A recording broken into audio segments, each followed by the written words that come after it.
My hair is scrumbling. But no, that's a totally real word and not one I made up because my brain just buffered. Is it the same vein as scrubby? Fuck off. I'm just asking, I'm trying to understand British dialect. You're a terror. Ultracini, Verdant, Watto, and welcome. Verdant, that's a first. First! How are you doing, friends? Come on in. Verdant, let me secure your fucking lead.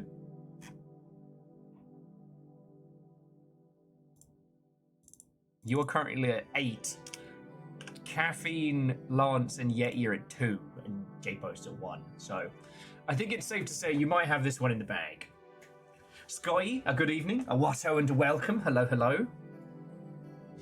And Nick, I am glad you're here because I've been having a philosophical discussion with myself of when is it okay to dogpile someone? When is it okay to dogpile someone?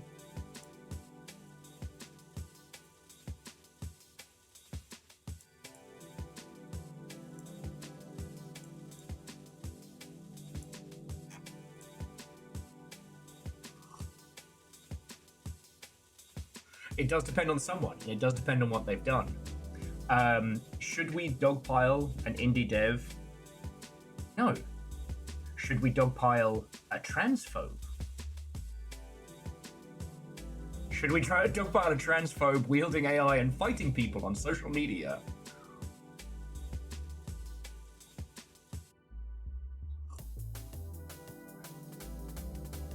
They will not make it into Valhalla. They do not fight honorable battles. But those who crush them, you know, it's the Rainbow Bridge to Valhalla, not the fucking shitey bastard bridge. Now, Mental Monk, a dog pile of compliments and kindness only affects when that person in question has no physical resistance to people saying nice things because they don't know how to process it.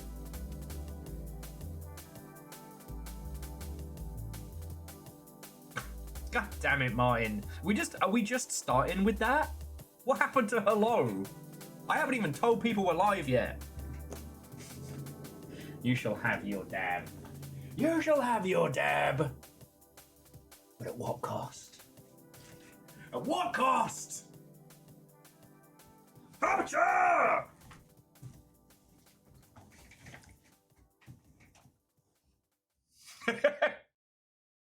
There we go. Jim, Watto, and welcome. Come on in. Yeah. TLDR, Nick found a guy who's been shouting at people on the internet because he put AI slop in his game, and he's personally doing a less interesting Jonathan Blow by going in every comment and being like, nah, oh, you just don't understand. And then with a little tiny bit of dig deeping, we found that the guy is a fucking certified piece of shit. So, nerd! Oh, come on! Oh. The squats were coming from inside the house. So the question is whether or not to fuck with this person.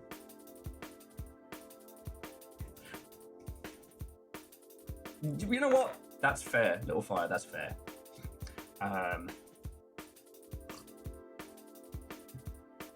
Jim, I'm sorry to break it to you. Yeah, I'm sorry to inform you that someone who loves the plagiarism machine is in fact a bad dude. I'm sorry you had to find out like this.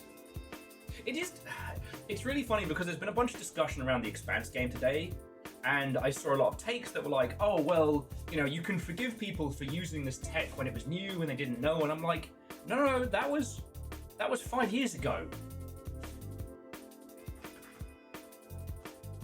Like, the reason we're having to deal with this AI slopathon, as it was explained to me, was that the tech behind it was open sourced around 2010. But like, adversarial networks and shit like that, the shit that hallucinates images based on prompts, has been around for a while. It's just really fucking expensive. That's why no one used it. Okay, I'm trying to make a tip myself. 1, 2, 3. 4 dinosaur hands. And 5. So, basically, the Expanse game, in discussions, they were like, yeah, we use generative AI, but we've totally cleared it out now. And then now everyone's looking at that game sideways because, you know, we've just been told there's... Sorry, we pissed in the bath. We only pissed in it a little bit at the beginning, though, so it's all right. And where is the piss now? Can you point to where the piss is? Sorry, I'm very fighty today. I've got the pith in me. I do want to say very, very quickly, thank you, everybody, you fucking legends. I had money for groceries this morning, so, you know, I didn't go crazy. I bought exciting things like toothpaste. But I did spend $7 on some beef, which is currently marinating in like a ginger and soy, which I'm gonna stir fry up later, which I'm very, very happy. Dustin, we are in fact talking about Ragey Boner, the transphobic solo dev of Farcraft. We are indeed. That's not. His full name is Ray G. Is it Bonder? I love a big old piss in the bath. Decadent. Jim, I wake up every day knowing I will never write anything as good as I wake up in the morning, have my first pint, have a big wee, and then get out of bed. Like, how is anyone supposed to create in the same world as Thank Goodness You're Here? Oh, PVS, thank you for posting the pictures from PAX. I don't know if we'll see Jay post quick as well. If you see Zalavir turn the longship says hi, make us seem cooler than we are.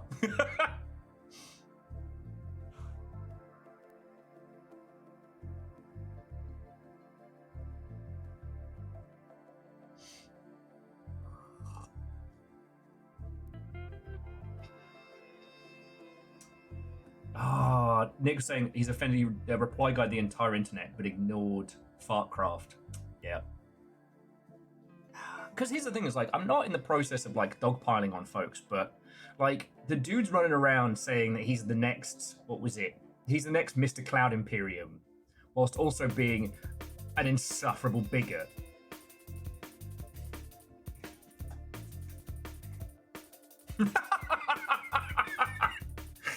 You know what? And Jim, that's why you're a writer. Jim said, I got in trouble once. My wife asked, what's the most luxurious thing you can think of? And after a while, Jim said, just wiping your ass with a t-shirt. Bravo, bravo. Oh, but okay, aside from that, today's game news has been nothing like, oh shit, oh fuck. Xbox are still trying to unfuck their shit. I.e., their whole Project Helix thing is going to be going hand in hand with trying to reduce the cost of releasing games on Xbox. I.e., if I read it correctly, they're going to try and get rid of certification fees, which they should have done a million years ago, but we'll see. For those who don't know, if you want to release something on the major platforms, you have to submit your game and they have to approve it. Every time you submit your game, it costs a nominal fee. It used to be 10 grand, if I remember rightly. And it's 10 grand whether you pass or fail, which is why certification testers were so important. You would literally hire someone who knew the requirements. Oh, let's just let everybody know stream's live. Yay! Woo! Oh, why are you yaying? Oh, no. Oh, god damn it! Mental Monk, I saved for months!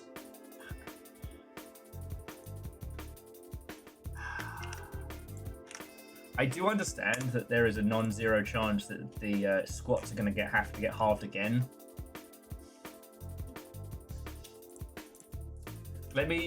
All right, Mental Monk, let me get those out of the way, then we'll let Blue Sky know what we're up to, and we'll go from there.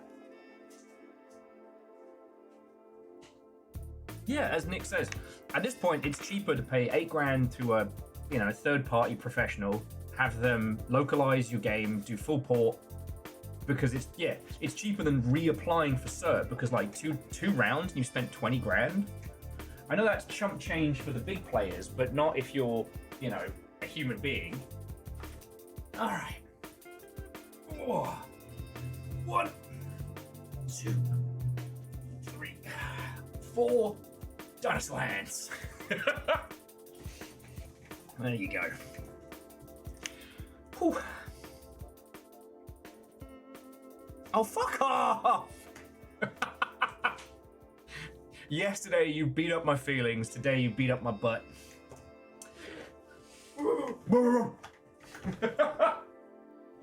I was so exhausted after yesterday's stream, I couldn't function. I was in the kitchen, failing at everything. Little fire comes by. What's wrong? It's like, I forgot to eat. All right. Okay. 1, 2, 3, 4, and 5. What's the Mental Monk again? The goal is still to get the start times back to sensible hours. It happens less frequently than I would like, but to give up on noon starts feels like I'm admitting defeat.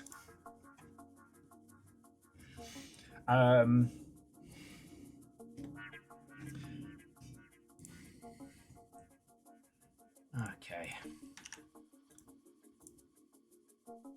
Oh, hang on. But yeah, if you didn't see it yesterday, I got to play Brigadier Killers, and I didn't realize just how much everyone being fucking lovely and the world stress and everything had hit me like a brick. Towards the end of the stream, I've just kind of like, I'm just drooling out of one side of my mouth. It's classy. Oh, and Jumami, what's and welcome.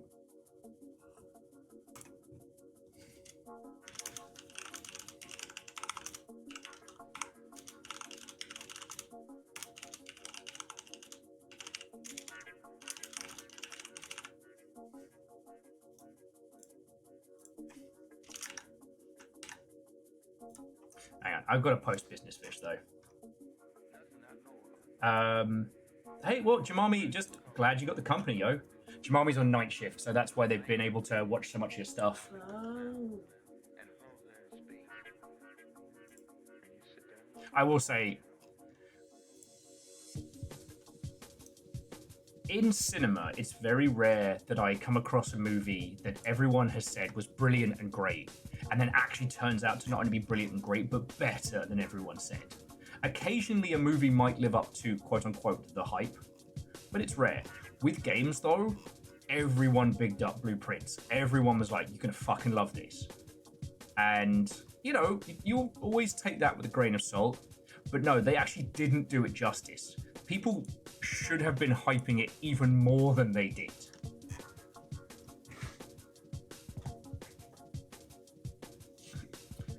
Okay. So yeah, I hope you're all doing splendid. I said something to a friend earlier today, but I'm gonna be a bit of a fucking cheeseball for just a sec. On top of everyone being incredibly generous and lovely and severely helping out for the rest of the month, as I said, I've got stir-fry beef marinating tonight. I spent $7 whole. Yeah. Kane and Lynch 2 Dog Days. You know what? I regret shitting on Kane and Lynch 2 Dog Days. If it wasn't for the sheer amount of wobbly knobs in that game, I would stream it. I think it's on the banned list, just because of the full frontal nudity. Because you know what? Kane and Lynch 1 was a mess. Because clearly the team were told to make a heist movie, and then halfway through were like, alright, now you have to make an action jungle third-person shooter. And they all went, fucking what? The actual heist from Kane and Lynch 1 is arguably one of the most incredible co-op experiences. The rest of the game is dog shit. The multiplayer was inspired. Kane and Lynch 2 is a fucking grindhouse movie. But it's every person who says like they're gonna make their game cinematic. Nah, Kane and Lynch 2, you have a lunatic with a camera apparently following them around. Now, was it a 10 out of 10 game? No. But was it wildly creative compared to some of the horse shit that that has sold far more? You know? Also, Kane and Lynch's betrayal mode essentially being like a proto Among Us, that if it had been in a more successful game, probably would have jump-started the whole, like, werewolf betrayal genre a squillion years earlier. Yeah. Oh, so the idea was, it was called like Undercover Cop or something. So you all team up and do a heist, but one of you is a cop. You have to try and either take out or arrest everyone in the team, but you have to catch them in the act. So you have to help them break into the bank and then slowly get rid of them. Fucking brilliant. I'm not telling you Kane and Lynch is a good game. I'm just saying. It had some fucking genius stuff in, and the sequel is so wild. Alright, so I've got. Do you want to start with the funny shit, or do you want to start with the weird shit?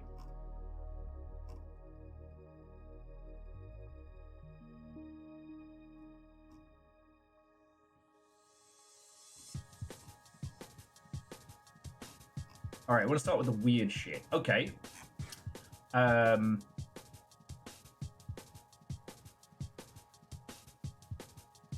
There is a non-zero chance we'll be seeing film adaptations of Faith the Unholy Trinity and Dead Take, which is kind of wild. The person who I unfortunately only know really is Raoul Cooley's missus has set up Shard Pictures. It's hoping to make cash the same way that Iron Lung did. Little Fire was asking earlier today, like, why do this? Like, we don't need video game movies. And I agree, but Hollywood needs video game movies. The words that left my mouth were, just because a game is good does not mean it needs to be a movie. Sometimes, a lot of the time, the game is good because of the art medium it's in. If you try to take that, put it into a movie, you have Borderlands. You have Borderlands featuring Randy Pitchford. But Hollywood's fucking desperate.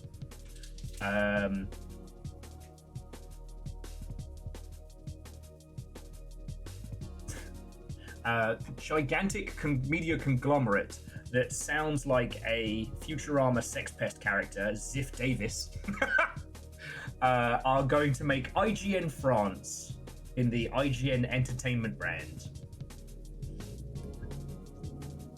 It's not really here or there, but it's just nice to talk about like expansions in like the proper media sense.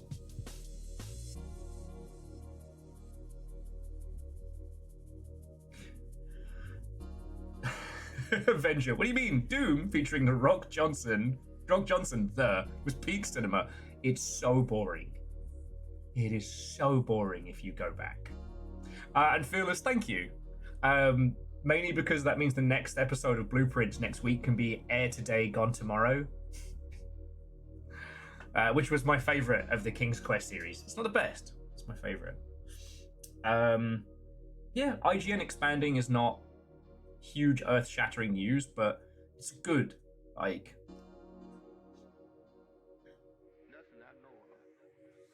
and Jamami, that's a very good point. See, Numbers was saying, how about The Last of Us? The Last of Us drastically works better as a prestige TV show than a game. And honestly, I think The Last of Us Part 2 just shows how Naughty Dog have great technical programmers and have great writers, but fucking dog shit game designers. Like, as a game, The Last of Us Part 2 is bad. As a story, it's pretty good. And truly understanding the medium of games and being able to turn those into movies, I think is interesting. The reason I'm doing the whole watch every game movie is because... Oh, and Vanderbeest, what turn, welcome. Ekin, thank you. The reason I'm doing that is because it shows what really strikes the core of people. Aeon says, where's the Rain World movie nobody asked for? I would watch the shit out of a Rain World movie. I mean, better that than the Fox McCloud in Mario Brothers that we saw. People have been talking this morning that the new Mario Galaxy movie is trying to set up like a Mario cinematic universe via the medium of Smash Bros.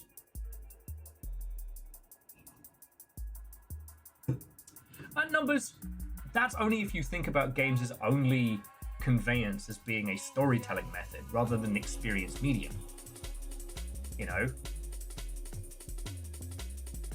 You could maybe make a really cool animated show out of Hades, but last night I finished Slots and Daggers. You can't make that into a movie. It's just watching me with a cigarette hanging out my mouth and a fucking slot machine for 3 hours. Okay, Numbers, who are you arguing with here? Who are you arguing with here? Like... God has no place in these walls. Just kidding. Avengers says I kind of want to sell that baby Mad Men style movie though. God, it'd be so dark. But it's like, you know, Space Warlord Baby Trading Simulator is a commentary on the state of everything and speculative investment and shit like that. You know, the idea that the very process turns you into an evil bastard. And sure, it's funny, but what Strange Scaffold is saying is like, you know, speculative trading is essentially gambling on human misery. Right? You know, I love the reviews where people are like, screamed at a child for getting off drugs and getting his life together after I tried to short the baby.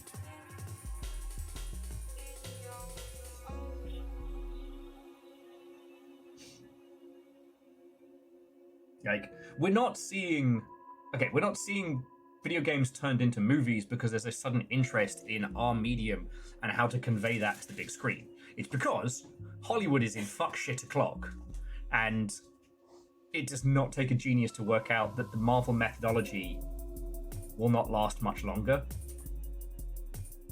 You know. Getting Marvel movies since I was in the fucking military. Yeah. Okay, so why does nobody want to watch movies anymore? I don't know, because we're sick of seeing fucking Tony Stark and Captain America? I don't know. Yeah. Well, and there are no stakes anymore. There's no investment. You know. There's a new Spider-Man movie. Great. The plot of this Spider-Man movie is everyone's forgot Spider-Man. So I guess everything that happened doesn't matter, and now Spider-Man's sad. Cool. And yeah, Phyllis, the answer is always money. I think so, yeah. I think that's the whole point.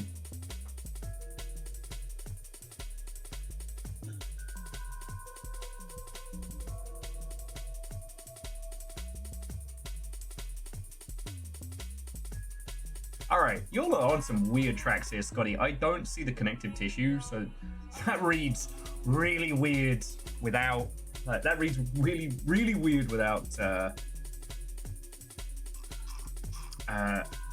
context. So you know what? We're gonna move on. Look, I'm not one for a... Oh, Space Baby Warlord Trading Simulator. No, the Space Warlord Baby Trading Simulator is not about, without empathy. It's that it doesn't matter if you go into that space with empathy or not. Ultimately, it's about number go up. To be in stock trading is to always become evil. Because you make money through the misery of others. Because it's easier to make money on a failure than it is to make money on a gentle growth and success.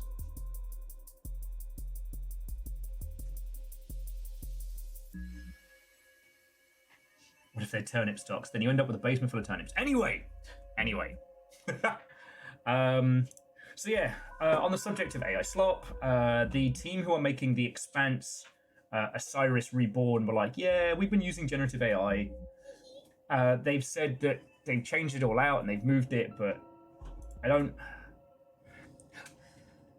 got no sympathy because anyone who's been implementing it in any part of their like asset creation has been doing it in the last 3 years, and we have not been quiet about how bad this shit is. You know, if they had perhaps been using this back in like 2018 or otherwise, then maybe. But I'm with puns. Like, I'm not rewarding that. And as people have been now pointing out, it's like, is that why all the dialogue felt so generic and boring? And you know, is that why?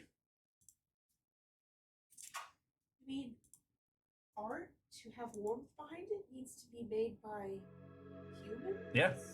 Well, and the thing is, like, not everything has to have brilliant and great dialogue, but one of the standout points of The Expanse was how you're in a high sci-fi environment, but everything feels real because the people feel real. You know, the cultures feel fleshed out and grown in. People respond in ways that feel right. There's none of that, but Captain, the Blorganons have an anti-disfartening ray. Ah, we'll use the countening disfarter ray. Oh my god, Captain, that's so smart.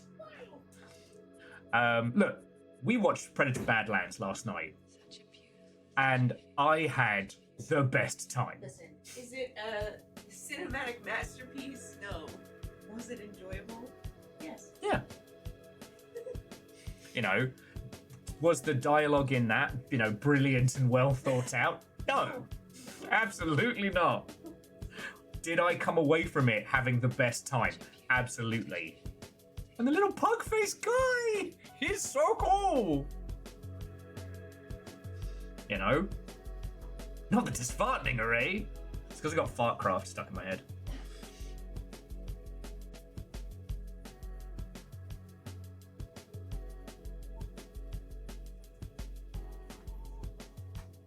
Badlands was fun. People will say it's a coming-of-age documentary. Oh, we went with it's a found family story. Yeah, found family. But sir, the anti-disfartening ray was banned by the McFlamfaflam Council. Damn it, Simple Chaos! I don't want excuses! I know you still have the disfartening array! Weaponize it! Ah! But one of the things that always makes me laugh is the Matt Berry style of line delivery comes from the fact that he gets fucking bored, especially when doing like voiceover stuff. For those who don't know, all the bits from the Toast of London are based on Matt Berry doing like voices for like fucking, not car commercials, but the ilk. I know Ben Stars talked a lot about having to do like car commercials and shit like that, and how you just have to say the same thing 50 times. And it's like, with all new acceleratometer seating and shit like that. Yeah. But like, the performance is also a big part of it. But as some writer friends were saying, is like any kind of large language learning model will only be able to spit out the most generic responses. If you haven't seen the last season of Stranger Things, get a strong drink and watch it, because you can hear how it is regurgitated construction. It's also, as someone pointed out, is that these models aren't actually intelligent. Like, we use generative AI, but they aren't actually intelligent because they have no memory of what's come before. They hallucinate.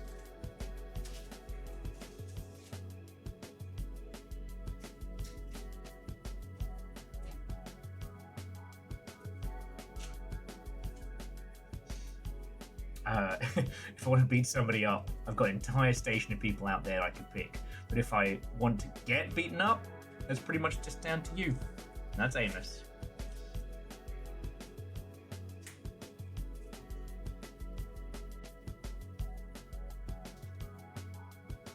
God, I'm trying to remember the show now, but there used to be this bit that everybody who did the BBC radio voices were all just a bunch of like either cracked out stoners or like heavy goth.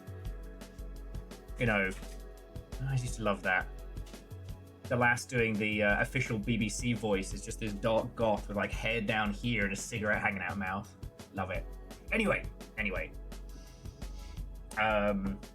It's a real shame, because whenever the discussion around generative AI are being brought into the process, it really does highlight weaknesses. And when you know that that has been implemented as part of the production, you suddenly start going, well, is it just because that's not a good writing pass, or is it because they generated that shit?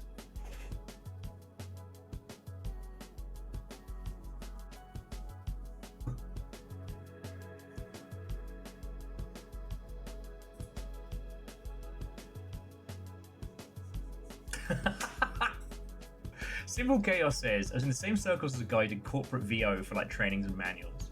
Cut to his boss years later blowing up at work, so everyone had to be trained in anger management. And the anger management seminar was one that their friend voiced. That's brilliant. Yo! To our Benjamin of the Stellar Jockeys, I had a fucking great time last night. I didn't realize how mentally exhausted I was, so I probably went on past the point where the stream was interesting for others, but when it clicked in my head how to build vehicles and how to mount weapons, I went through the rich part of town with 2 of those fucking drum mag Uzis or what have you, just mowing people down. I did try and make myself a little party van with an ice cream cone machine gun, but then I got it stuck in a building yard and everyone shot me and I died. No, it's very sad. Yeah, I will be streaming that more in the future. Like, let us know if you have any like big content drops or beats or anything, because you got my axe. You know, I've got my Stellar Jockeys pin ready to go. And if you didn't see it yesterday, one of the great, because I got given very, very early access to Brigador Killers, which was fucking brilliant. Where basically it's time to bring revenge on the rich people who've ruined our lives, one bullet at a time. Oh yeah, no, Nick, to be continued, friend, to be continued. And yeah, we'll have to work out what an exclamation Nick could be. But yeah, Brigador Killers was fucking brilliant. More Brigador? More Brigador? Honestly, it's just... Brigador, the main game, is really, really good, but it's very experiential, right? So... I love telling people about it and showing it off, but I don't think it's fun to watch. The thing with Brigador Killers is that I don't have a good term for it. It's not an extraction game, but you are kind of like trying to build up your stockpile of stuff. Again, you can absolutely see why the Stellar Jockeys team also fucking loves Project Silverfish. But yeah, Rattlebones, I got to spend the day with it yesterday, and it's fucking good. And it's got even like the, you know, even at the point where it has like MS Paint icons for half the weapons, it's got that spark. You know, one of the things that I fucking loved doing was spraying bullets with a shitty Uzi so that everybody panics and takes cover or like ducks down on the ground to avoid getting hit. So I can run up to them with a shotgun and be like, ha ha, kablam!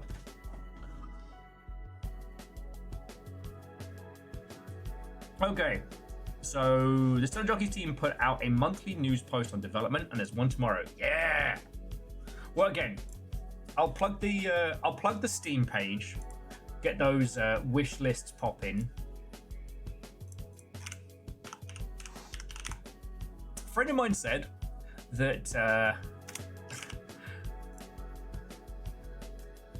they were once on my stream for about 20 minutes, and they got more wish lists in that time than they got in... Oh, we started the Brigador command up. There we go. But yeah, Brigador Killers is brilliant. So the thing I worked out towards the end of the stream, even though I was exhausted and I really should have stopped streaming probably an hour prior, is that the vehicles have hard points. The hard points have weight. That doesn't seem like a big deal, does it? Except it means you can put any gun in any hard point.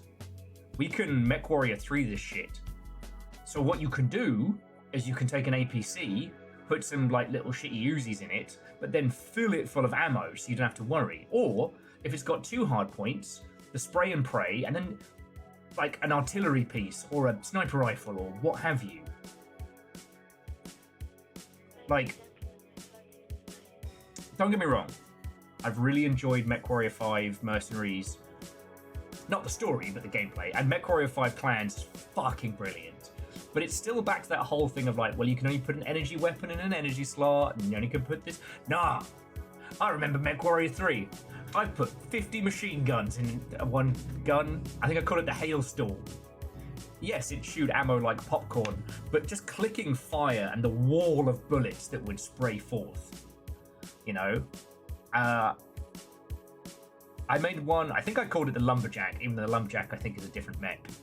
and it was nothing but light pulse lasers. Because in MechWarrior 3, the pulse lasers were a beam, not like a Brigadier Killers, like, now being able to waddle out of a map with a weapon that's super heavy that I probably wouldn't use, I can mount that on a fucking turret.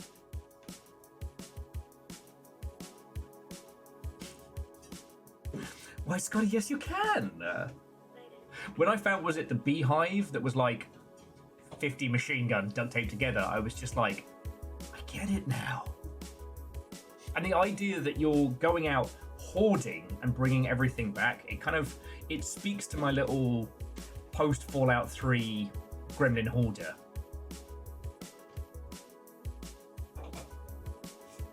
And yeah, and Phyllis, I get that. There was also the whole thing of like, you know, in MechWarrior 3, there was no real point into having variants, right?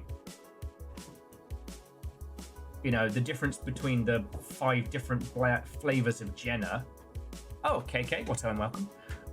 Doesn't really matter a hill of beans, right? Because you choose what you put on there. You know. And it does make things like balance and the ilk difficult. Good old MechWarrior Online really struggled with like balance in that environment. But in MechWarrior 3, the idea is that you are special forces. You and your team of mechanics have been like stealth dropped onto a planet, and you are going to knock out everything so the main invasion force can drop on in. Costs 1.2 million space dollars to fire this mech for 2 seconds. Ah. Yeah, it does. Anyway, as I said, friends, if you didn't see Brigadier Killers yesterday, it starts at human level, and you know, I was getting to the point where I was like bombing around in a Mr. Bean car, hopping out and just gunning down folks. And at the end of the stream, I had an APC with 2 like corporate Uzis on it, making myself basically an unstoppable menace. You know, there's so much to it. Like, I don't know if I highlighted it yesterday because I was so loopy, but like the aim and fire reticle shows the spread as you're firing.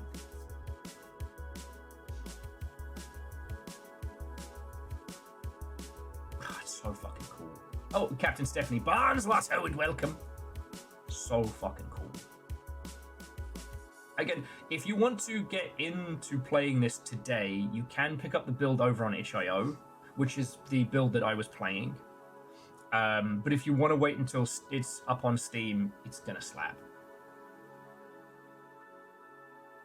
Legend just got lectured in Berry Burry Berry. Lectured about it or lectured in-game? Because if it's in-game, then I know that scene. I know that scene well.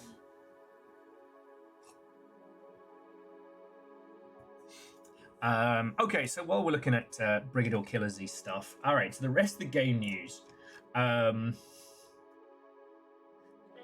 Capcom have apologized for any confusion brought on by Alex's backstory.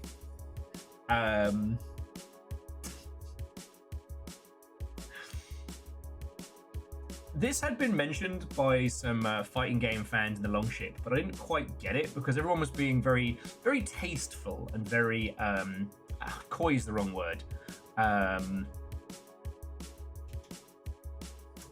Subtle? I don't know. Basically, Alex, a grappling character originally from Street Fighter 3, got a new ending in Street Fighter 6 where he has an incest baby with his cousin, who is also his stepsister. I put it in Discord because it makes me laugh that someone's going to have a Jira ticket of patched out accidental incest baby. I don't know if it's Targaryen. I think it's very Billy Bob, Jim Bob, Bob. They knew what they were doing in House of Dragon. I was about to say, there is a weird amount of incest in Game of Thrones, and then I remembered France. Those Louis all start having the same nose, and they got real weird. feels more calculated than accidental. I just love the idea that it was a typo on somebody's notes and no one thought to question it.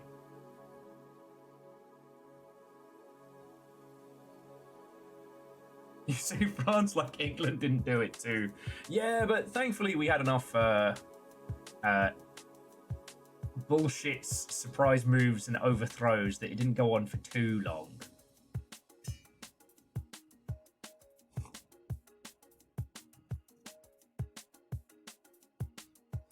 And Lizzie's in a box.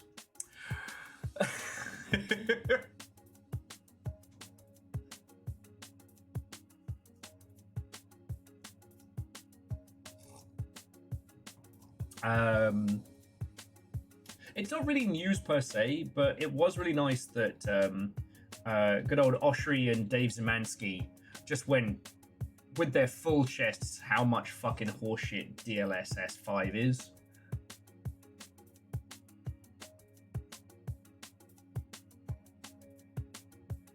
You know what, Shaunarus? That's it, because I didn't know about the whole Kenny Omega element to it all, you know. So as I said, like, I wasn't aware of that, and I think the peeps who are talking about it really are fans. So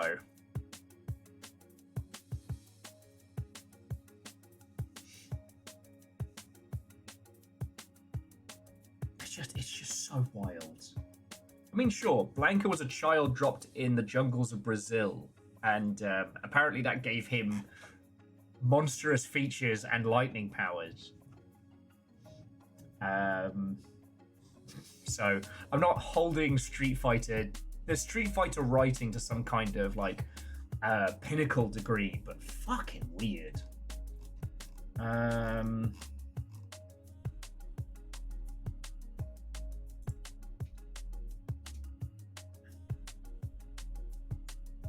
Yeah, you know what? Street Fighter has retconned a fair bunch of stuff over the years. The fact that Ken lost all his money in crypto, I think, is one of the funniest fucking ones, though. Like, Ryu might have the whole dad bod, but Ken has the divorced dad life. His wife took the kid and was like, nah, you blew all our money on crypto.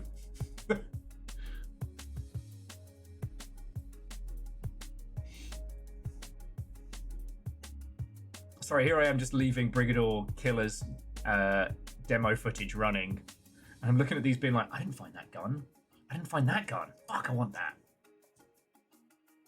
The Ken story is way worse and it's hilarious. Wait, there's more to it? Like, I was a Street Fighter fan, but after Street Fighter 4, I kind of dropped off. 5 was fine. I've been told 6 is very good. My reactions are gone, and I can still play Tekken okay, but like, life and Jin has removed most of my ability to be good at Street Fighter, and I'm okay with that. I've made peace, but it's also meant I haven't really kept up with it, and there isn't really much of a story for Tekken. You throw some babies off a cliff, and the rest is history. So, Benjamin of the Stellar Jockeys is saying, in World Tour mode, Ken is in hiding, working as the most buff man on a construction site because between the events of 5 and 6, he was literally framed for terrorist by hackers. So he lost all his money in crypto, and then got framed.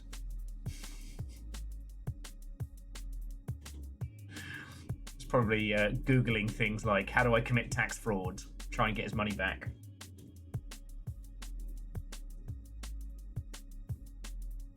Oh god, yeah. Good old Virtua Fighter and that annoying bastard who did like the Mantis style kung fu. I was not good at Virtua Fighter. It's weird, like I could never get my head around Virtua Fighter, but I could with Soul Calibur and stuff like that.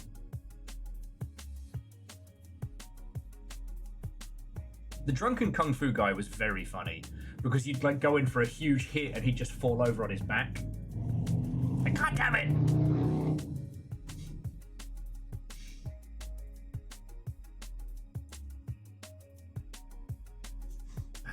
Funny.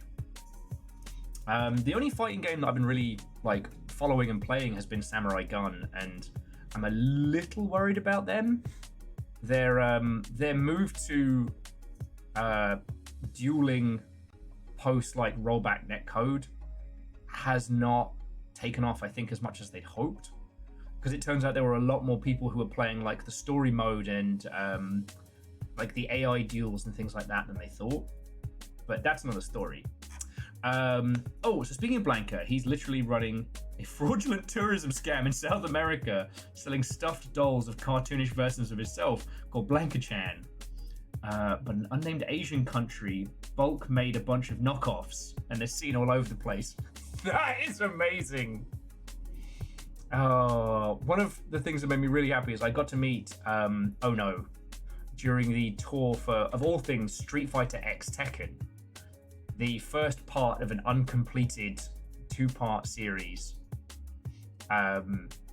They hired they rented out a boxing training place in central London, but mistakenly put on the flyer there would be free beer, so the queue was around the block. But it was real cool. I got to meet Ono. He doesn't speak a lot of English, but he had his iconic Blanca toy. I hope he's doing good. It feels like he retired and is just kind of retired happy, which is a very rare thing to hear about in video games, you know?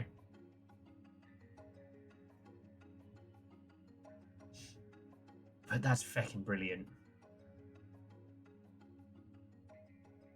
Now, I will say, because it's both something that happens in Street Fighter and Mortal Kombat, one of my weird obsessions is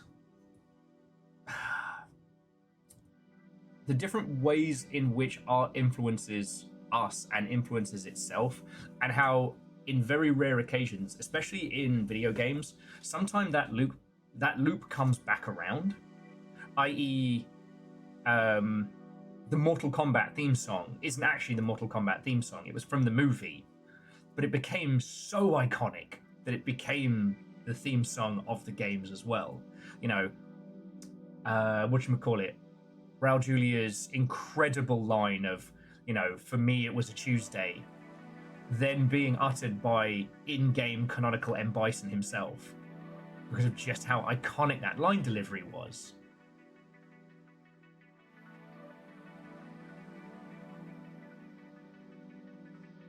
Dominic Diamond retired early and happy, pissed off to a cabin in the woods in Canada. Good on him.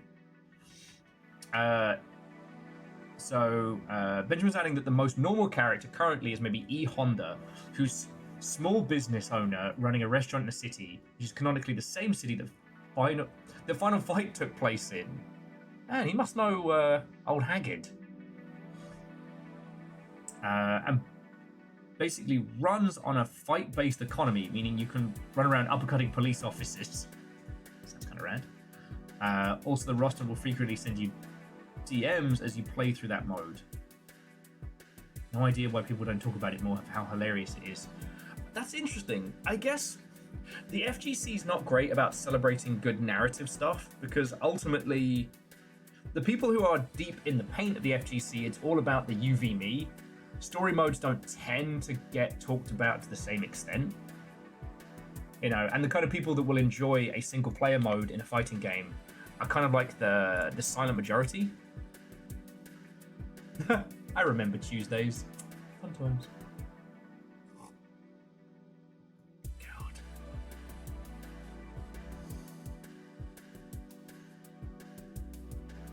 Oh yeah, this is as far as I made it yesterday, was this map here, and I managed to nick one of the APCs because I guess the guy, I shot it enough that the guy in the driver's seat jumped out, and I nicked it, drove it away, and it became my personal murder wagon.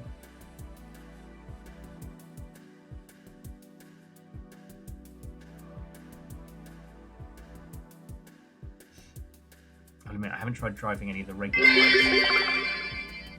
As an adult, I'm stuck eating sugarless cornflakes, or as Tony the Tiger would call them, defrosted flakes.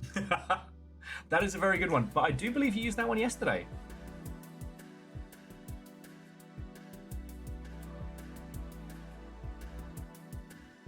I love the new direction Murder Wagon took on their latest album. Yeah.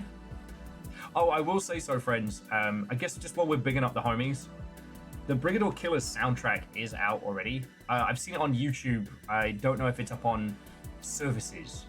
But also the artwork that goes with it is so fucking cool. I haven't worked out how to sum up the style of Brigador Killers because it's kind of like the isometric pre-rendered that we had of yore. It's kind of like, I don't know, like art house XCOM Apocalypse, if that means anything to you.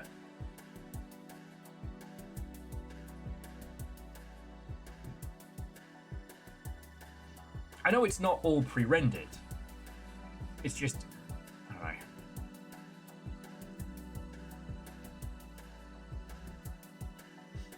Oh, okay. 1993 Syndicate meets Crusader No Remorse. Alright, I can see it. God, it's still wild we have to mention the attempted Syndicate reboot, which was bad. I'm just going to say that now. It did have a really good multiplayer mode that ultimately would be the groundwork for Payday 2. What's very, very funny to me was that in the Syndicate reboot, your clan was your corporation. Ooh, in fun news, Oh. I managed to snag some tickets to a stage production about a semi-local poet's life story about her Okay. work and inspirations. It's supposed to be about her many years of writing. It's basically a play on words. Fuck off! Get out! And then please come back. I can't believe you've done this. Bleed Nora. Alright, you terrors. As for the other stuff from today, nothing spicy. We got to see some more of the Yakuza Studios' next game, which will be pretty sizable. You're going to have multiple locations, multiple time zones throughout Japan. Stalker 2 is getting a great big update, which will finally have people going back to the power plant, and apparently will feature more of a kind of like an open-ended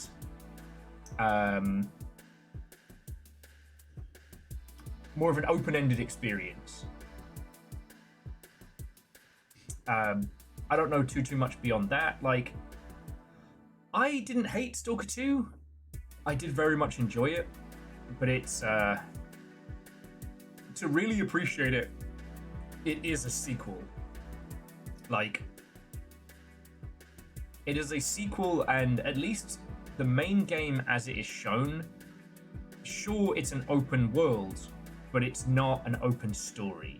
Like, if you decide to head, like I did, halfway across the map in search of adventure, you'll find some adventure, but ultimately you'll still have to trek back there and do it all again. So yeah. It sounds like this new expansion is going to be designed to be more of a like an actual open world, walk around the zone.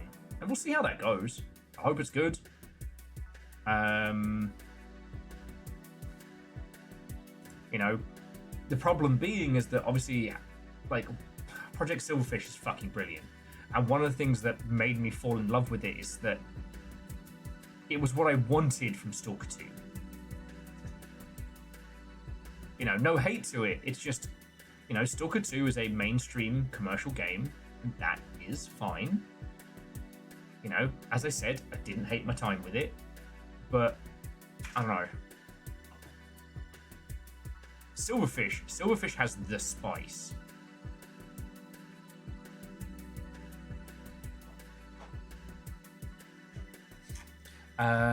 What else do we see from today? Oh, the Hunt of the Reckoning game that leaked has been confirmed. It's going to be a action RPG. Could be fucking cool. It's the same team who did RoboCop Rogue City and the really good Terminator game, who are going to be working on it.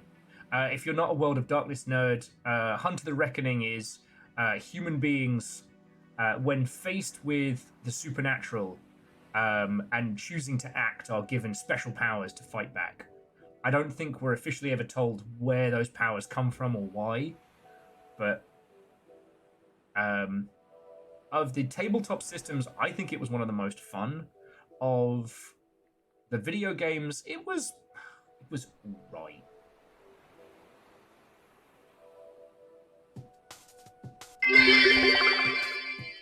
I asked the librarian if they had any books on paranoia. She whispered they're right behind you. God damn it. Scotty, thank you for the bits. And I say again, like, thank you all, everybody. You know, after yesterday and this morning and everything, you lot are fucking wonderful. Thank you. Alright? Yeah, that power armor didn't last long.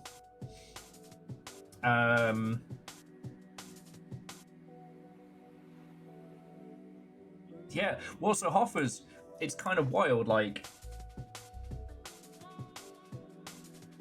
Project Silverfish is not what a strict crumb bum would necessarily call an extraction shooter, but it has that flavor. You know, the way in which the at least if you do the death and respawn mechanics as standard, it gives you the same spice as an extraction shooter. And I think it's something that Zero Sevent never fully understood. I've been told that Escape from Duckov gets it. But yeah, you know, apparently the only two groups of people that know about Project Silverfish are cool indie sickos like us, and apparently the furry community are very into it. Even though the characters are all lizards, but maybe it's the Fae, I don't know. And puns, you know I don't control the trains. An extraction RPG. I mean,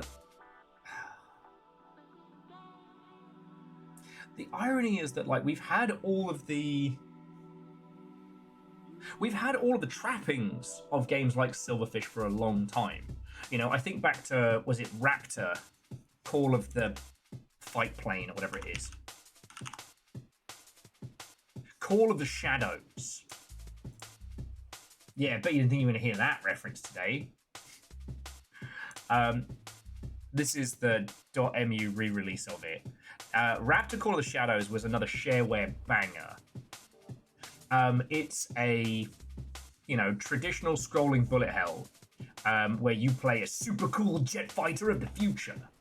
And, you know, as you go out and blast peeps, you can then unlock more cool things.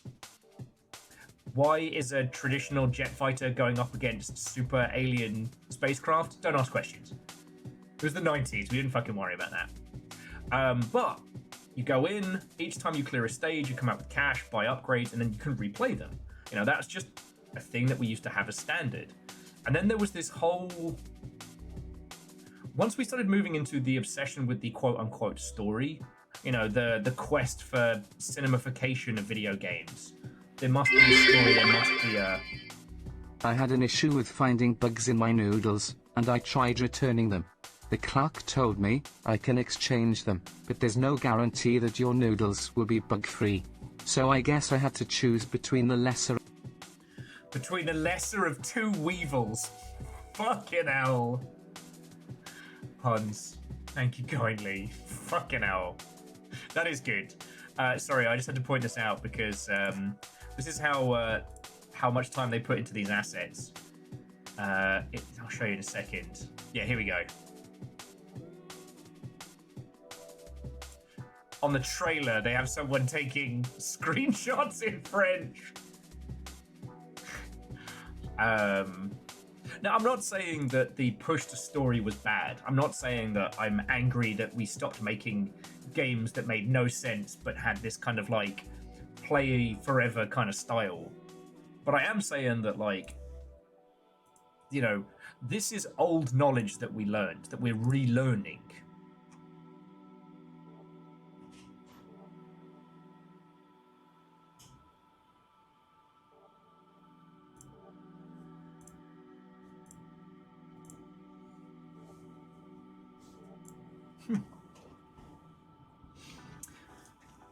Sorry, I just got a little alert pop up from Twitch because they're doing a promotion on discounted sub bundles or what have you.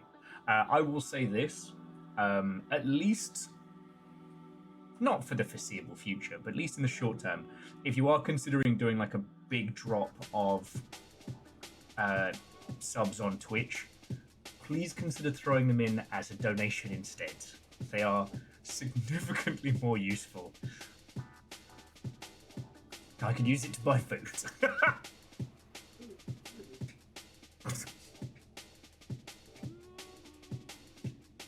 Anyway. Simple Chaos, I do agree. It feels like the Welshman is going on strike with these terrible puns. Ooh, so as I said, I finally finished Slots and Daggers last night. I can't say that there was anything wild and crazy about this, but it was really satisfying. It does feel like the start of something, because like Clover Pit is a puzzle. Yes, there's the slot machine element. This is just, D&D fights, but slot machine battles with a linear path through. It's fine. It was very satisfying when I cracked the system of how to beat it. There is one specific build, essentially, you need to win this game, and the process of learning how to do that was very satisfying. I know what I'm going on to next for my downtime game when I'm not playing Arena Breakout. Oh, and for those of you who like the idea of Arena, but only want a little bit of PvP and prefer some PvE, they are adding some PvE modes. I don't know what they are, so don't dedicate your life to shooty gunbang in case it sucks. But I'm just saying that if it's a thing you're considering, there is going to be some fun. The Sol Sesto just hit version 1, and this is probably going to be my next downtime game because there is so much to this. Now, I'm pretty sure I raved about this at drop, and if I didn't, then I have failed you. I have failed you in a way that no streamer has ever failed their people before. But especially after coming off of Horror Palette, like, this reminds me of the weirdly nightmarish Sesame Street animations, like the pinball one. And I love it.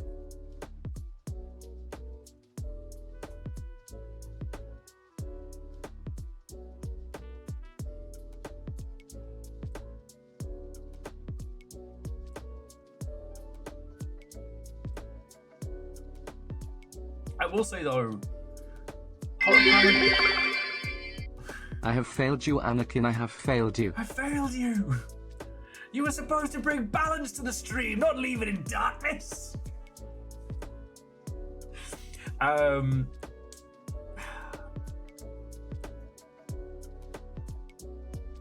this is some gnarly shit.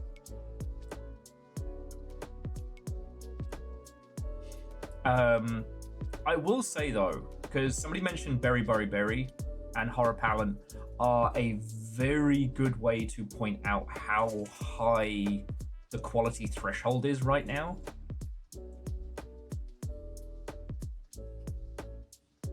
Because the quality threshold is not like the conversations of yore, right? Where the more visually impressive a game was, the more value was seen in it. Now, I don't know. It's harder to quantify what makes something visibly on the quality threshold spectrum. But as for like the amount of game per game, this is the thing of like, those who do not learn from history are doomed to repeat it, so on and so forth. But, the lessons of yore can teach us so much.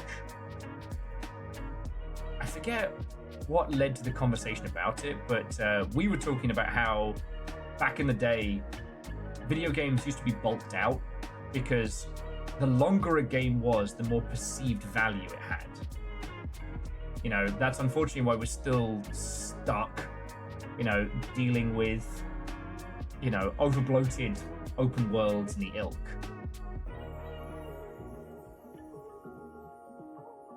Legend says, this is what happens if you fail in a one-shot. This is what happens when you can't leave the one-shot.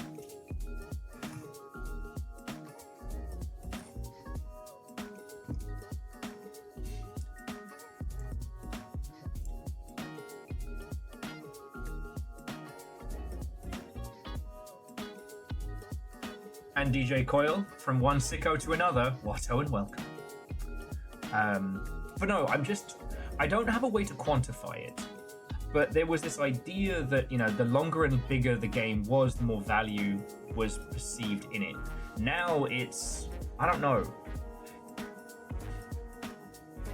You can't just make a deck builder. It's a deck builder that has to be then more. Perhaps that as just a deck builder, it can be so different and fresh and brilliantly made that it can stand out in the crowd. But the Killing Stone isn't just a deck builder. It's also a Shakespearean, Edgar Allan Poe-esque tale of demons and Faustian bargains hidden in the deep snow at the top of the world, right? Horror Pallant isn't just an idle game or an incremental game. It is a twisted mystery told with loop after loop. Berry Berry Berry isn't just a meme game with a bit of horror in. It's something else, and it's something special. And that's what I mean about the quality threshold.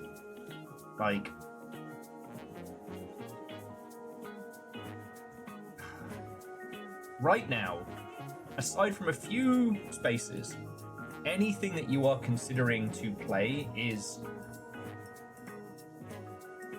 going up against so much.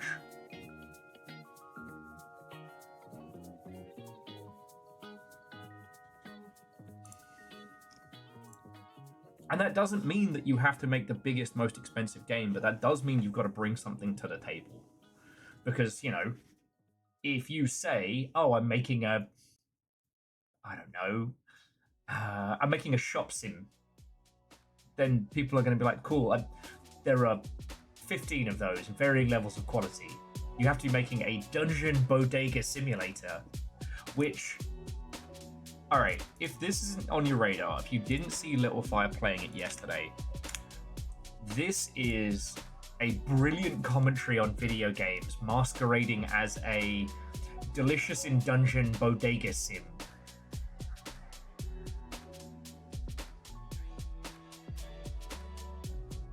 It does have Twitch integration, which apparently I'm allergic to. Every time I tried to post a message in it, it broke the whole fucking game. At first we thought it's because I wouldn't shut up about Jin, but no, it's just me. Well, you did pop in and say, I am totally a normal human.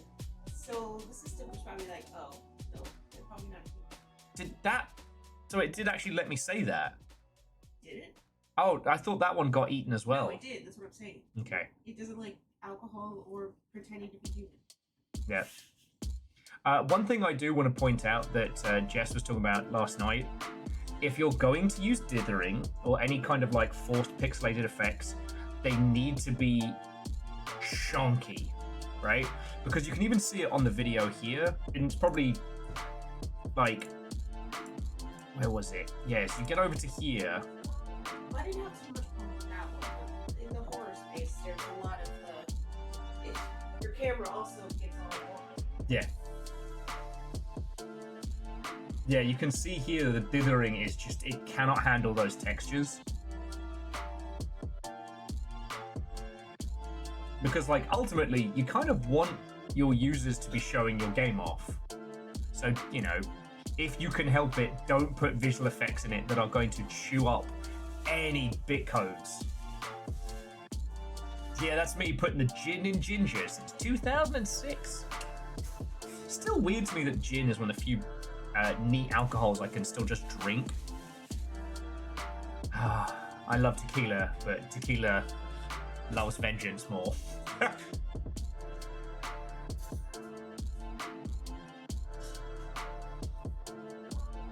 I mean, I will say, Aeon, a nice gin over ice, just sipping, is something I do enjoy sometimes. Doing it as a shot, just in a shot glass, sometimes. But yeah, dear friends, that's the games news of the day.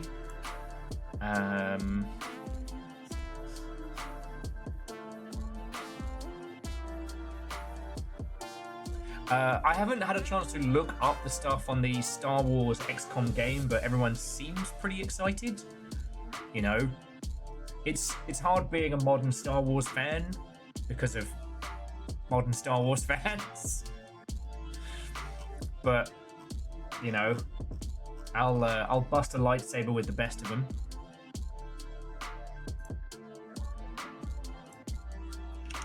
Just rechecking the hot sheets, but oi.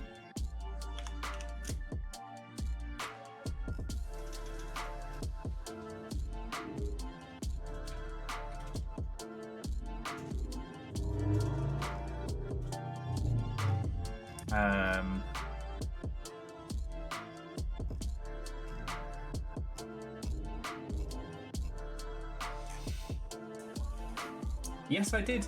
I did just say bust a lightsaber. And no, I will not be explaining myself.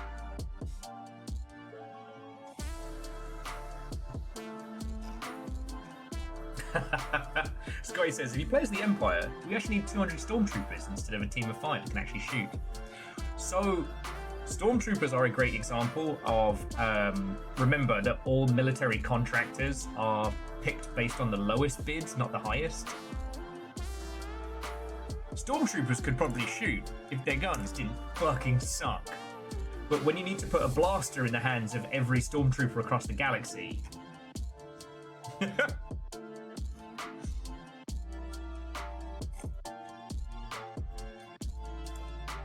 you know...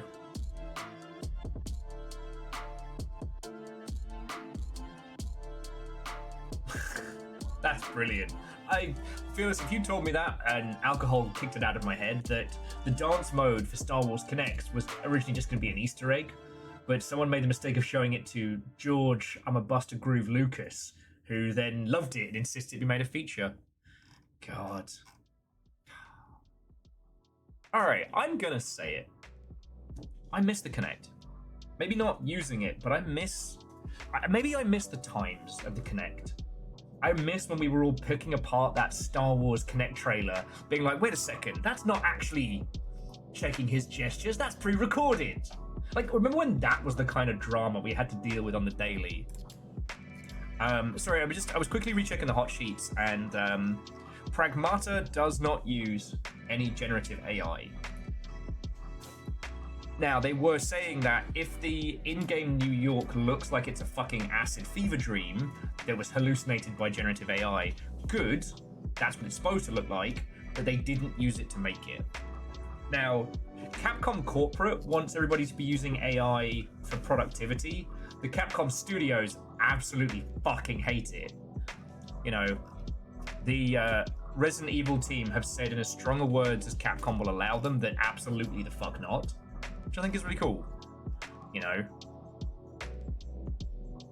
it's just, I'm a person who talks about video games and the video games industry. I was never trained to talk about real world shit.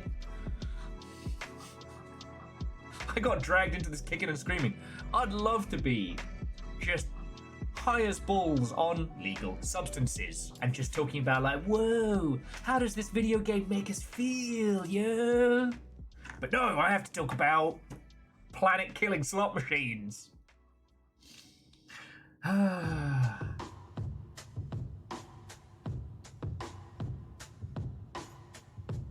that's way cool.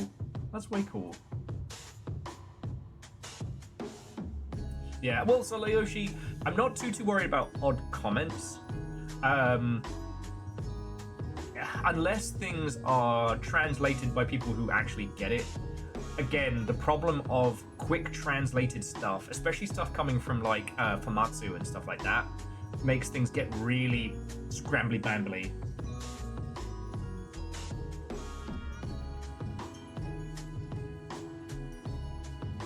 I think genres, that's it. I miss the simpler time. Best case scenario, they task AI to find the best way to save money, AI does its research of the company, decides best thing it can do is stop wasting money on AI. That would be brilliant. Robot, we need you to find out how we can save money. Robot, stop spending money on robots. Deuces.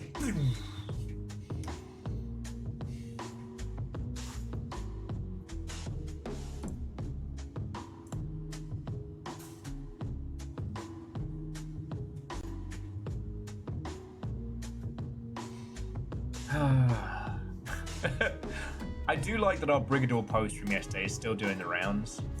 God. But this is also, friends, why I spend a large amount of time, like, talking about games like Brigador Killers and the ilk. You know, it's not all doom and gloom out there. And while not every video game will be able to sell, 2 million copies in a day, the fact that we don't have all of the nightmare restrictions on what can and can't be released is fucking cool. You know?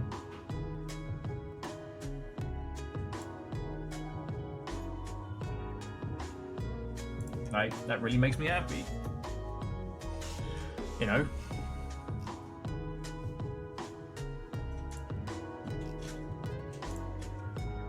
Like, today we're going to be diving into blueprints some more. We've got a myriad of puzzles to chip away at and stuff to get stuck into. And I think about how, like, even trying to release a puzzle game during that period was an uphill struggle. Oh, it's not a console-first action game? Yeah, sorry. Indie game? You mean a retro-inspired platformer? Braid wasn't any good, okay? Braid's never been good. Braid was always boring. I'm sorry. I'm still mad. Like, you know what it is? It's vindication, right? You ever had that feeling about a person? You ever had that feeling about a person, and then you find out later on that no, they're a piece of shit. And that feeling of vindication, that was me with J-Blow. It was just something about how he'd always get in people's fucking mentions and shit. And I'm sure you have no one like that. Oh, no. No.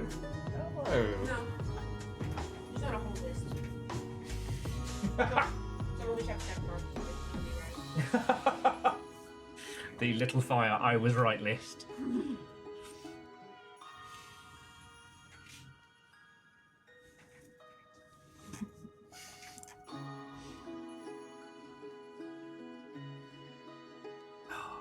Okay. So, that's enough rambly bamblies from me. I think it's time to get into some blueprints. So, if you are heading out to avoid spoilers, I completely understand. I can't even show you my notebook anymore because I made little colored tabs for different sections. If you are fleeing to the VODs, leave me a message. There's been a whole bunch of messages again on the YouTube VODs, which you'll don't know how much that makes me smile. I was so worried.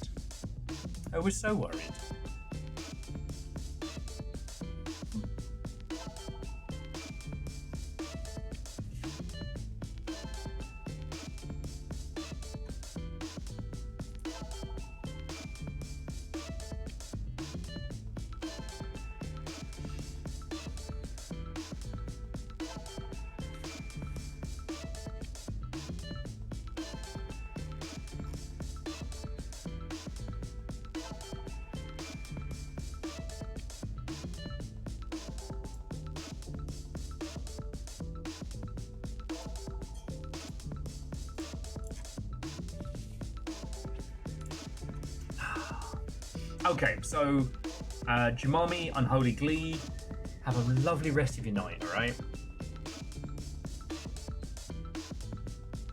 Alright, thank you all kindly. But now it's time for business fish!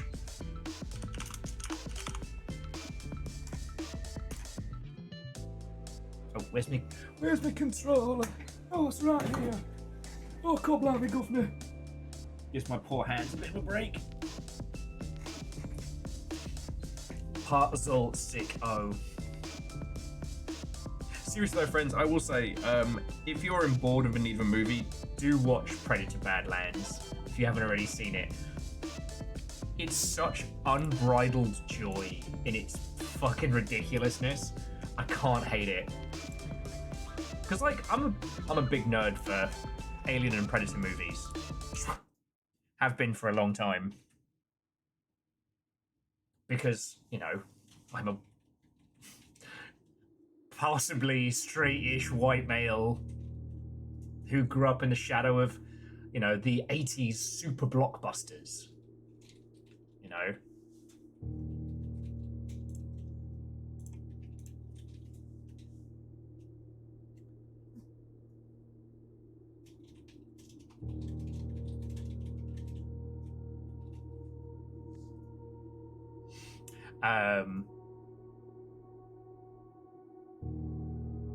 It is not a brilliant movie that will complete your life, but I tell you this for free, like, it was so much fun. Yeah.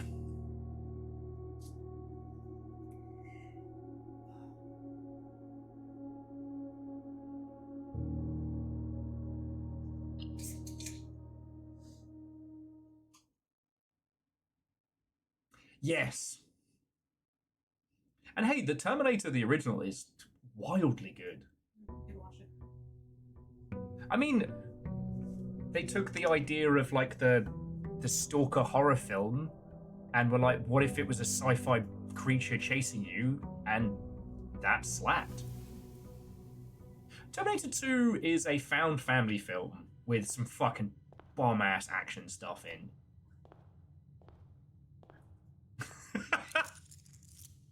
God.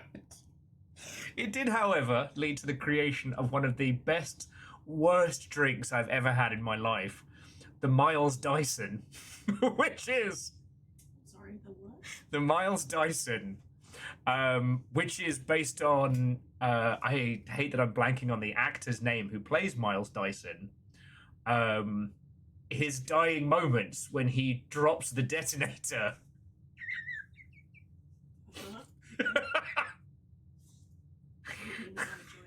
And you all have to do basically drop shot Jaeger bombs at exactly the right time. Oh, I completely forgotten about that. I'm sorry, that's extremely messed up of a thing. Oh my word. Yeah, you have to take it in three big gulps and then pass out. No, it's gonna be... I'm so sorry. Mantle of the Night. Okay. When telling you all horror stories of yore. So, alright, so we are working on quite a few things. We actually need to go outside. It is a fictional movie. I just forget the person who played Miles Dyson, and I'm worried. Worried as who it could be. It feels like something I should have to apologize for. So we are working on the armory to try and take away the gem cost of the school. Because if we can do that, then we can fucking win.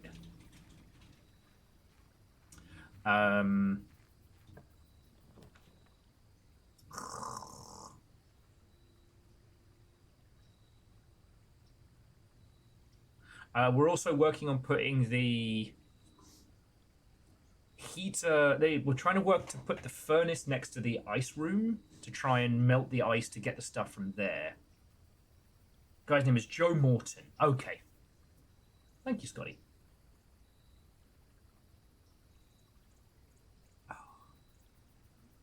What's Aeon? I also think of like the amount of people who probably played this a lot before realizing they could just turn around and walk outside. Sorry, just to finish up the thought I had earlier, blueprints and games like it are a great example of the place we find ourselves in now. And the thing is that you don't have to be a famous white guy to make a game like this. You can just put it on Steam. Now, the amount of life and effort and detail that went into making just this one game cannot be understated. Okay. Make an offering, receive a blessing. I don't think we have any blessings yet, but this protects us from red rooms. You do need to be a famous white guy to build a house like this. That is very true. Or just own a house these days. Sorry, it's a bit dark.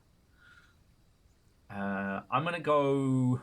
I'm gonna go red room and hope that we can do the furnace icebox combo. Last week we solved the chess puzzle, and we've been able to open up quite a bit of the house. We have a couple new rooms and a couple of puzzles we haven't really picked at. Story-wise, we now know so much. Akari, I think we got a sticker for the chess puzzle, but now we know the chess puzzle is a feature, right? Like, right now we have what's called the Mantle of the Knight, which is, at any point throughout this, we can draft an armory. The armory gives us extra tools, like torches, shields for protection, but also a fuck-off axe. And the axe will remove the gem cost of a room. What we want to do is take the school and combine it with...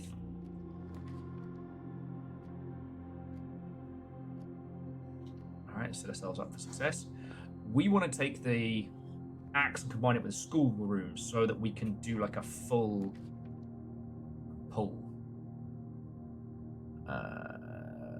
5 steps for that, or the parlour for more. I guess we'll go for the parlour for here, and then I'll do the other bits of this row. It's nice to wake up with 90 steps, though. Get used to that. Okay. There doesn't seem to be anything different here. As for big meta puzzles, I think we're still scratching at the same things. Alright, the black box is true. The gems are in the true box. The blue box is true.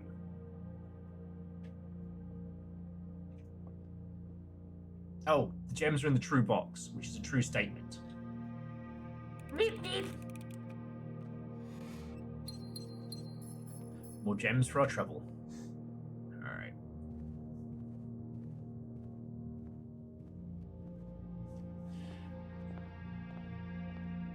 Oh, we're finally working on the stamps as well.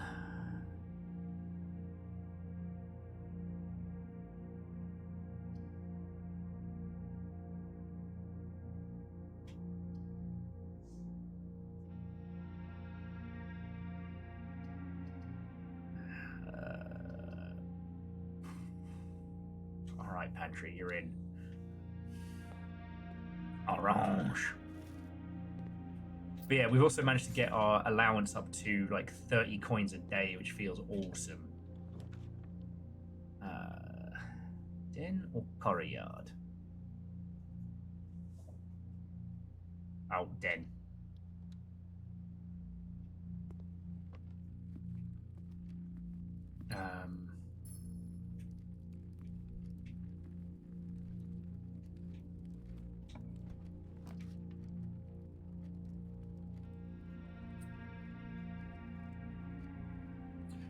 You know what?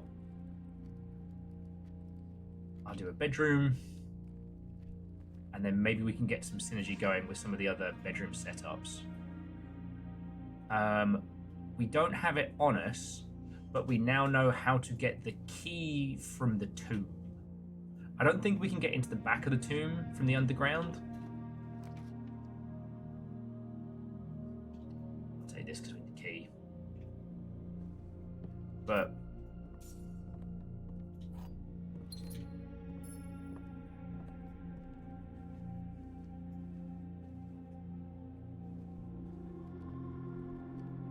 yeah, Akari, the hands puzzle, we don't even know what the hands puzzle is going to be yet.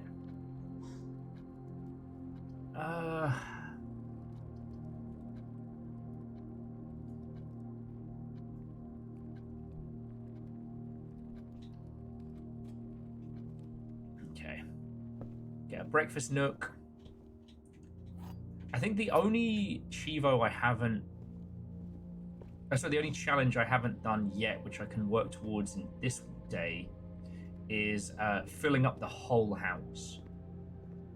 So there's something at like every junction.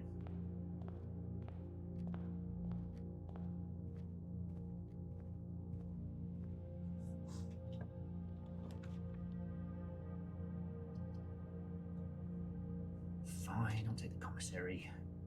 We've got the cash.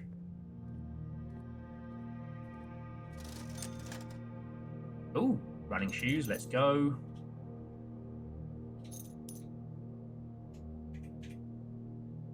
And a sledgehammer.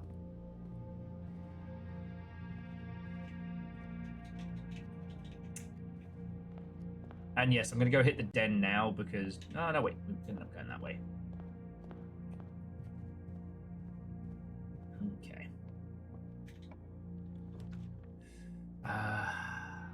Spare bedroom. Corridor's a waste at this point.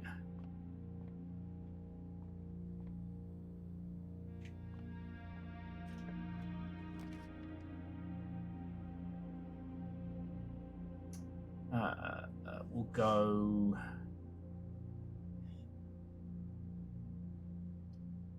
West Wing Hall. We've got protection from red, but let's try and get, let's try and get the boiler going. Let's try and get the furnace going. That is mostly a waste, but fuck it, there's the brakes.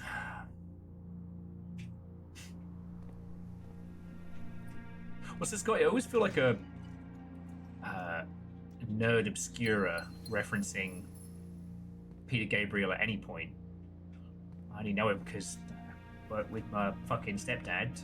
Well, my stepdad worked at his base of operations, so.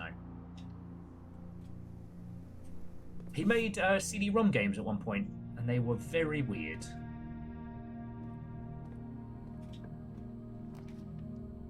Ooh, okay. Boiler room power source. Here we go.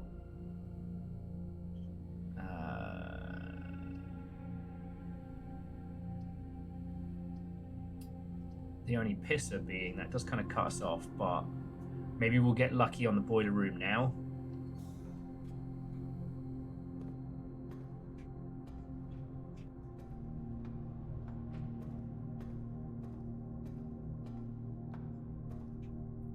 So we can do this. Activate that. Pop it that way.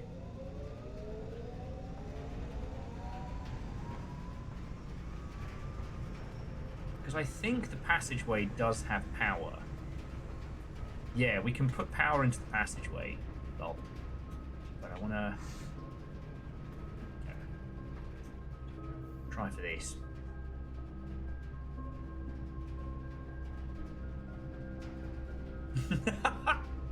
Virtually adding, for the children born in our audience, by which I mean born in the 2000s, a CD-ROM game was a game you played by putting a circular disc into your computer and praying it was clean enough to work.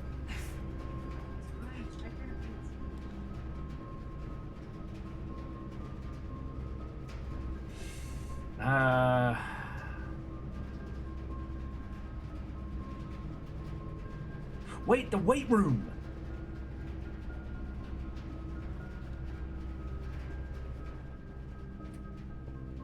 The weight room has a hidden part to it. Fuck.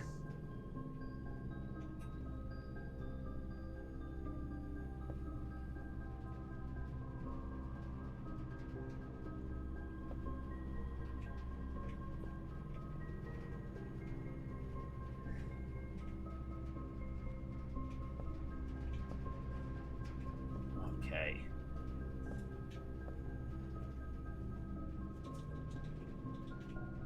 Cracks in the brick. Okay.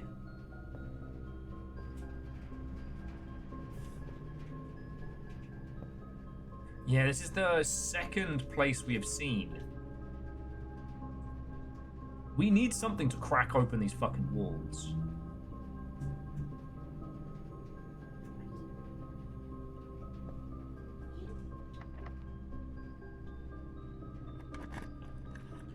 That's the thing, we've already got the sledgehammer. God, I could use some fucking... We don't need a kitchen. Don't need a closet. And that coat check does really cut us off, but then the kitchen just gives us a speedy way back.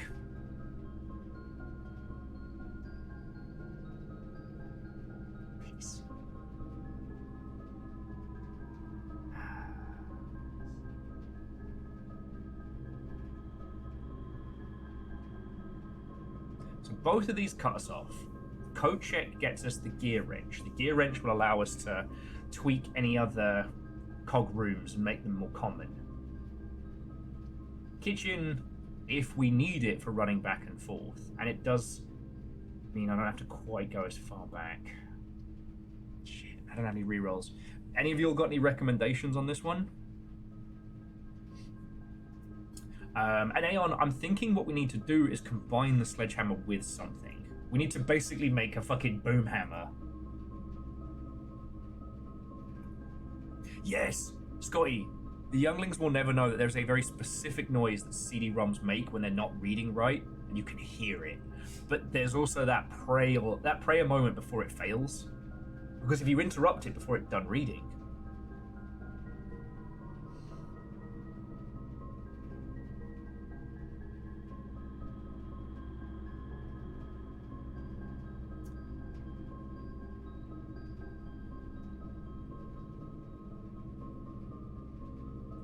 God.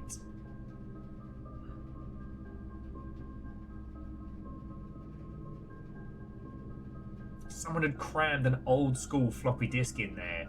Fucking hell.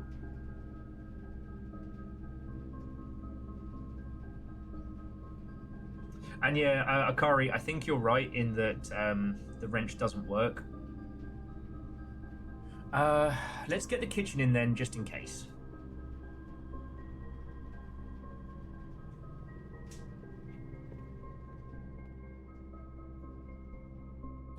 Pop the water on. And what have we got? Banana, club sarnie, and a morning room to the drafting pool. Alright, well, we're good for now. Between the running shoes and starting on 90. And we can shift the power out of here in a sec. But let's see what it gets us. We're going to take the morning room, because more cash, more nonsense, and maybe a shovel. Oh, I'll take a purse. I have a purse.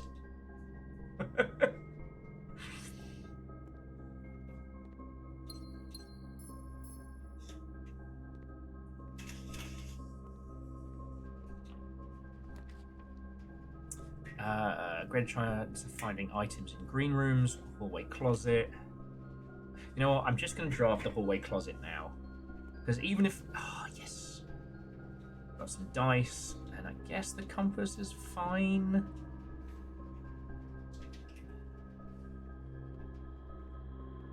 Because that way we can use this last room and hope that we get the furnace. And then try and build to it.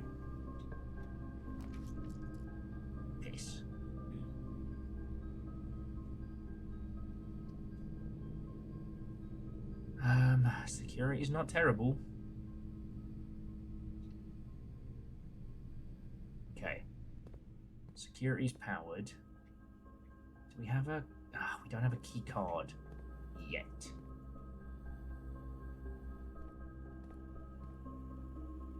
Guess he regrets not getting the breaker.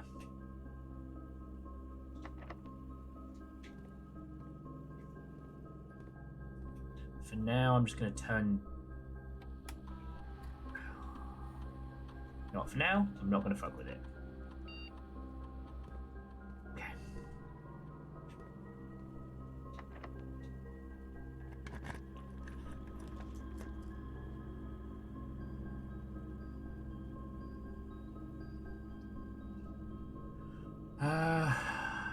Okay.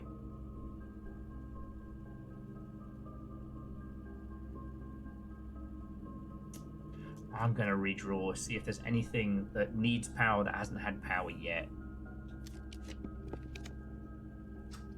Nope. Ah, well.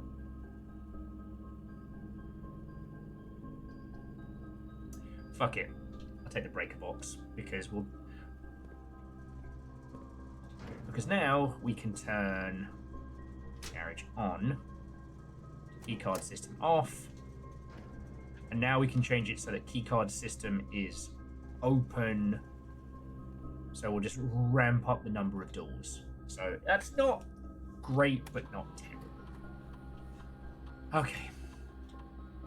Security level to the max. Offline mode unlocked. Confirm.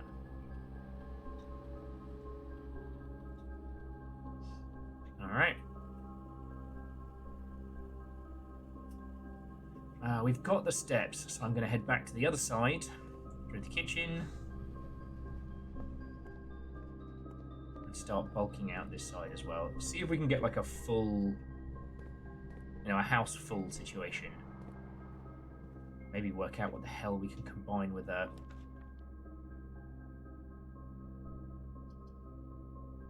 Piss. We need the garage. Piss.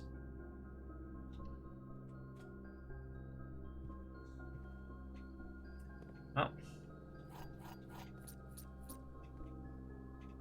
Could have been better, could have been worse. Welcome to Shooting Stars, welcome whoever you are. Sorry, Scotty, I don't mean to do like a targeted attack. Look, it's not my fault that Scott's the only person here that knows Vic and Mortimer. Eureka! It's two British comedians who specialised in some properly surreal nonsense. You probably only know him as the bald bloke from the Great British Bake Off, but back in the days, he was the man with the scores, George Dawes. He's a baby, he's a baby. Vic Reeves and Bod Mortimer. Once asked Sigourney Weaver, after a day of battling hardened space aliens, do you like to relax with a nice long hard poo?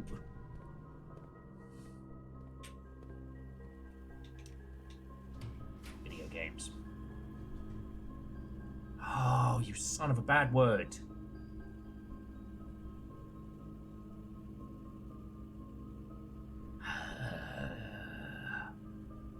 So that's the furnace that we've been after.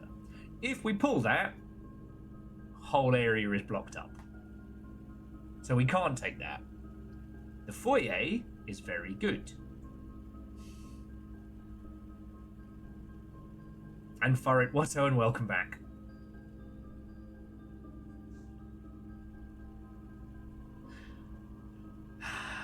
Hallway doors are always unlocked. Just it's annoying because that's the powered.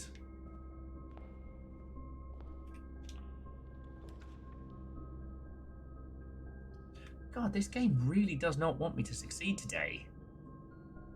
Strong start.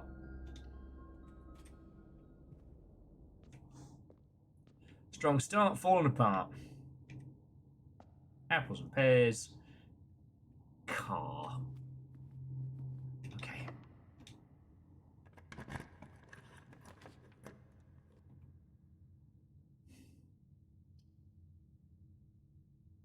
Fuck. Alright, this is absolutely not going according to plan.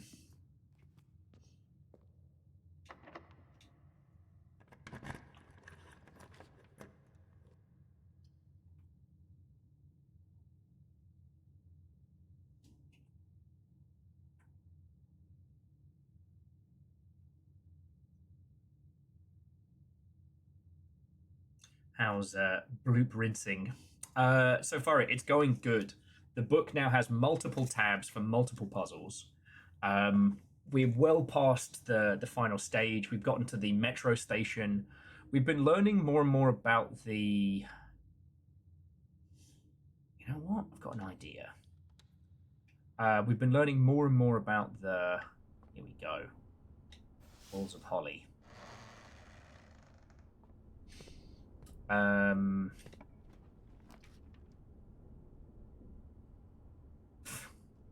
right. Apparently, we have already done the fancy hallway, so it's given us 2 corridors. All right.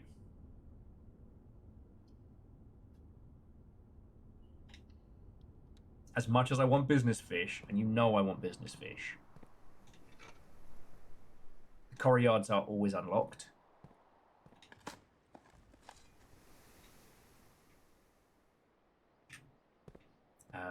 But yeah, so we're learning more and more about the heist, and we were working towards trying to get the fake crown, whatever significance that holds.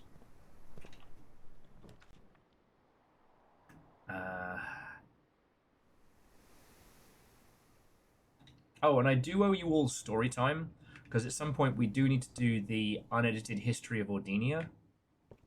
But I think we're on to drafting strategies again. Here we go. Okay. The Death of Drafting from Drafting Strategies Digest, volume number 5. Every architect has experienced it. You're drafting a house room by room and everything going smoothly, and suddenly you realize there's only a single path available for expansion. And it's imperative you draft a hallway, or else your design will have no further development. But on the crucial draw, the drafting gods offer you nothing but dead ends, and rooms with no exit, and even fewer prospects. Dead ends are the death of dreams, the death of plans, the death of expansion. Sorry?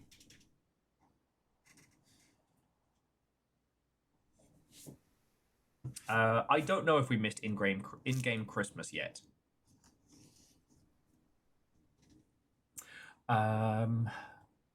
In short, the death of your house. But are they genuinely as daunting and menacing as they appear? Perhaps beneath the morbid exterior, dead ends hold some inherent value. In this volume of drafting strategy, we will delve into the world of the grave. More than any architect.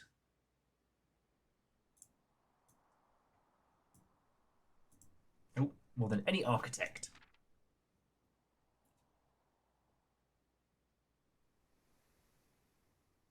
Discover once and for all if there is any life beyond the dead end. Okay. Don't be afraid of drafting a few dead ends. All right. I think this is stuff we've come across. I'm documenting all of this. Grave mistakes, as foreboding as the black-bordered tomb may seem, is one of the most straightforward strategies centered around dead ends. This floor plan can only be drafted from the grounds. The tomb itself is a vast crypt filled with shadowy alcoves and creepy recesses. The entire space designed by an Ordinian architect. Was by early Ordinian architects to evoke a sense of mystery.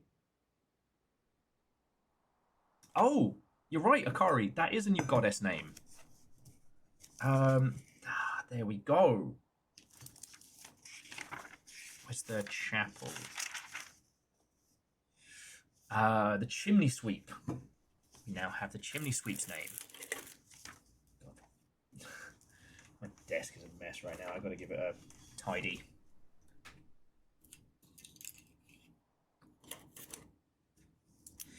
He says losing his place. Okay. Here we go. The chimney sweep is named Veya.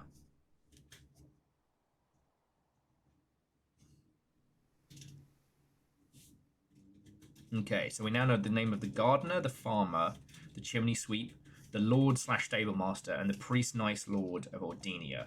So we need to know the maid and the baker.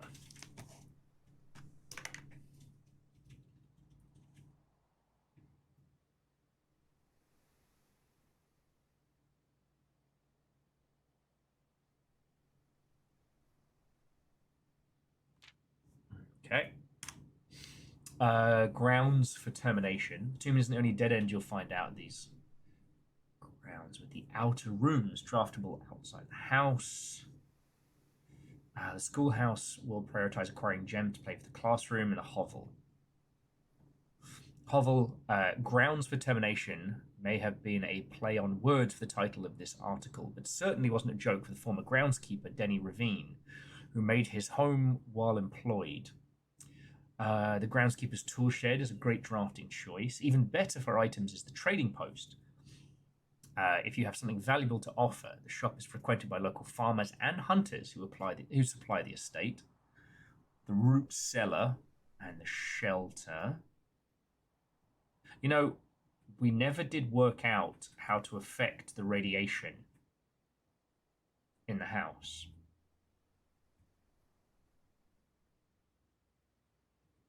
The Fallout shelter has a feature in it where if the rads reach a certain level, it unlocks everything. Okay. Oh, here we go. These are all the different blessings for the shrine. The Tinkerer. Whenever you draft a mechanical room, will trigger your current experiment. Oh, that's good.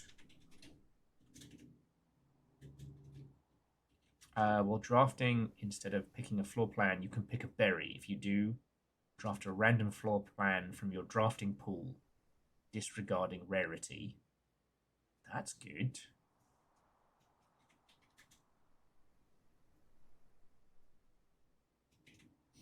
If you call it a day with the blessing of the monk,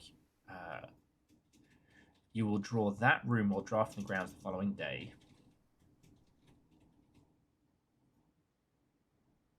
The blessings of the chef adds more food to the dining room. Beware of the root tree cellar, though. Some weird dead shit in there. Reactor online. Sensors online. Weapons online. All systems nominal. The existence of a blue prince implies the existence of a blue king. I mean, Skynix, that's basically where we're at. We have found there is a non-zero chance that we are, in fact, heir to the throne, the Blue Prince. Oh, Blessings of the Gardener, add 8 courtyards, and the Blessings of the High Roller. Each time you draft a shop, gain an ivory dice, and gain 10 gold whenever you roll that dice. Okay. So we know those. We need to come back here with the magnifying glass. Top 5 dead ends. The attic, it's really good. Study, likely the most powerful for an experienced architect who no longer has difficulty acquiring gems. Coat check, hovel, and secret passage. But here in mail-in sweepstakes. On January 20th, Taro Mataze shocked the world of architecture by drafting 19 dead ends in one day. Can you beat his record? Drafting 20 or more dead ends in a single day could win you 200 gold. And the trophy of sweepstakes. 50p in a bag of skips, whatever that tiny writing is down there, it's got some cool shit in it.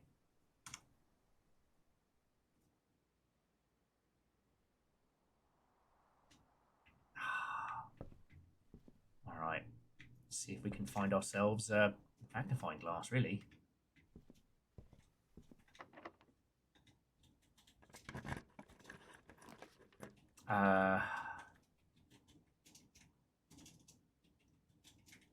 Son of a bad word. So we have 1, 2, and this would be 3. If we get the servants' quarters, we get 3 keys. If we get the veranda, we get more goodies, and then more rooms on this side. I think that's the play. The Akuaz. The voices were pretty good. I would love to see it. But yeah, so far, what's been going down? How's the game dev life treating you? I take it everybody who's in is fully on board with spoilerific nonsense. I'm out of keys. Fuck.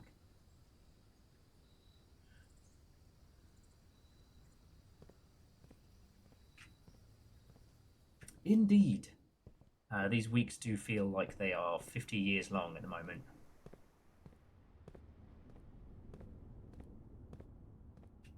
Moose's question, because we missed off. Have we found more on Simon's possible claim to the throne since first finding room 46? Like, where that traces to the family line that the regime hasn't hunted him down thus far?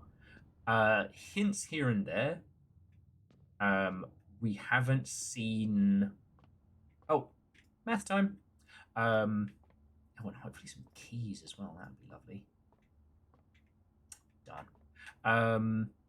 But it is implied that the family that owns this house is descended from one of the Ordinian royals that may or may not have been dethroned. Okay, mass nerds. All right. So 17. What the fuck does that mean?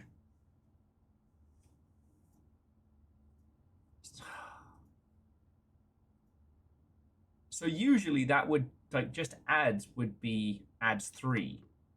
But it's not. Is it 3 squared? Which would be 9, right? Okay, cool. 3 squared again, 9.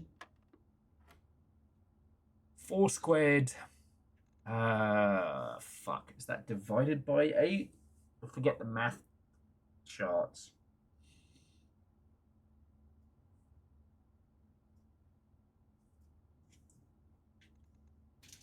Two. There we go. Yes. Keys for days. Keys for days.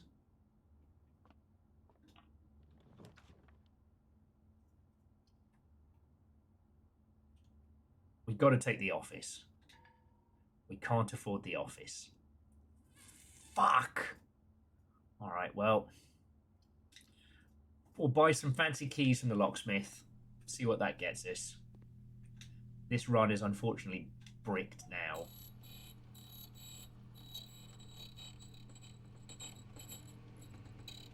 Well, Akari, we'll tap out in this room.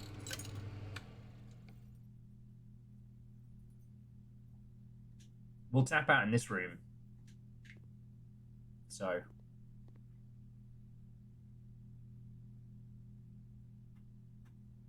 Yeah, the problem, Scotty, is we've had so many gems on this run, I've lost track of what we do and don't have. So, we'll go to the veranda, pop that forward. Who knows what will shake forth.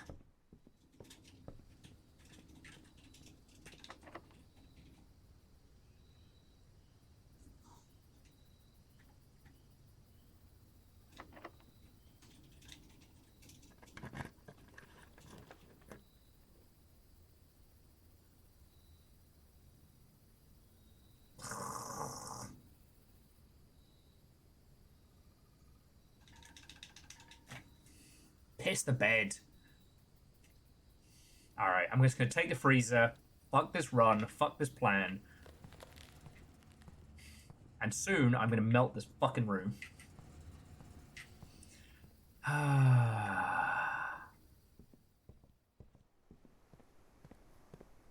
Where's that bloody break room?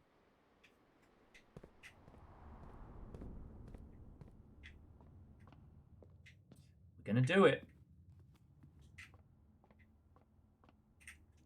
Okay. Okay.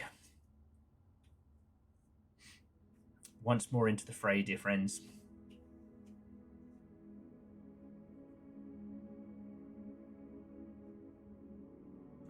I keep thinking, though, about the blessings of the mechanic.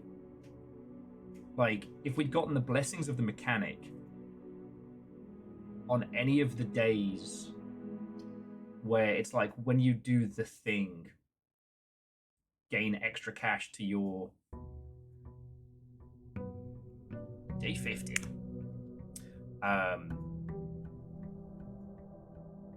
Gain extra cash to your coffers anytime you complete the science experiment. Like, we could game the system so hard.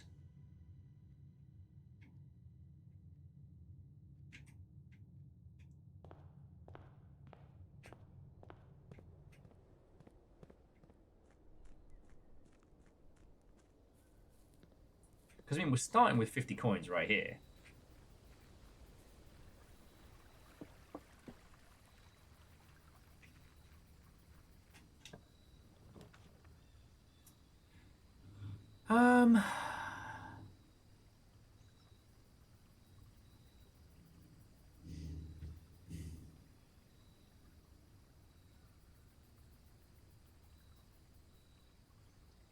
Piss.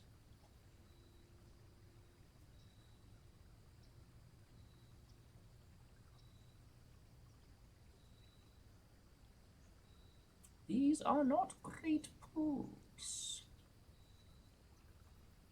trading post and try to get the torch? Did you spot things to be lit in here?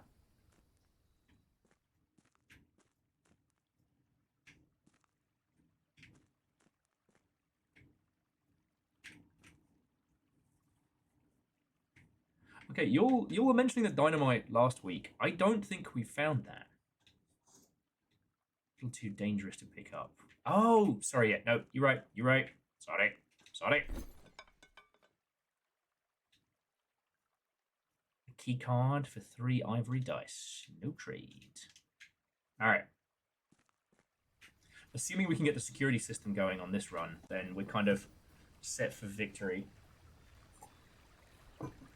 The other thing that we could work towards is, once again, fully emptying the reservoir. Now that we know that the different doors around the final door are all based on sanctum keys, and each door, sorry, the sanctum keys open those, and each door is based on a different country in the history of this world.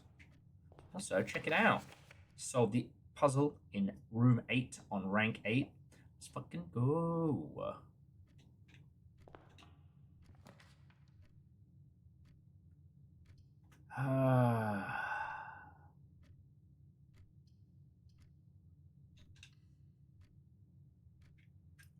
Guess a little parlor tricks to start with. Yeah. Yo! Puzzle Sicko log, day 50. Still haven't found a thingamajig that helps with the what's it. Oh wait. Blueprints sounds like blueprints. Now that's nothing. Imagine, if you will, friends, being the last person to work out that blueprints is a pun. And never being allowed to forget it. Welcome to my life. Simple Chaos, seriously, fucking thank you. That's well more than I spent on supplies today. You absolute fucking legend. Thank you. No, it's alright, Forrest. It's alright. You're releasing a video game. You're going to have your challenges. The empty boxes both have true statements. The blue box has a true statement. This box contains the gems. Wet. You fucking wet. No, but seriously, Simple Chaos, you and Nexus and some folks who didn't want to say anything yesterday sent us a whole fucking wedge of money. One individual basically wanted to cut down on like recurring costs, like Twitch subscriptions and stuff like that, and was like, yo, can I just send you the cash? And I'm like, yeah, no, thank you. Thank you. Yeah, Furret is perfect with no flaws.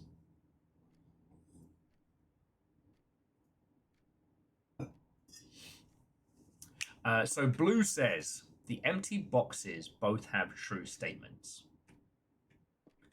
And then the blue box has a true statement. This box contains the gems.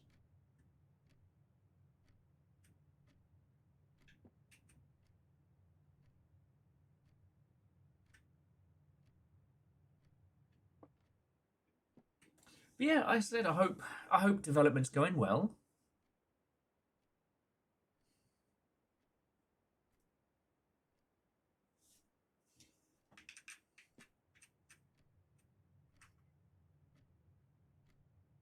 False, false, true works.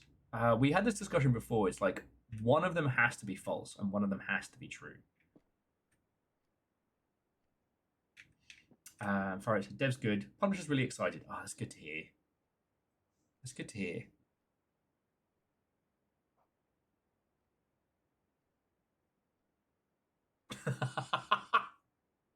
Flawless turnip, will overguard.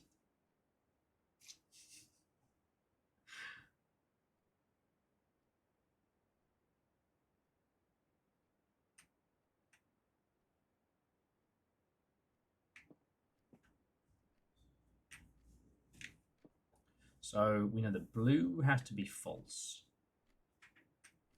The empty boxes both have true statements. So that, yeah, Bingo bango. Akari numbers spot on. Back of the net. Alright, let's see if we can get this wing of the... Oh, okay. Commissary. And it's not like we don't have cash to splash. Stop that incessant Shovel. clicking. Sledgehammer. Salt. Yo, I'm fearless. That's really cool of you. Thank you. Furret, I'll say this. If it's something you can ask me about while I'm streaming, so long as it's not involving, like, you know, legal shit or otherwise, this is where you will get the most amount of my attentions, especially in terms of, like, you know, game dev or biz dev knowledge. There are DMs I have not responded to proper from days. Oh, conservatory. Adjust the rarity of floor plans in your house. Let's fucking go. Give me the good shit.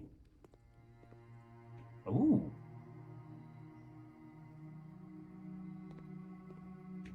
Ooh. It's like a book nook with plants. Okay. Drafting locations. West wing only. The garage and the west wing hall. The east wing and the master bedroom are only on the east wing. Other special cases. Conservatory will only be in a corner. The bookshop is only draftable from the library. Okay. That explains. I mean, it explains why we haven't seen this so far.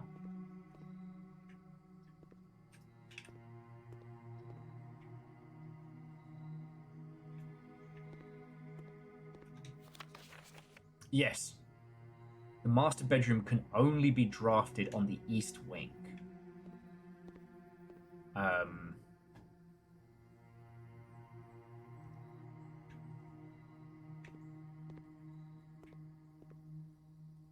So, floor plan conservation. In the conservatory, you'll be able to permanently adjust the rarity and rates that determine how often certain floor plans are drawn. Okay. Today, you may adjust the rarities of the above floor plans.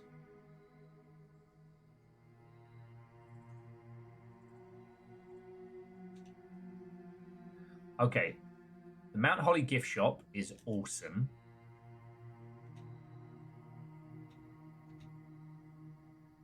Like, that's a 3-slot easy pull.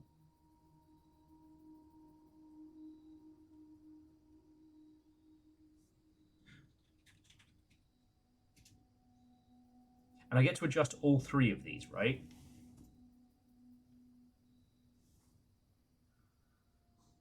Yes, sorry, Scotty, Akari, we need to read her ladyship's diary. We know the key is now in the tomb thanks to the puzzle we solved last week. So now we just need to get the tomb to drop as well as. So what I'm thinking is we mess with this now until we either get her ladyships or something along those lines. And then hopefully we found some dice.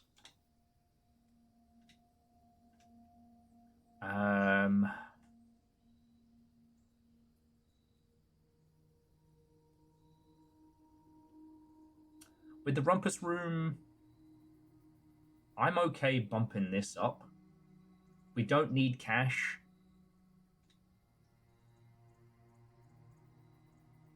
And it's just a corridor that costs more. And I will take any recommendations on strategy for these rooms. The music room I would like to bump down because major keys are awesome.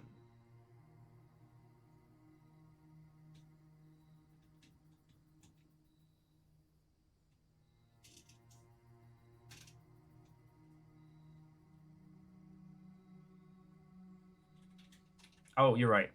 The 2 cost is not a bad shout. Okay, so to confirm, we have the Mount Holly gift shop, which doesn't cost anything and is the 3 place, will now be very common. The rumpus room is now moved to unusual. It will show up eventually, but, you know, we don't... The great Zalahara, or whatever his name is, won't talk to us anymore because we've had all of the hints and clues. You know, we now know that there was possibly, thanks to him, after the heist, there might have been a car crash. So, after our ma'am knocked over the fucking museum, she might have died in the crash. And that might be why she's missing.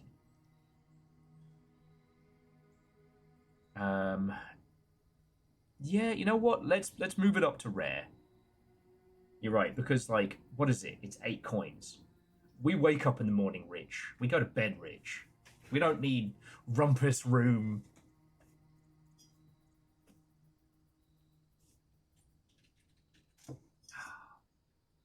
And I fully screenshotted all of the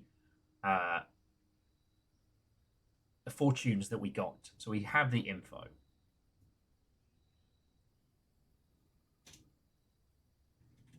Anyway, sorry, jumping back. So yeah, so all I want to say for it is like, if you need knowledge or info of game devery stuff that you can't ask me on stream, feel free to message me, but the response will be a little slow. If you can ask here, you have my full attention. It's kind of like trying to formulate the question. Hey, that's cool. It's all good. This is my offer to you all, friends, is like my game dev knowledge is always available. The only time I'm going to charge you for my help is if you need me to work on stuff that I can't stream or that I can't discuss with you. I'll work out a fucking marketing strategy with you on the spot. I love this. Right? And yay, music room. Okay. So this is going to allow us basically to tweak our deck. Got the cello here. I'm just looking to see if there are any other items. But yeah, sorry, the conservatory will only pop up in corner rooms. It's cool. So we're going to do the other spaces, and yeah.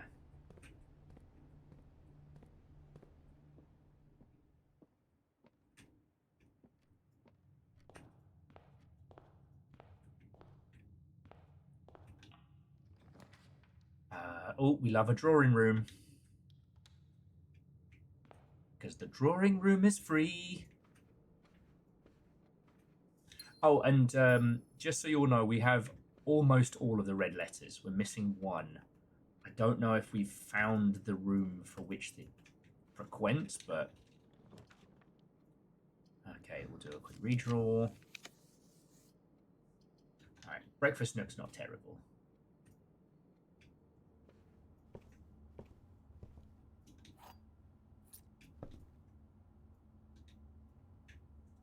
But I'll take a bacon and eggs.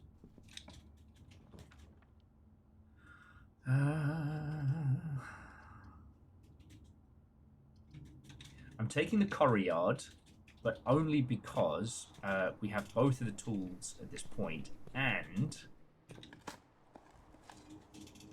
piss. We still have not solved the puzzle of the push stop room.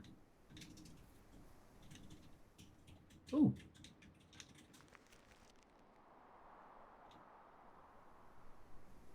Okay, well, if we get there, we get there. So, in an ideal world...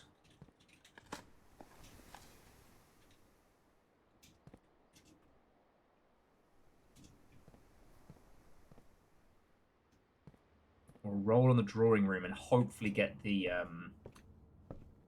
puzzle door. And maybe the gods will be kind. Ah, well. It's better than kicking the downstairs mix-up. Okay, let's see what today's puzzle is going to be. Alright, experiment set up. Continue with experiment.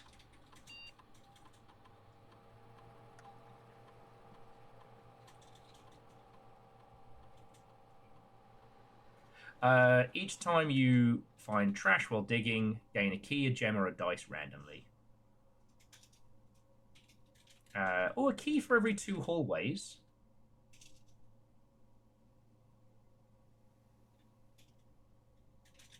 What do you reckon? Yeah. Dice. If we could reliably get dice, then I would be all about that. All right, now this is our last draft before we head outside and pick what would be our adventure for the day.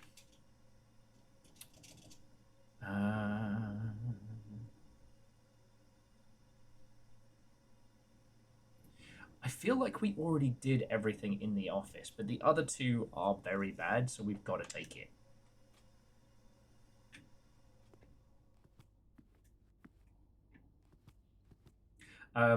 Because we've got the gems for it now, and we get 1 gem for doing this, so it ends up being cheaper. Well, the only reason I didn't want to take the chapel was because if we end up taking the shelter again, trying to get to the furnace, you know what I mean? The furnace increases the amount of red that we will get, and we'll need the shelter's protection for that. You know, and Lyushi, this is what playing a game together is all about. You know? As long as you're not telling me the solutions, let's fucking go. Unfortunately, acquiring dice is a bit of a roll of the dice. That was Vershi. Oh, we already picked the trading post. Let's see if the treasure map trades for anything. Coin purse. That was good. Compass. Car keys. Salt shaker. Magnifying glass. Trade. Done. Sledgehammer. Coin purse. Shovel. Car keys. Key card. Dice. Alright, well.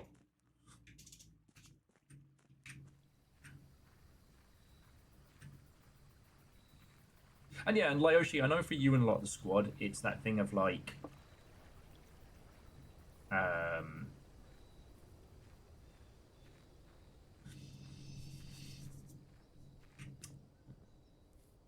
for those of you who have played through it, you kind of, your big input is drafting strategy in the ilk.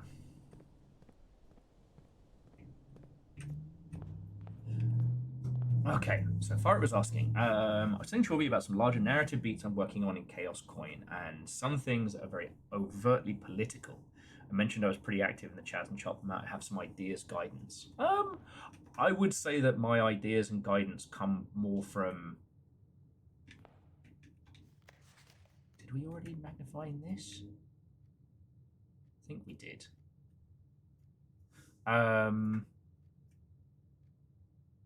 I would say that my knowledge comes more from like PR and the ilk. I would say that for your first title, what you wish to say with it is entirely up to you, and you should bring the thunder. All right. I guess what I would add is don't make it part of your marketing or your front-facing stuff, because even the individuals that you wish to be supporting or representing may take it the wrong way. You know what's a really good example is actually, I'm not just talking about this because it's the game Jess played yesterday, but Dungeon Bodega Simulator is very good. Boudoir.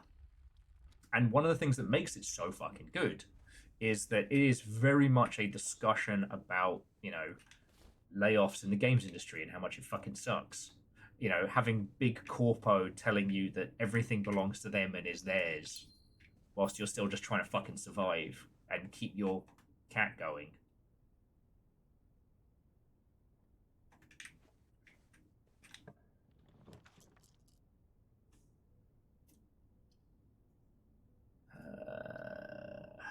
God, I wish I could rotate potato. It says for every 2 hallways, right? So 2 hallways. Not a perfect use of resources, but...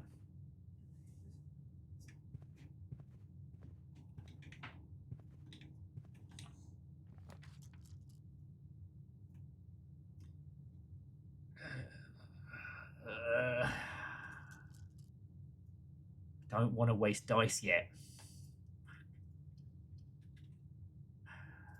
Alright, we'll just try and move back down off the foundation then. See where this adventure takes us. Because this door is guaranteed unlocked. Oh, boiler room. Security room.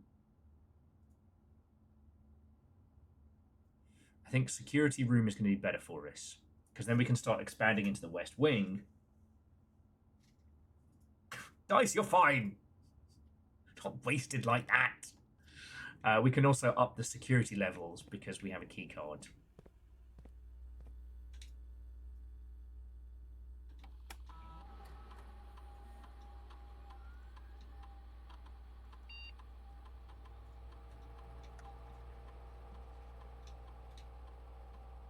Okay.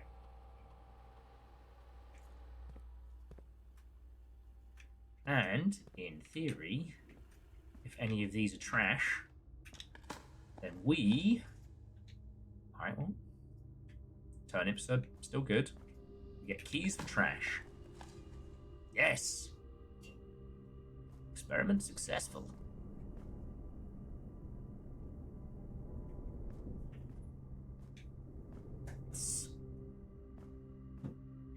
Don't even. Don't even. Dice is fine. Put that juju on me. Wait, what happened to Dice? Nothing's happened to Dice. What did you do to Dice? I swear to God, Will.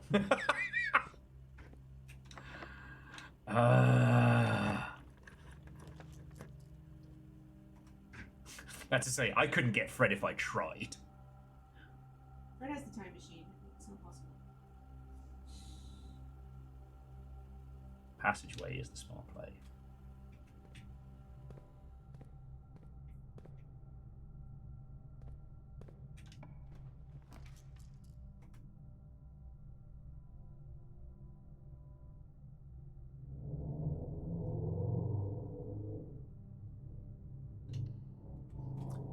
Exit through the gift shop. Feck you guys. Feck you all. I'm trying to be useful and help people here. You're bullying me. Oh.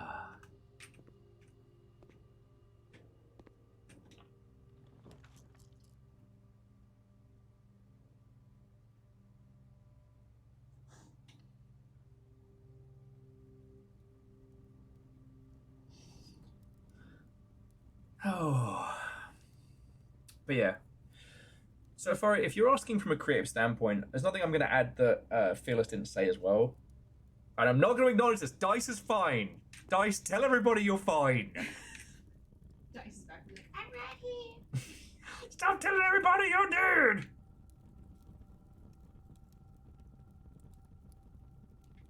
Oh, Dice is fine. Okay, never mind. Ah. Terror's alarm, yeah. Okay, we want...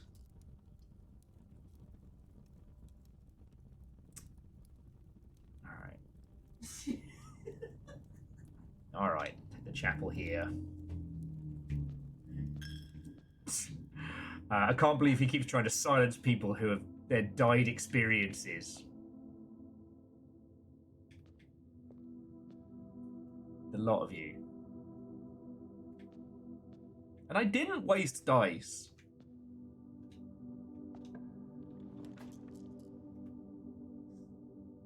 Alright, morning room it is. About one tube doesn't mean he didn't. Wow! See, look, I found more dice. Dice is fine. You cloned Dice? Oh my God, Dice is a clone!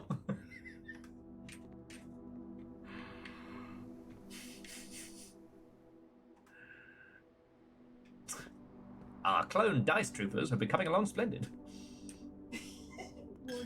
Fuck you guys. Fuck you guys. Oh. Dice, wow, Will, wow.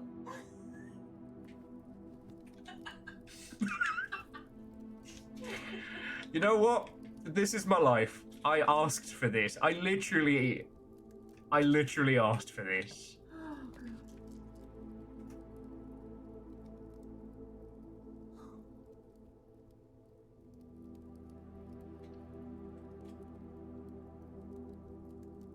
There's a clone of dice around. Is that 2d6 or 2d20? Fuck off! You're all assholes! Alright. I'm gonna just roll for my funky puzzle room.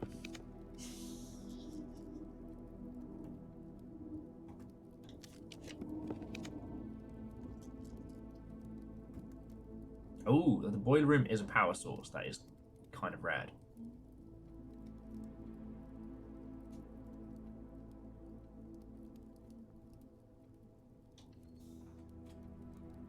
Okay.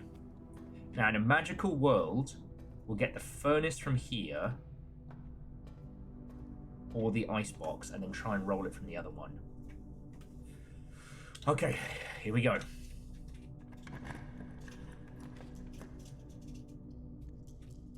Shit, I didn't turn the power on.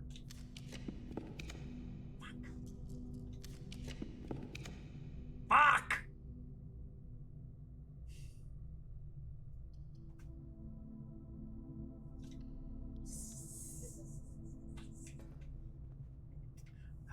The dice were not in my favor.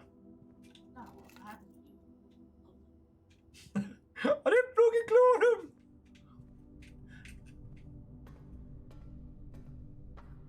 I can't remember if Middle Ditch is a weirdo or not, but I just keep thinking of that skit with, you can't just come online and all be mean like this.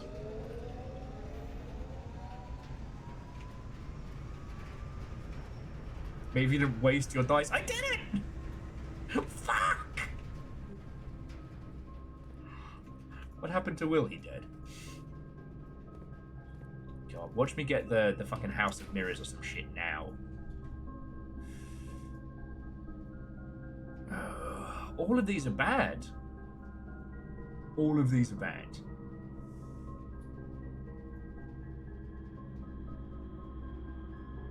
Fine. I'm taking the closet.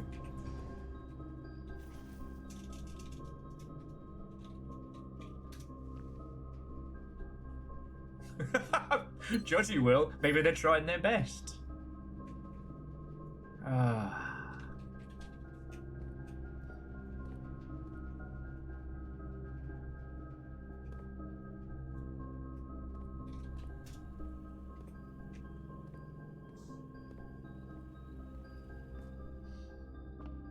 Watch this door be locked as well.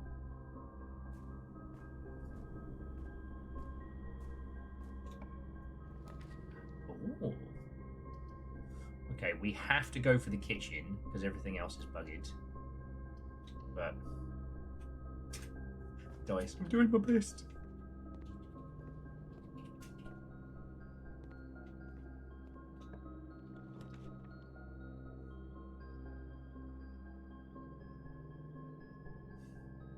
We have to take the pantry.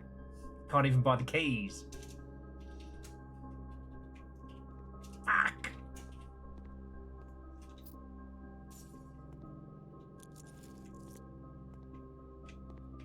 This game mocks me. Knew it! Okay.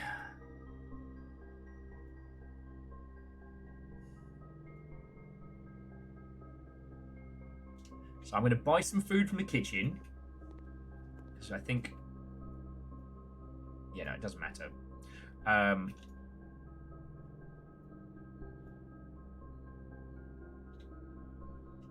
many green rooms we got? 1, 2, 3. So that's 15. 15 for 5. Let's go.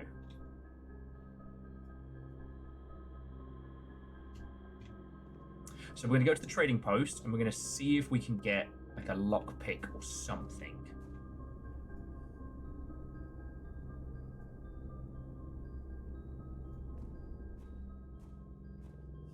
Okay, jumping back.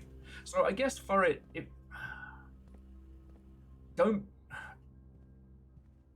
Whatever it is that you wish to talk about, if you think it's going to, spark fights in the ilk, don't put it in your marketing assets. Other than that, it's your art to say with as you will. I know writers who use subtext and they're all cowards.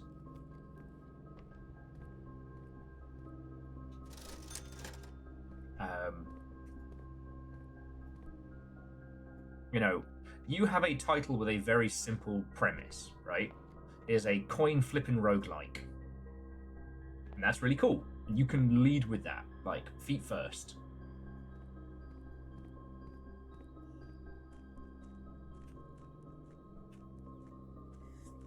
But yeah, the Bodega Simulator was so funny.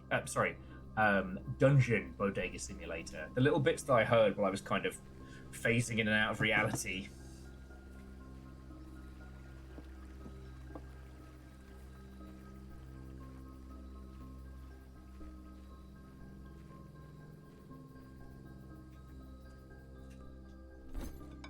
Okay, so the key card gets us dice on a trade. Shovel, more dice. Sledgehammer gets us the battery pack.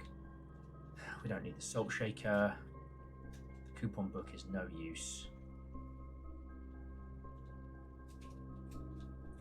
Car keys is more dice. Coin purse is coupon book. The vault key, we don't have the vault.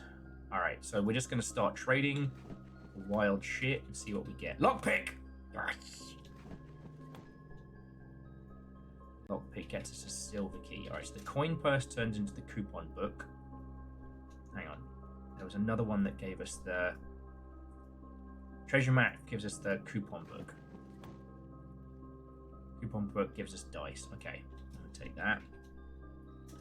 Car keys gives us dice. Take that trade. Did you take that trade? I'd take that trade.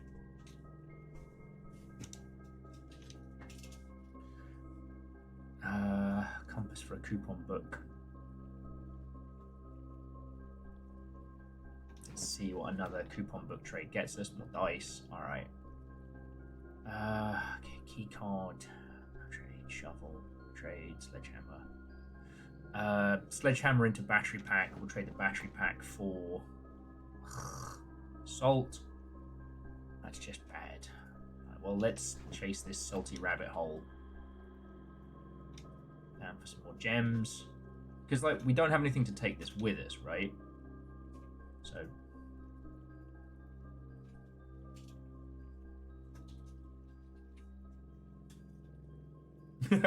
LGBT stuff early, socialism stuff later on. Done. Capitalism is evil.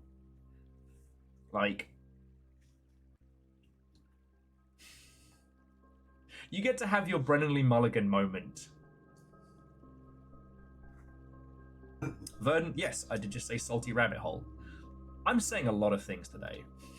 In quick succession.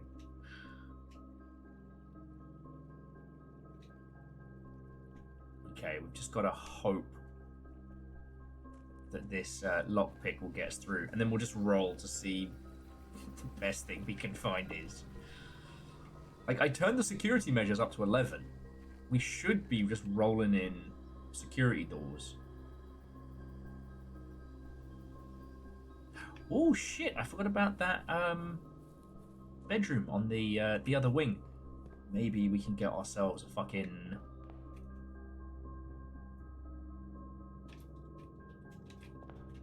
Okay, yeah, maybe we can get ourselves...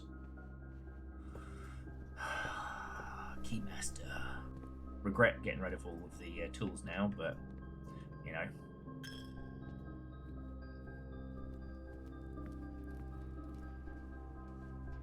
Okay, here we go.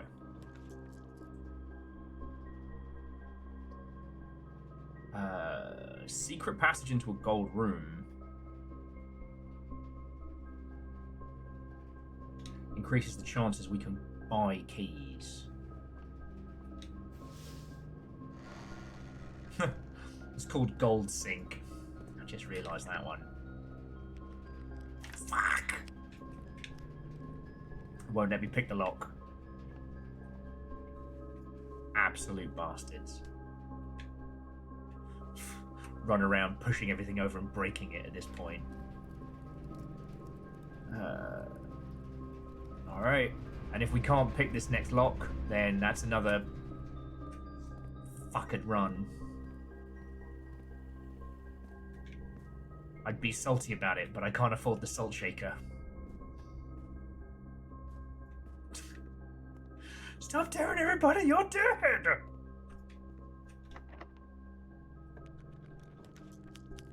Okay. pool only gives us 1. I feel like we should roll...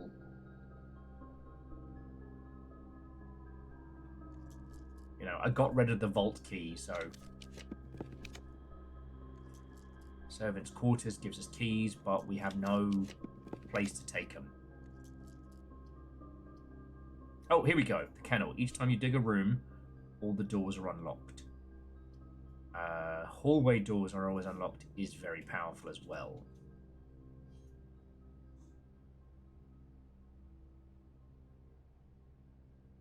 Oh, and we still have our shovel. What do you reckon?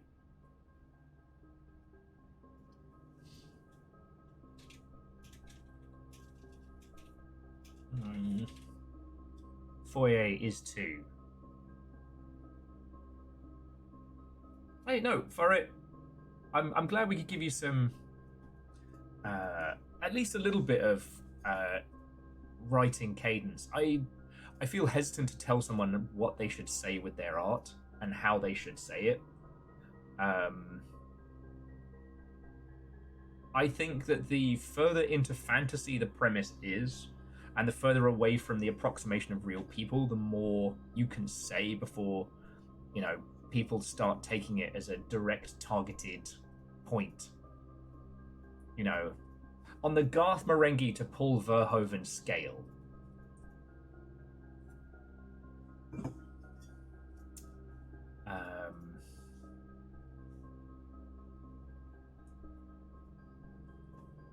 I'm going to go for the kennel, because we'll be able to pet the dog.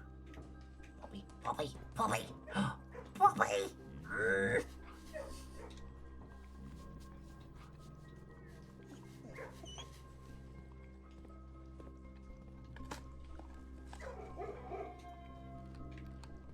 A few more coins. We still haven't worked out what the cat here means. Doesn't appear to be anything hidden in it. Mailroom would be fucking great right now because we have like 50 million things, but opening this pit up again would be even better.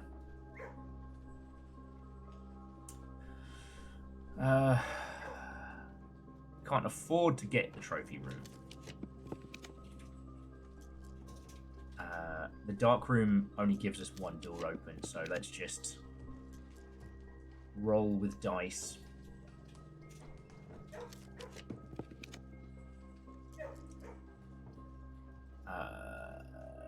Break room it is. Hope you like math. Man, nothing behind the bar. Which feels targeted.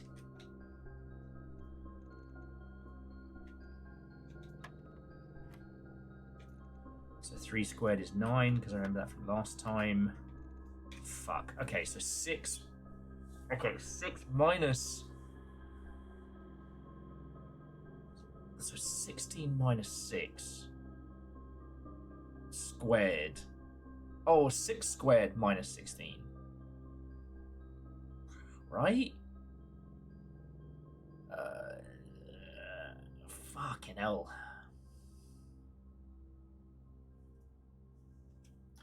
So it's 20, alright. 22 squared minus 20. So that would be 2 squared, so 8. 8.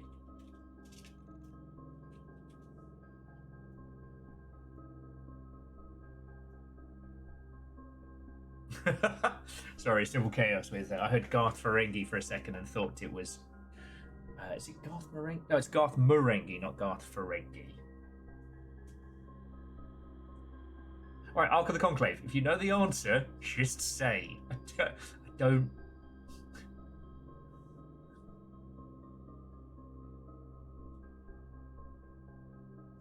Okay, so... 4 plus 1. Where are you getting the 1? Oh, the 1! Fuck, I blinked and missed the 1. Okay, good spot. So it's 5.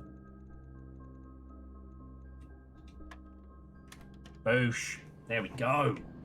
And that gives us 2 keys. Alright, we're back on track. Back on track. Darth Marenghi is his Sith name. Got to use the lockpick.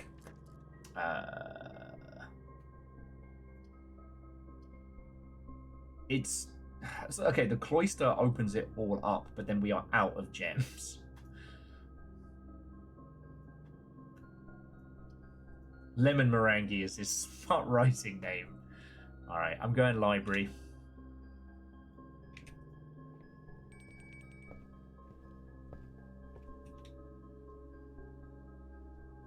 Oh yeah, because we tried to trade the sledgehammer for the lockpick. All right. So we did drafting strategies 4 and 5.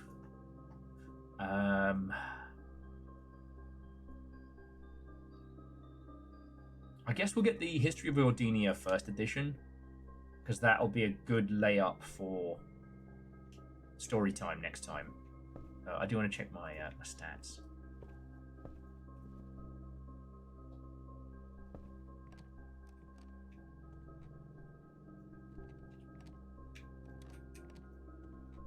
I will say though, a coin flipping game with a message about the ills of capitalism is pretty on point for the homies.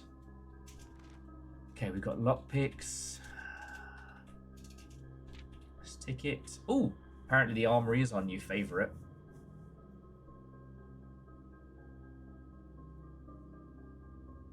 Most drafted is the breakfast nook, the den, and the pantry. Most paid for is the corridor yard.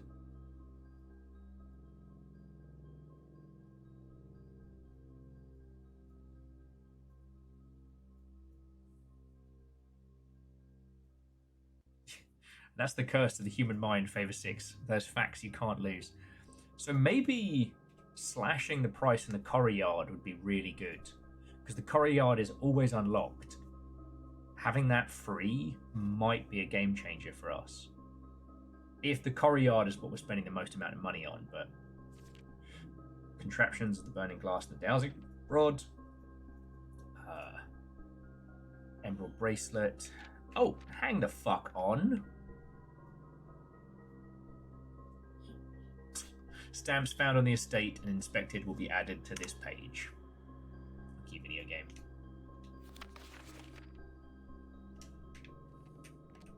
Today is supposed to be trying to slash the price of the school. But I really got to pick the shrine next time we're drafting. Okay, but we are here. We've got 2 keys. The lockpick did its thing. Right, all of these are bad.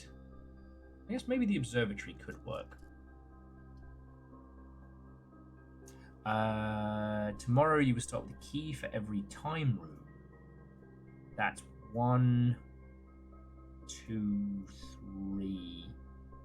So we'd start tomorrow with 3 keys. I've got to be honest, it's tempting. I kind of want to keep going on this run, but it's really tempting.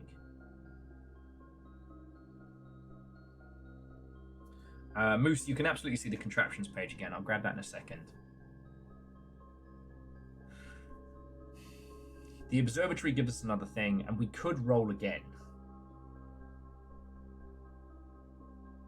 But the observatory might also give us more keys. Yeah. Who knows, maybe we'll find some more stamps. As soon as I realised that the amount of green rooms are now more likely to contain special flowers. And a diamond. Jonathan Diamond.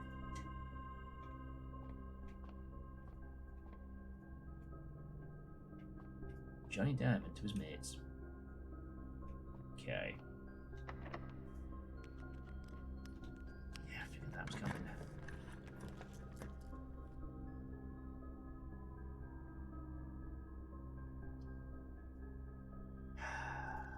Alright, we've got one last dice to roll. Fuck it. Oh, actually, I guess the gymnasium opens this pit. Well, the thing is, if the gymnasium is locked, we're out of keys. The moon necklace, I think, was more than we have money for. Fuck it. All bad. Alright.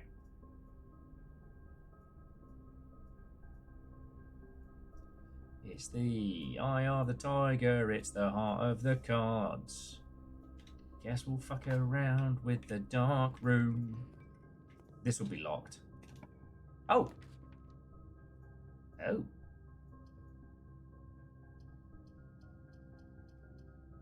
Okay, 2 wrongs don't make a right, but 3 rights make a left. Oh, business fish, business fish. You are a beautiful, beautiful fish. Here we go. Even in the dark, I can sense the business fish. I should teach a fucking course. Oh. Okay, this run just completely changed. So, this room is now unlocked because we dug it open. And we just got 3 keys.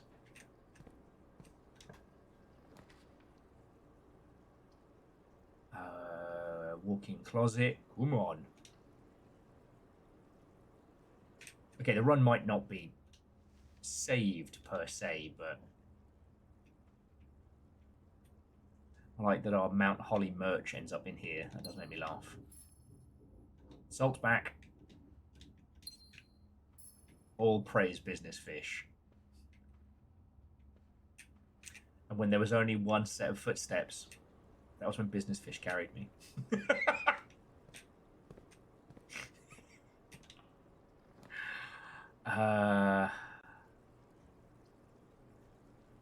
Showroom. Just keep it going.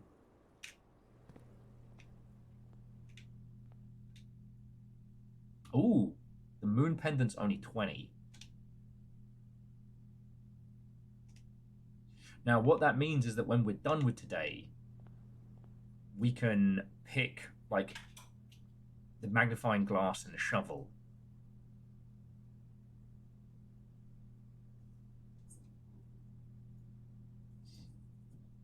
Can we go rank 10 with tunnel?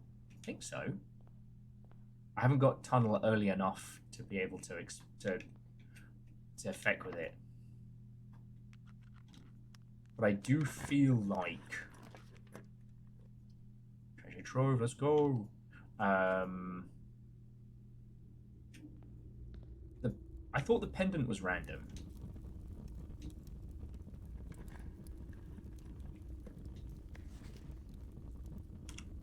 Green memos and white boxes are always lies. Yeah. We haven't even begun the puzzle downstairs yet.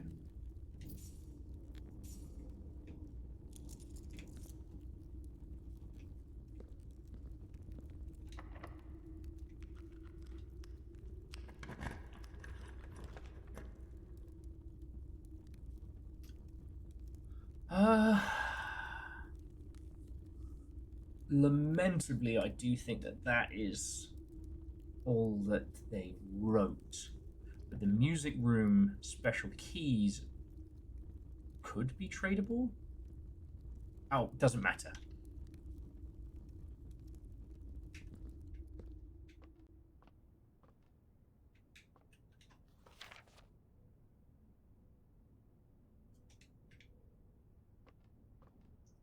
Yes, we went through all of these.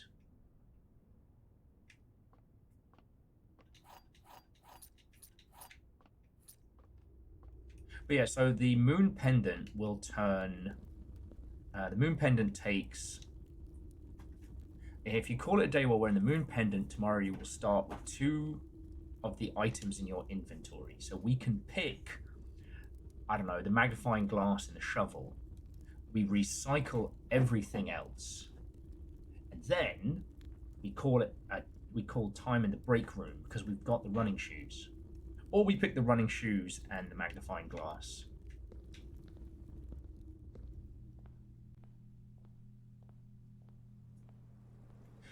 Moose, yes. The green memo being one of Hartley's rooms. I think yeah. Wait, no. I didn't record that. Fool.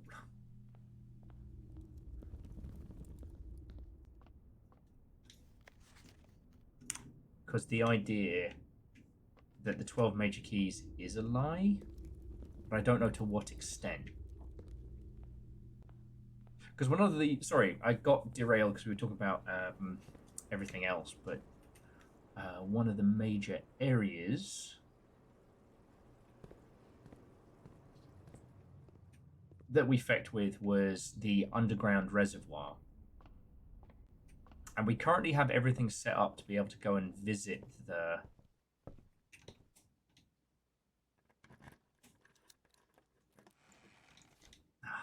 There's the dice. We currently have everything set up to be able to go and visit the metro station, should we wish to. Oh, God. Sorry. Ow. You okay? Yeah, I'm fine. Scared the crap out of me. Okay, well, I'm glad. You're welcome. Just want to make sure you're awake.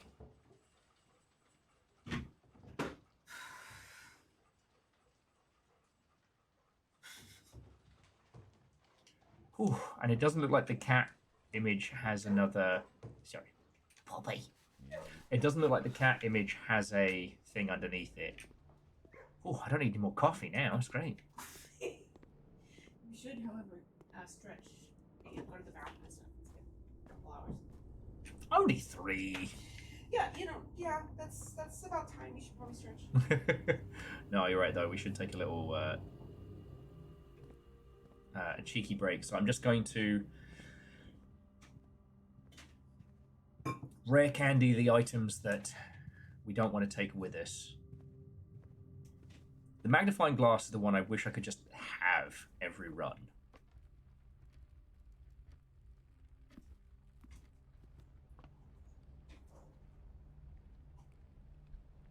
And the next thing in the gift shop is 40, which is the swimming trunks. I'm not sure what that's going to enable, but...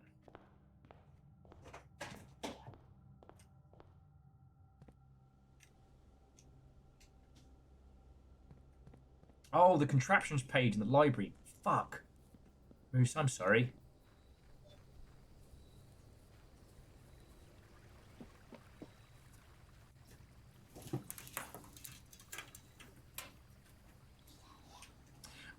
So Moose, there's a few we know what to put together, but it doesn't add to the contraptions page until you make it. Alright, so I want the...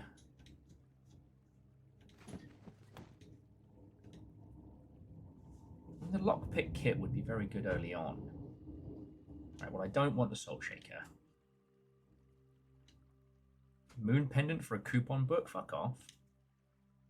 No trade for the car keys. But the key card we can go back and get. If I have enough steps, Moose, I'll try. Because, yeah, what we want to do is trade the key card...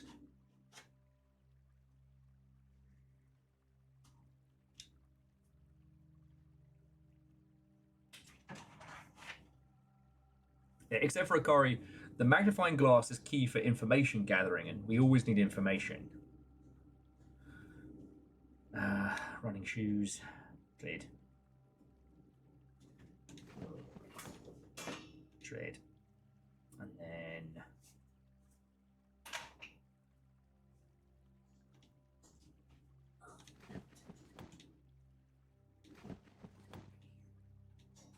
Okay, so we've got the shovel, magnifying glass, and the moon pendant.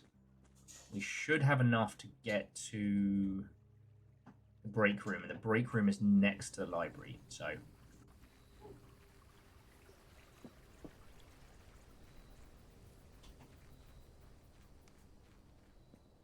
So, like Moose, we know that we need to do a thing where we combine the battery, the lever, and I think the shovel and or sledgehammer.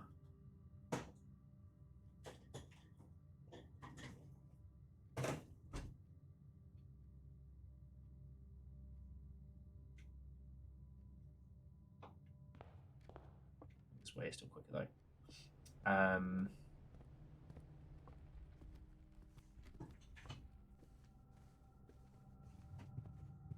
But I haven't had the chance to put it together yet, so it doesn't get added to the recipe book until you've done it.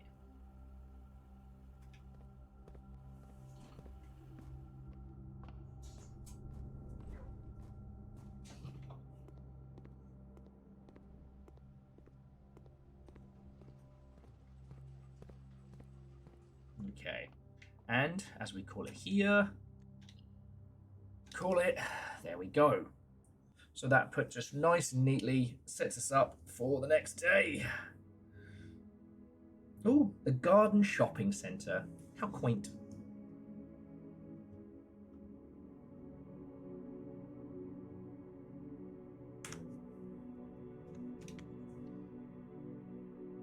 Okay.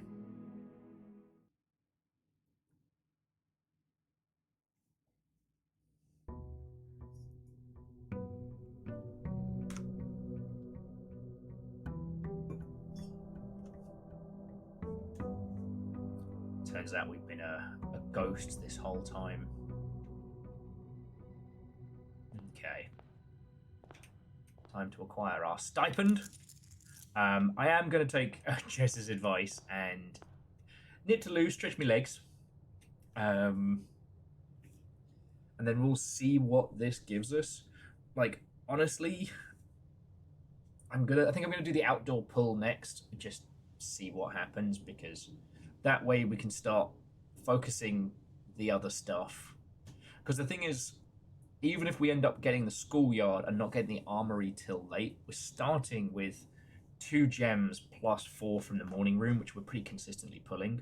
So I think that would be pretty good. Anyway, friends, stretch your legs, get snacks, time zone appropriate beverages, pay attention to your nearest, and or dearest. Stop telling people Dice Goddess is gone. They're not. They're fine. Because they're cloned. The wording matters, Will. They're not dead to you because you cloned them like a sheep.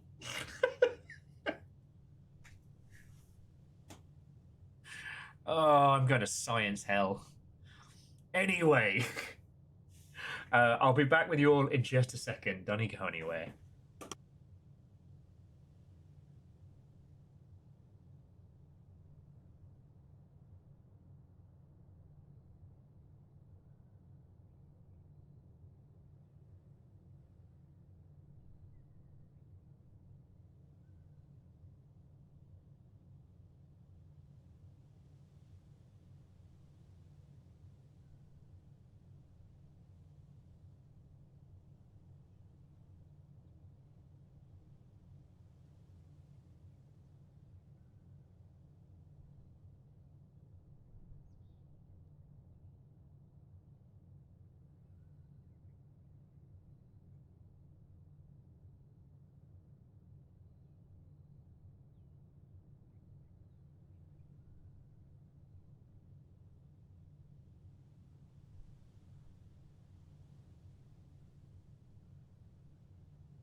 Alright, he's on to us, but you know what? It's okay. It's okay.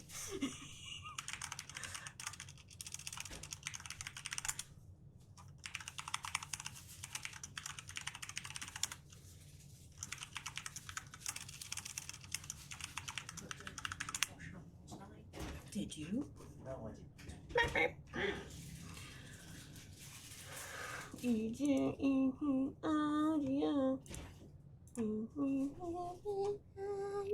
It's catchy though. It is. Ah, fuck, that was the wrong account. God damn it.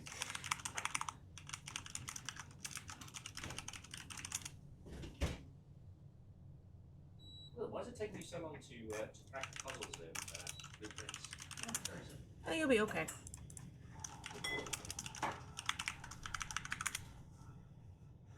I know he does. I know. Yeah, we gotta switch that up a bit because he's onto us there.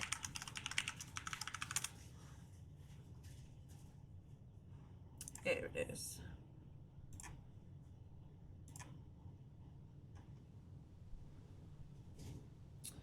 Little fire gremlin folder, no touchy. Got it, got it.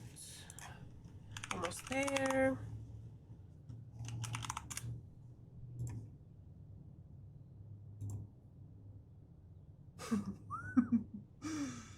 That is. Will's on his break for tea. He's on break for tea. What are you doing to me here? Nothing. Just chill for a minute. God.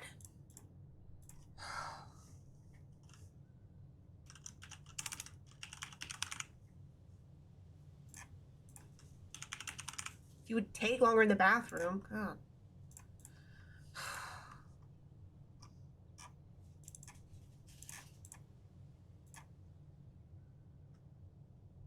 Do I have time to go do my hair? Or... Yeah, you have time to do hair.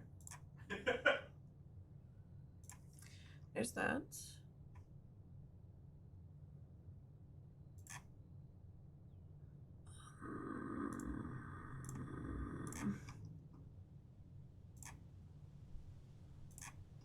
One minute.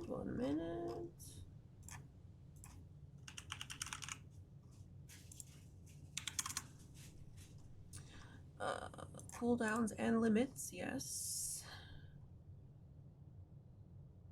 Per user.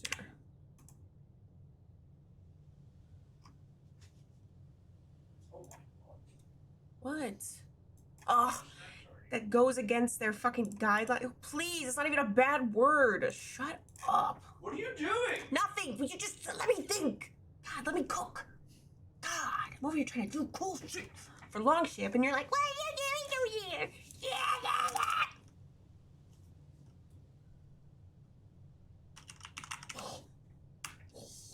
Every time I think your impersonation of me can't get better, I'm proven wrong.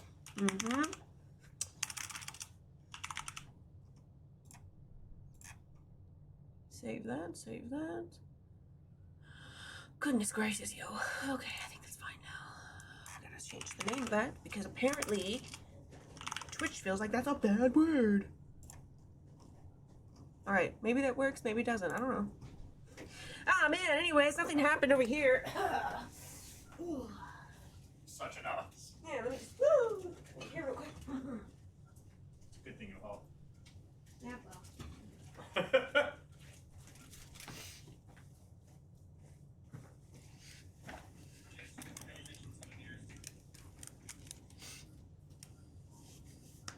Yeah.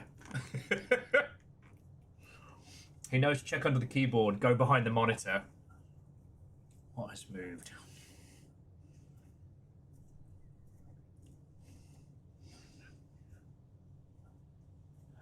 Okay.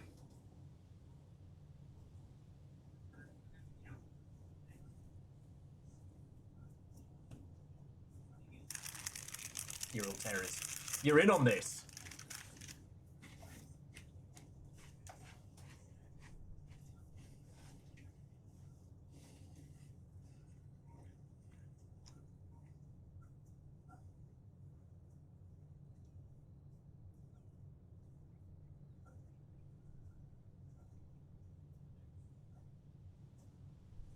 What's that, Will? Nothing happened.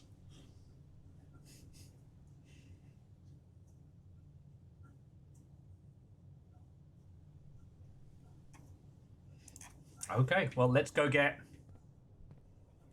our pull for the day and then see what happens. An ideal pull would be school plus axe.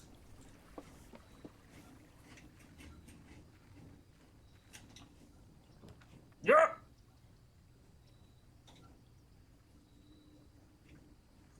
That happened. Just talking about how amazing you are. Of course, of course. You're right. How could I doubt?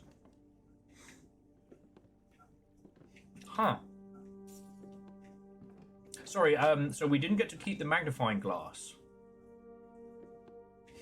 Dice is cloned! Dice is fine! Dice, please come tell everybody you're okay. Should bring me life.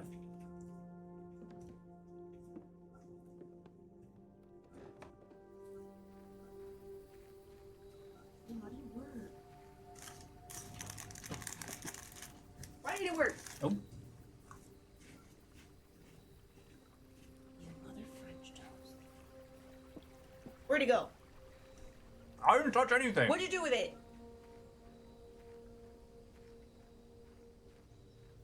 Pause your shenanigans.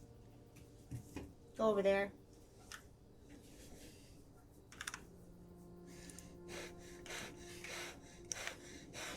Okay.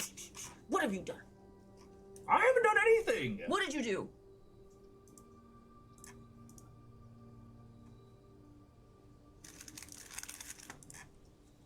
How do you like refresh?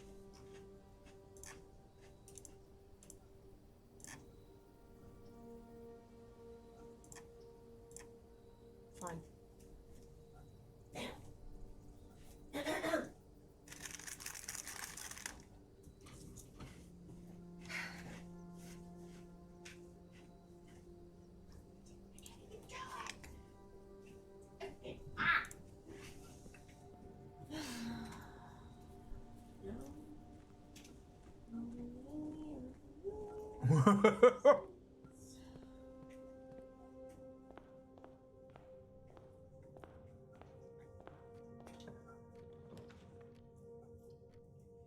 Bro, your chaos. I didn't even know what was his. I don't even know what your chaos is.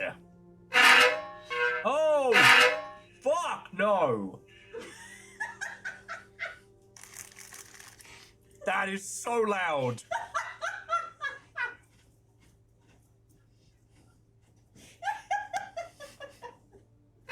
No, fuck you guys.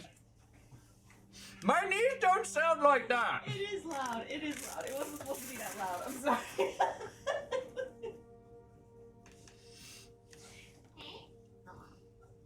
No, it's not that. You'll be okay. Jesus Christ.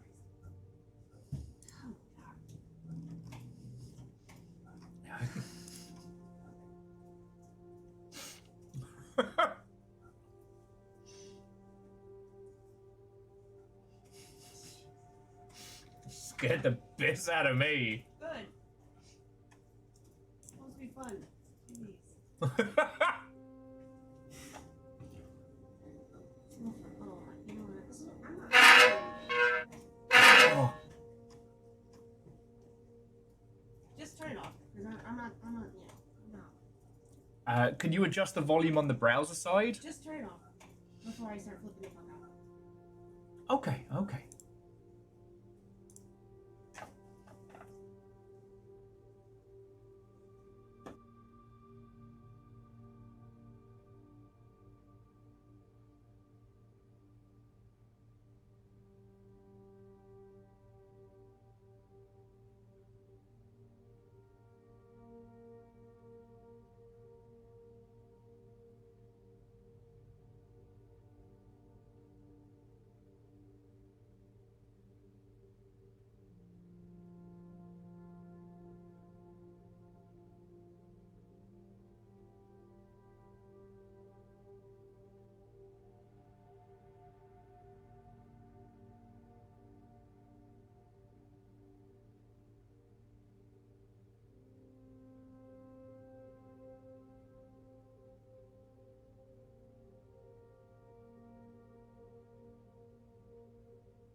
Okie dokie. We're gonna adjust the volume on that before it is returned.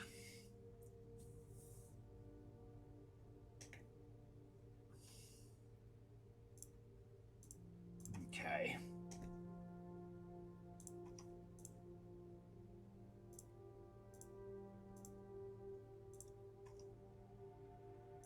Okay.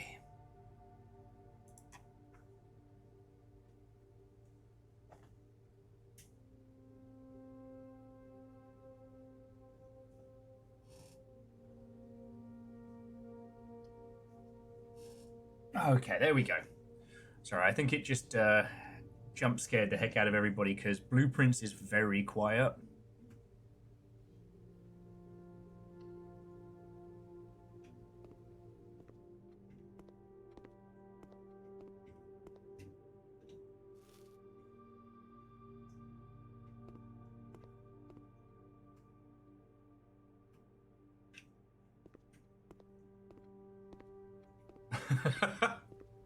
I can't believe that was real audio from the event. Yeah, it's amazing how the sound of my creaking, aging, breaking body was encapsulated so well.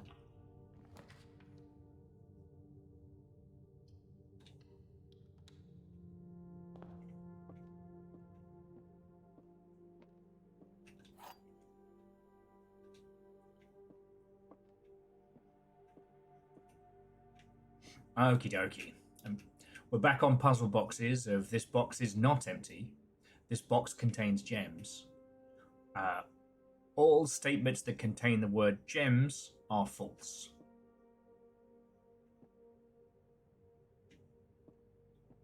Which means that this box...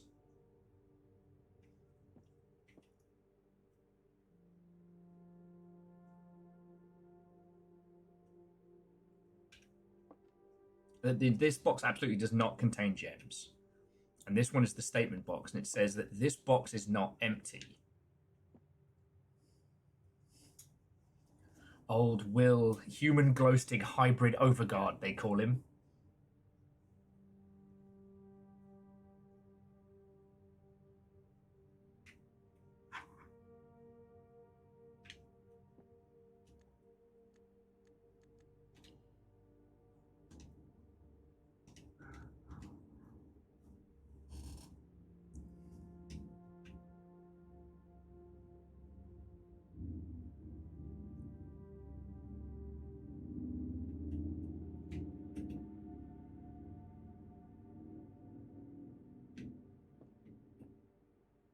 So if we know that words with gems are false, then this is true.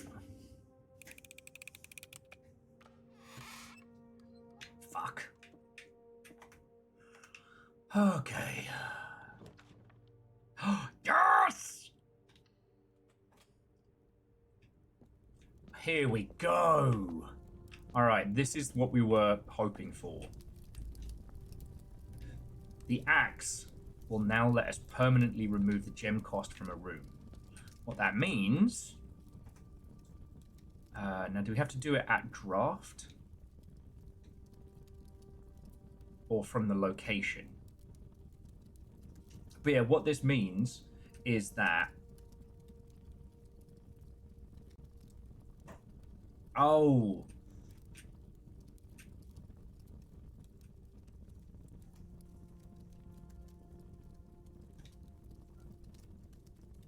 Oh, here we go. LB, the axe.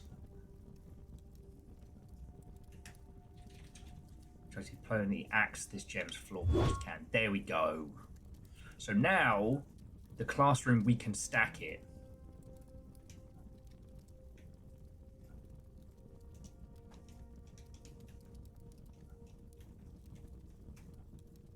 Alright. But the axe has now been used.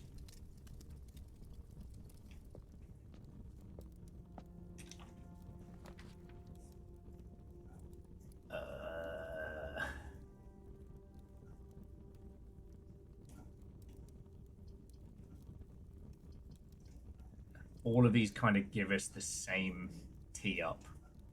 So I might go for nursery for now. Yes, but it can only be used 3 times start to finish. So we can't just run around slashing every single gem cost. But it means that the, like, you know, the day is full of aquariums, stuff like that. It's going to be real powerful for us.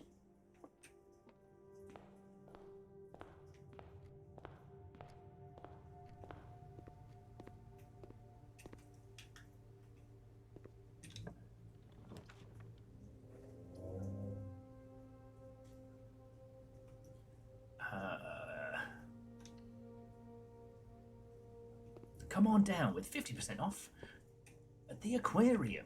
Ah, we do have... oh, it's December 27th, so we've gone past Christmas. Huh. I was expecting something in-game to kind of acknowledge it. We don't have the magnifying glass, and so I guess we can do story time pretty much whenever.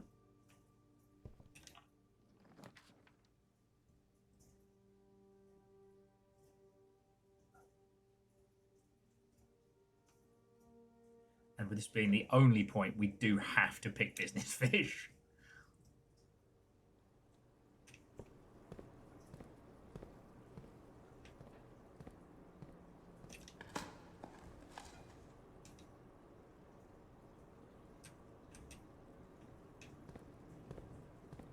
So there is a thing in game on Christmas. So that was 4 days ago, so it was last week. So, okay, what did we miss for the Christmas day?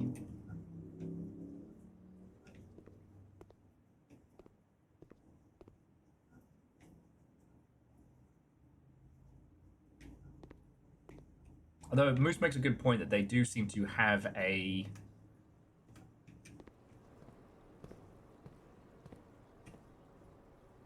the boudoir is dressed up as the picture in the Christmas and you get free gifts. Oh, okay. Well, we didn't pull that.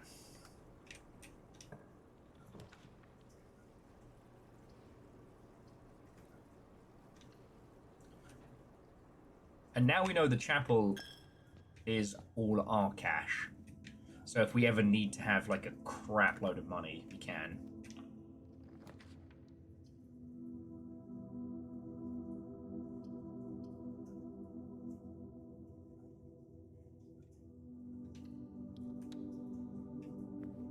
Okay, we definitely did grade 2.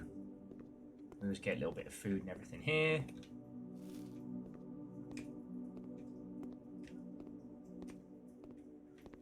I think we made it to grade 3 in the past. But now, anytime we get the classroom is just a win. Even if we are kind of getting blocked in here. We don't have the money for the commissary, but it's nice to know it's there. I see you, magnifying glass.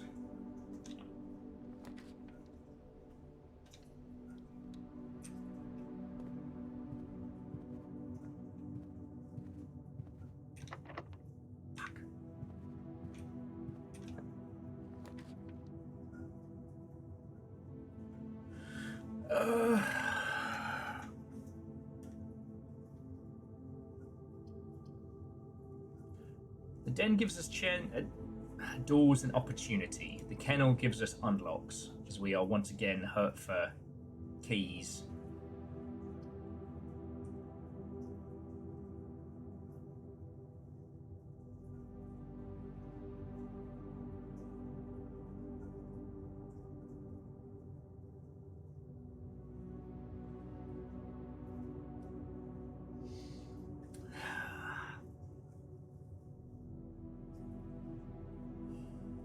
Alright, I'm going to hope with the den. As much as I want to spend time with the puppies, we need more doors. More doors, more chances for keys. Fuck.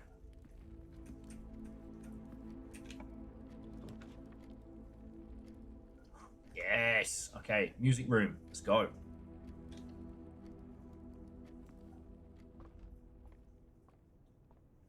Minor key. Love it. And the major key. Ooh, still there. Which means we can probably do classroom off a classroom.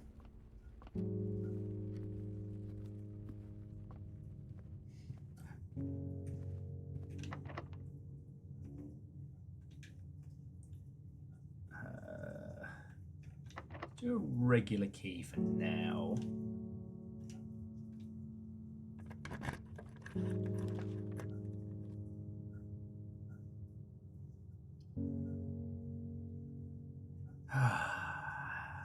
And they're bad. Alright, well, we'll just have to hope.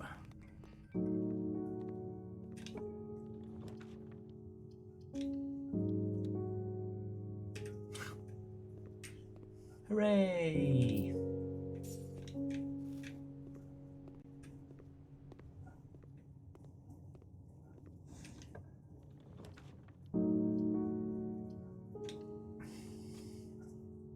Fuck.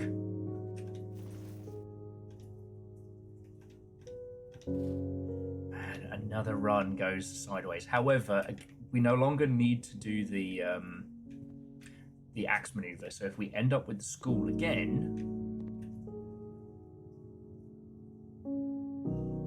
then jobs are good.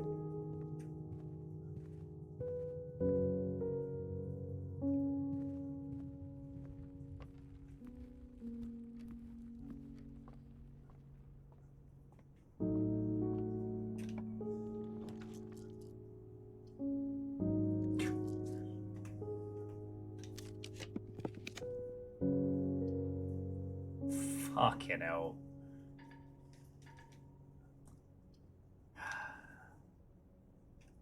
I guess we get an key from here and a gem, so maybe we'll get lucky off the side of the den.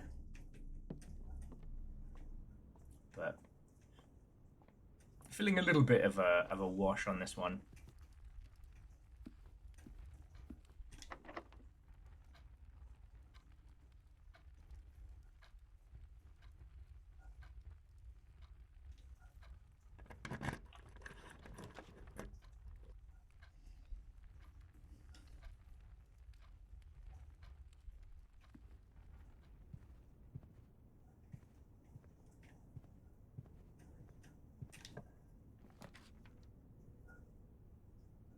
Oh, no, that's good. Okay, the boudoir gets us into here. We got some extra steps. We got a gem, no keys. Okay. Maybe this shovel will end up being... Okay. Maybe this shovel will turn our fortunes around. No, they don't.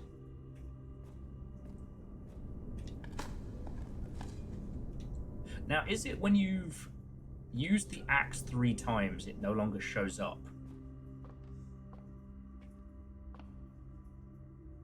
Oh no, we're completely blocked in.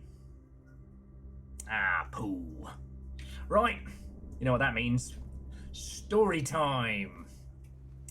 Sorry I don't have a magnifying glass for this one, Moose, and...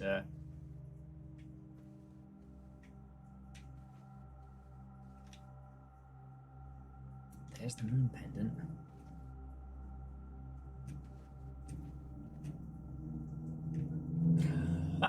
Funny you should say, Tobias, Watto and welcome.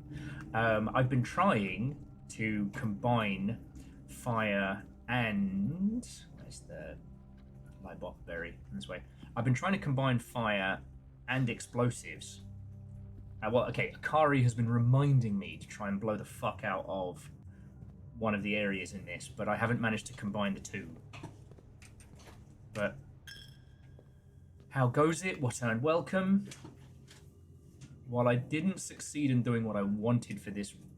Well, I haven't succeeded in anything massive puzzles-wise. What we did is we've now taken the classroom and made it free. We have succeeded in free education for all.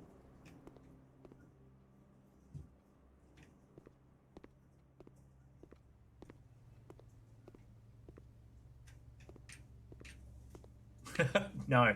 Well, I kept joking that we were in the UK, but... No, we're in Ordinia. Algeria to Arajaya.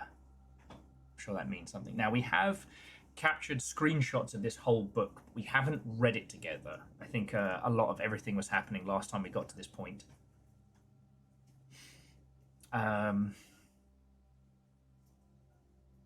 But yeah. All right. Does anyone need snacks, a drink? The ilk before we begin our journey into uncensored history. Because, as I'm sure you'll remember, when we first got this book, there was a little note in it that said, "Are you shitting me?" Because it was completely redacted. We now know one of the reasons why this book is so heavily redacted by the current regime is that the current regime isn't really legitimately in power. They pulled some fancy historical horse piss.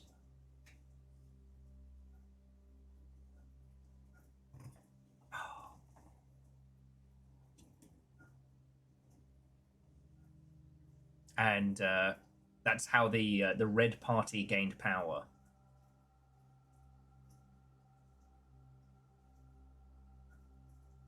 Okay, friends, miscreants, story lovers, it is time for the unedited history of Ordinia.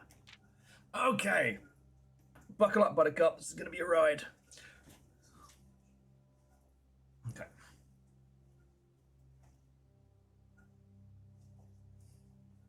Hang on. I need to grab some water very, very quickly. Yep, Scotty, grab some forbidden snack. I just need something to sip on that's not heavily caffeinated. Okay.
Okay.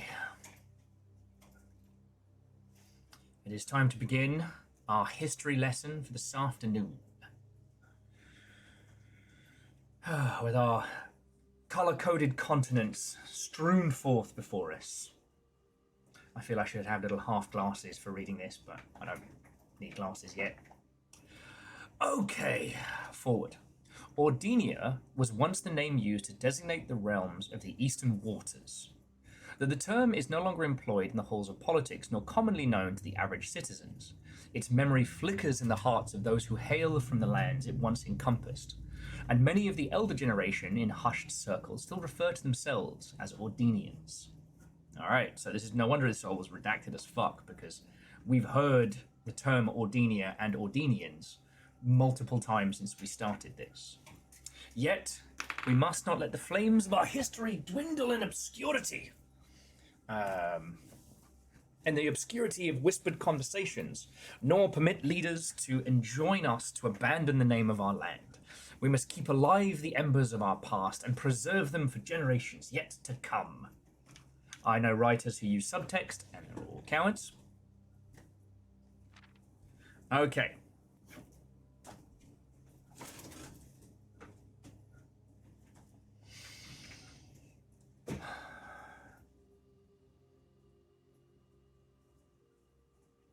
Moose says it feels notable that not forward or forward. Interesting. That's one of those things where, like, any of the spelling-based little stuff is... Any of the spelling-based stuff is things that I might miss.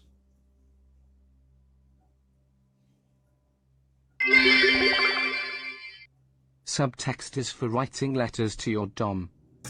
God damn it. Firstly, thank you for the bits. Here's me trying to be a vaguely professional historian. Also, Castle Ordinia, we've seen pieces of its broken history. And Ark of the Conclave, this is the special uncensored version. The censored version is available in some places, but is so violently redacted as to be almost a joke. Okay, Agira. Most historians mark the beginning of the first era, often denoted as Agira, by the ascension of the first king of Ordinia, whose name was Oris. Would later grace the burgeoning township in which he was crowned. Oris was known before his coronation to be a prominent merchant lord of considerable means and affluence, whose sway in the region made him an ideal candidate for the unification of the surrounding provinces. Regrettably, history is not always forthcoming in the surviving records of those bygone days. Those bygone days are mostly limited to trade agreements and sales receipts. Nevertheless, we can deduce, that's deuce twice, from these ledgers that Oris had but one aim: expansion. The territory spread forth from the heart of Oris, and by the end of the 1st century, the black banners of Ordinia could be seen fluttering in every hamlet and hostelry along through every thoroughfare, from Oris all the way to the western banks. A new kingdom was born. Second era. It was the 4th king of Ordinia who split this vast domain into 3 equal shares, 3 realms for 3 children. To the eldest, he granted the fields and mountains of his great-grandfather, the middle province and heartspring of the kingdom. The eldest accepted the gift and called this new realm Ordinia Eris, after the angelic paragon of royalty, Ordinia. Aha!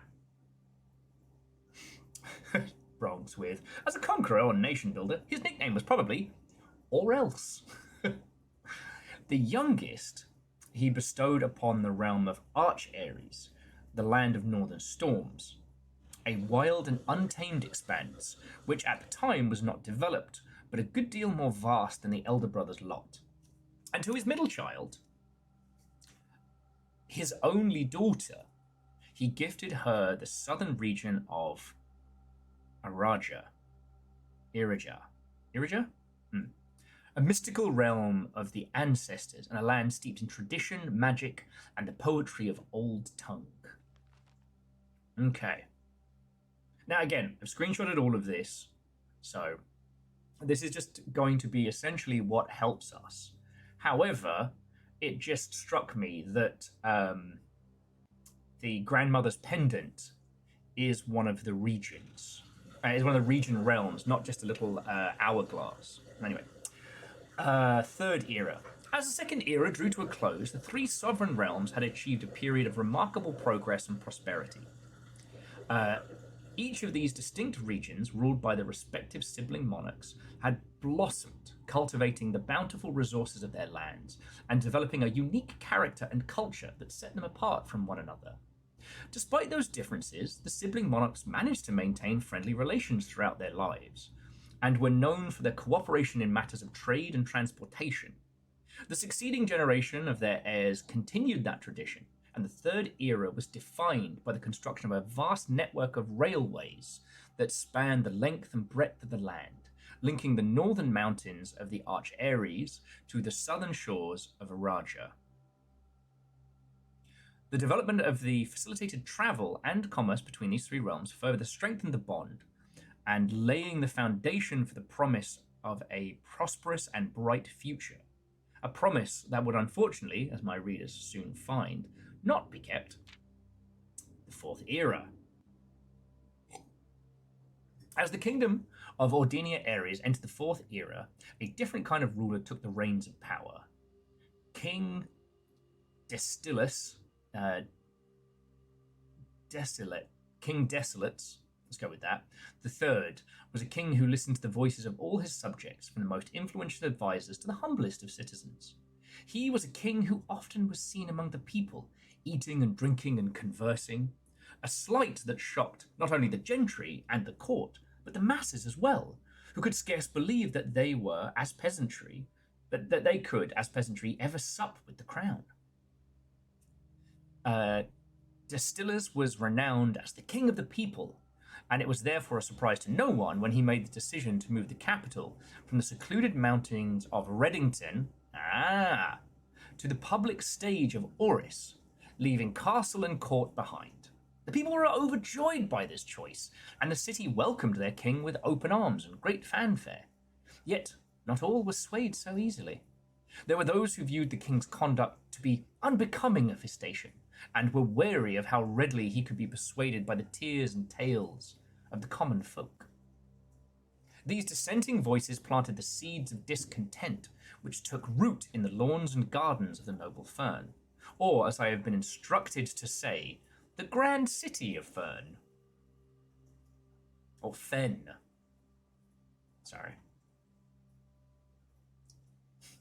Twinned with Orphaloo? Oh, sure they do cheap package holidays. Okay, now we have Chapter 5, the Era of Ruin. After the passing of King Destales III, the Fourth Era came to an abrupt end. Thankfully, the king died naturally in his old age, surrounded by the people in Oris, far away from the growing unrest in the western city of Fen.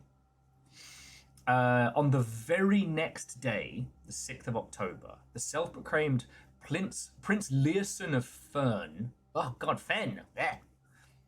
declared himself the true monarch. This declaration was bolstered by a surprising number of supporters due to the fact that Destales IV shared his father's good name, but little of his virtues. The prospect of a civil war seemed inevitable, and the realm's regiments were hastily recalled from the frontiers to stamp out and put an end to the Fensurrection. Fuck's sake. However, instead of restoring order, that which ensued was savage and merciless campaign against their own people. The gardens of Fen, once centre of splendour, were transformed into a battlefield as the cries of the innocent echoed through the city's streets and stained in red. The brutality and pacification of Fen did not go unnoticed by its neighbours.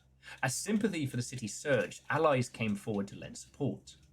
Among them was the general of the Northern Regiment who, sickened by the barbaric actions of the other battalions, joined forces with Prince Learson to form a formidable army.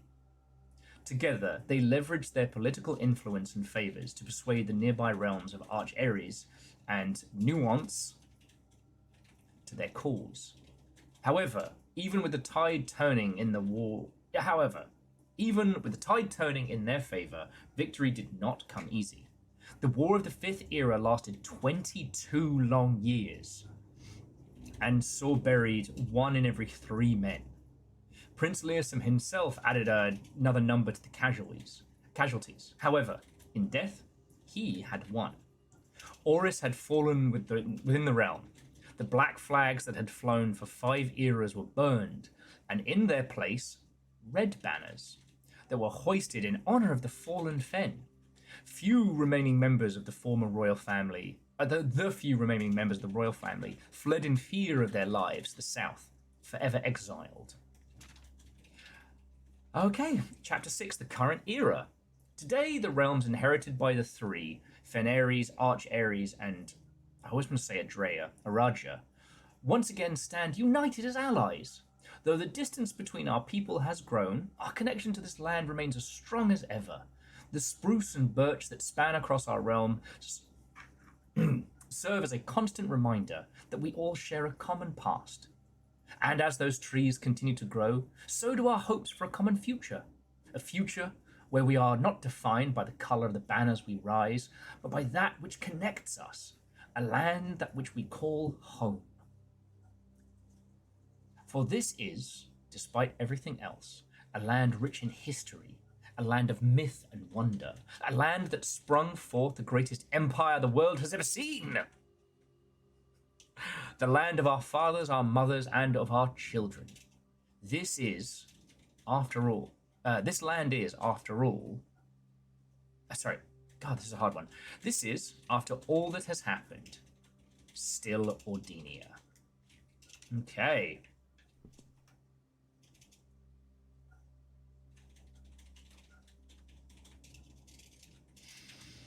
Okay. Sadly, another dud of a house, but if we get the schoolroom again, we're on to a winner.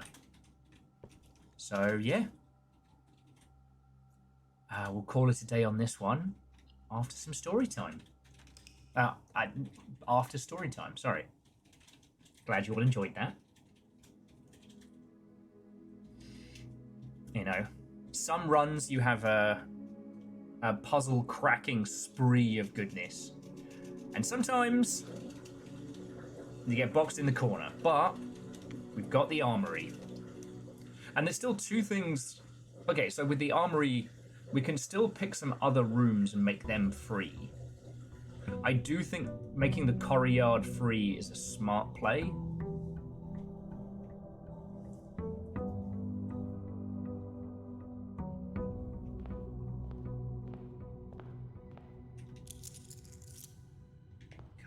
Inheritance is 33. We love it. Some runs you crack the puzzle, and some runs the puzzle cracks you. Yeah. I didn't quite understand the serendipity of finding the 8 room. And then getting the 8 key and then unlocking the 8 room. As we did. Question. Trading post for dynamite? Or shrine for blessings? I kind of want to do the TNT. Is that weird? You know what? What and Fred, Watto and welcome. That may well be the end. The end reveal.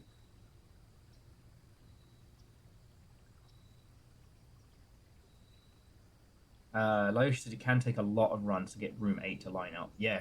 So it's just wild that we got that.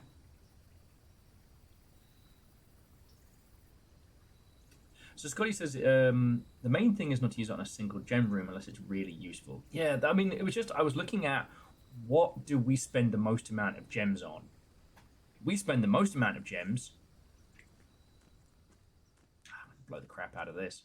We spend the most amount of gems on the courtyard. So if the courtyard is free. Alright, we just kept the key card and the shovel. So yeah, if the courtyard is free, then that possibly, gives us a lot more resources to work with.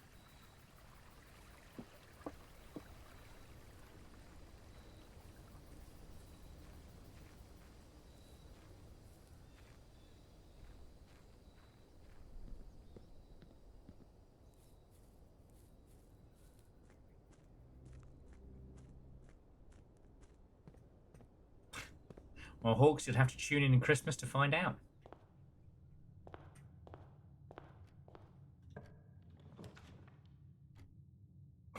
You know what, Fred? At this point, I wouldn't even be surprised if it did turn out to be some kind of Voltron-esque nonsense.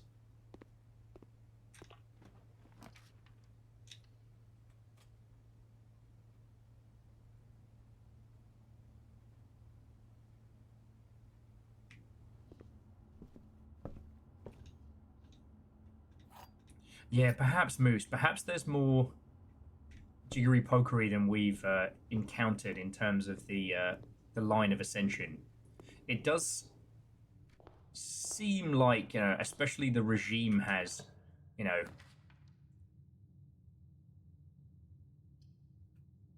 take the commissary for now. The regime does have a little, that does have pretty close eyes on just about everything. All right, running shoes, check. Magnifying glass, check. Sledgehammer, check. And then we still got money for gems and things. Herbert only had one brother, Simon, who was younger, and I don't know if we... I always want the kennel, but the den right now is much smarter. Because we still haven't done the fill every room in the house in a run, which is a nice little what's the term? Side quest.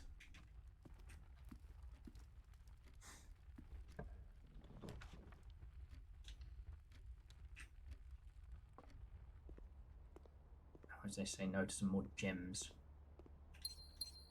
But yeah, if we can find our way towards the ruin, I think that's going to be another big part of it. I did think the boat trip was going to take us to the ruin.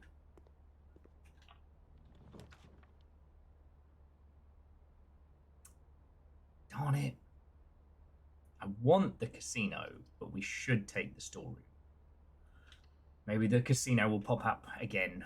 Because we're not hurting on inheritance, but in the same breath, having crap loads of money now, at the start, has been glorious. I almost missed that purse.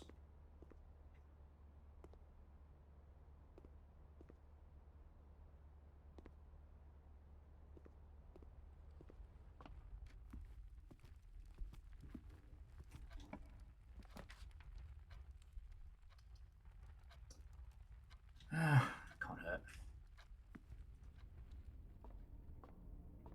Is it weird? I really want to start collecting some of the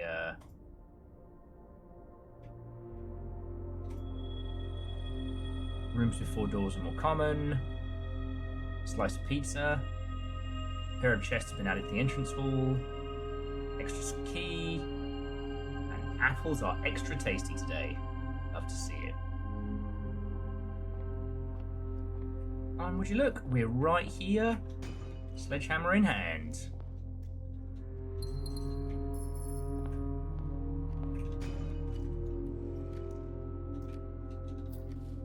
And see, dice is okay. So aside from trying to get the armory, we're also working on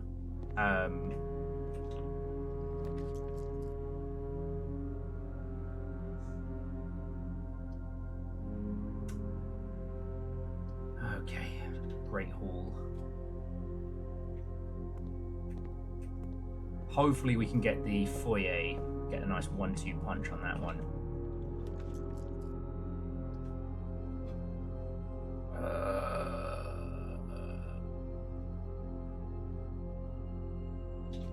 Doing it. See what we get experiment-wise.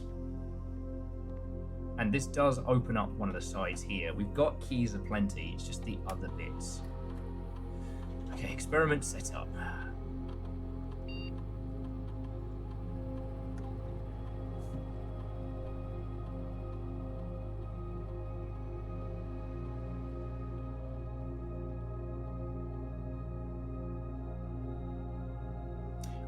I'm kind of tempted to do 2 more gems, gets us 1 gold to our allowance.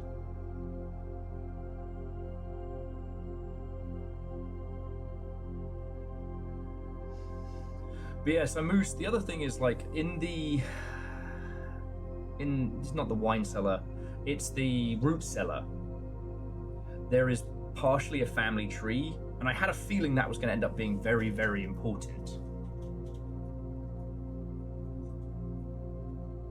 It is very interesting that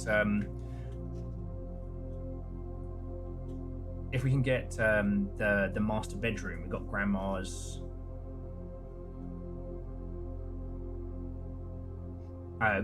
diary. We now know where to get the key, which is kind of cool. When you spend 2 or more gems drafting a room, permanently add 1 gold to your allowance, or for each bedroom after your second. Fact is, we spend a lot of gems, so oof.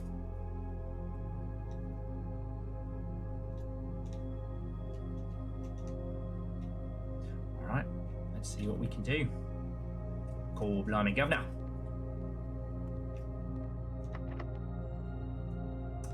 You bastard. Alright, we'll go spend 2, or at least a key on this one. Do it. Alright. Courtyard is good, and always unlocked.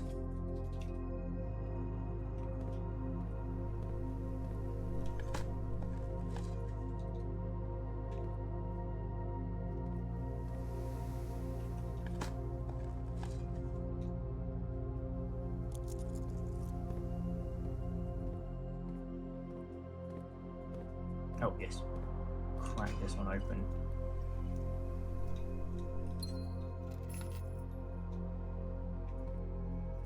I do think the whole thing now that we learned early on about the driver and the car going AWOL and things like that, that's got to be to do with...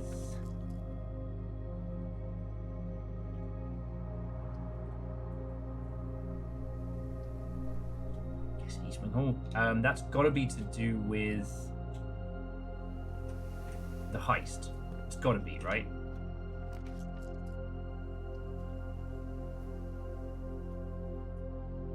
Passageway gives us more coins.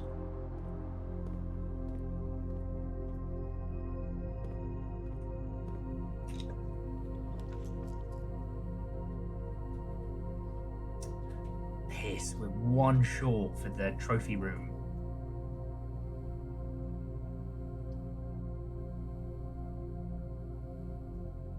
I might take the music room because that gives us keys. I mean, it does mean that we're down to 2 passages there, but... Money, money, money. Money. Oh, secret garden. I will love that. Apples for days.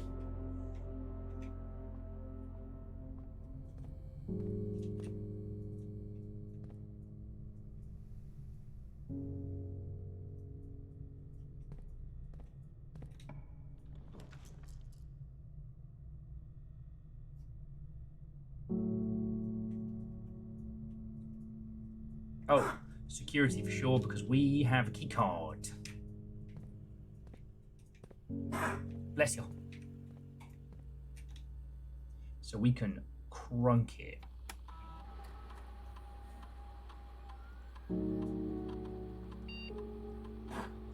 Bless you.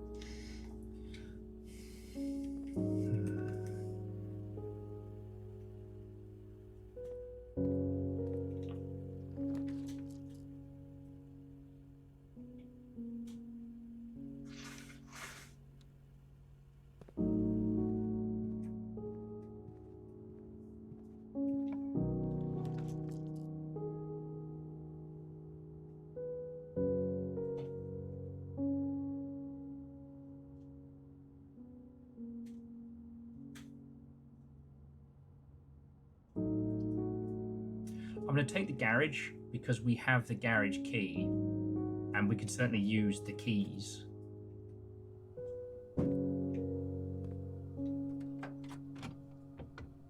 Which in theory Silver key. Lockpick, we'll love to see it. So now we're stuffed for diamonds, but we've got keys aplenty. So that keeps our options going.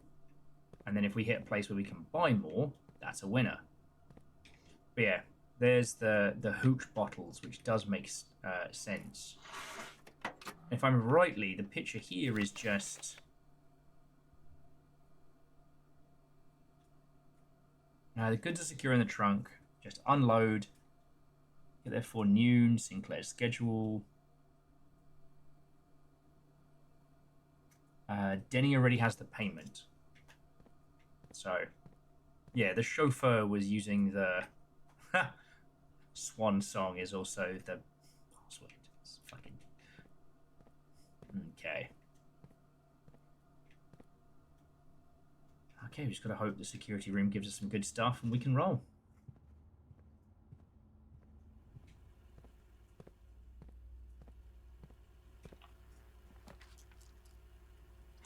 Shit.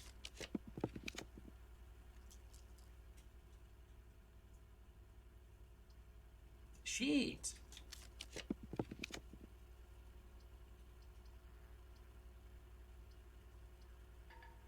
All right, another potentially great run is completely fuckered. Brilliant.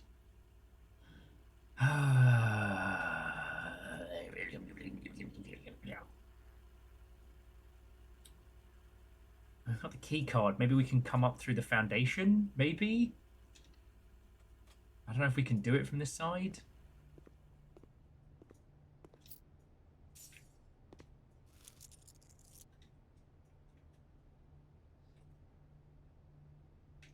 Scheiße.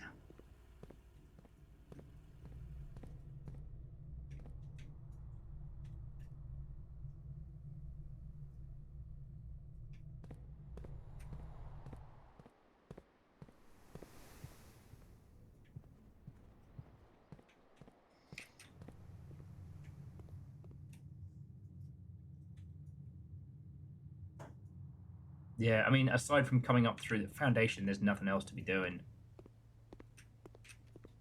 Well,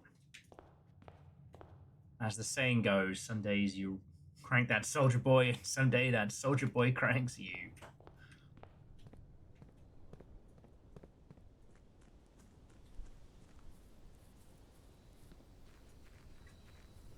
I was hoping for an armory or something, but again, just means the next run we've got more opportunities available.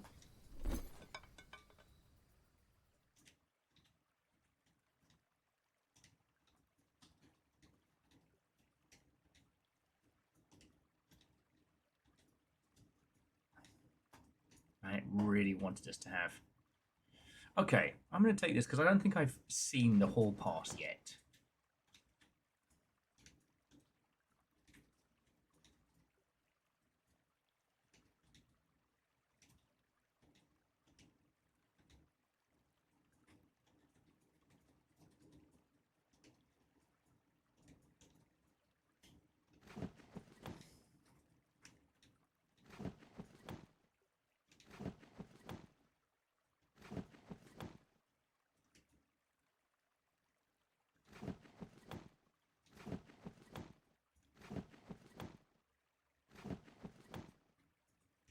It's interesting when you go through it and you see where all these trays take you.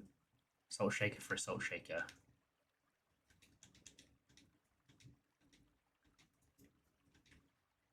Okay, I think I broke it. Oh, there we go. No, I did actually break it for a second there.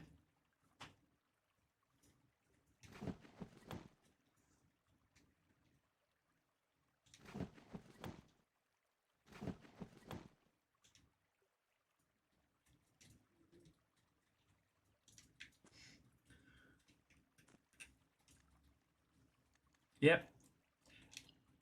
Friends, that's just how some runs go.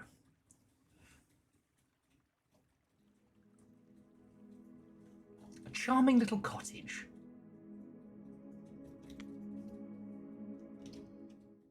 Okay.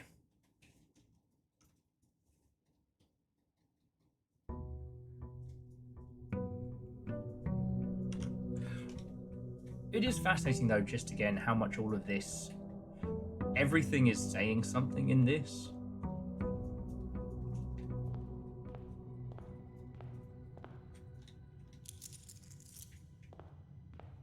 And hey, we're up to 35 gold off the block.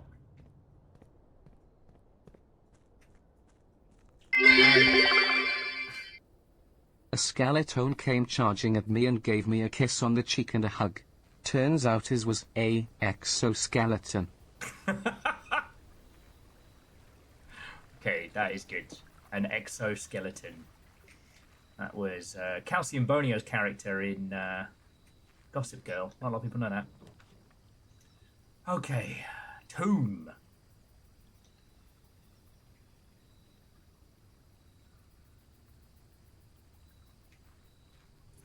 I'm gonna go down there, and the good thing about the candles when lit is they stay lit. So, shit, no they don't. Fuck.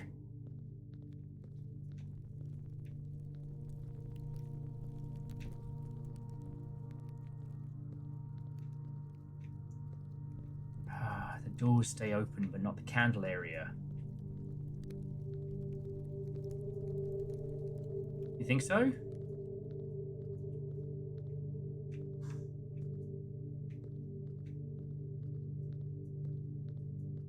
Because, like... Oh! Chaunerus, you're right. Okay, so the candles aren't lit down here, but the areas that they unlock stay open. Alright, that's very good. Because I came down here to grab whatever goodies they had left for us. Okay, and remind me to come down here if we get the magnifying glass. Because there's another postage stamp there. Which, knowing this fucking game, is going to be important. 50p in a bag of skips, each of the different stamps will be from a different region or something.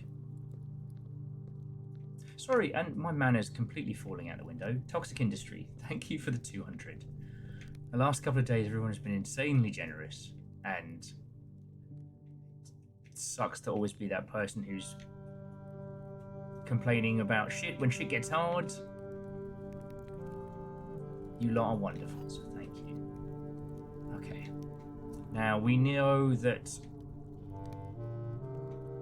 the master bedroom is on the east wing.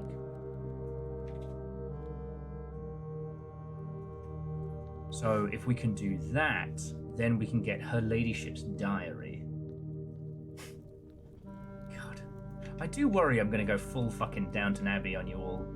Because I'm currently reading the 7.5 Deaths of Evelyn Hardcastle, which was described to me as one of the most video game, but not video game, books. And I didn't understand what they meant until I started reading the whole thing.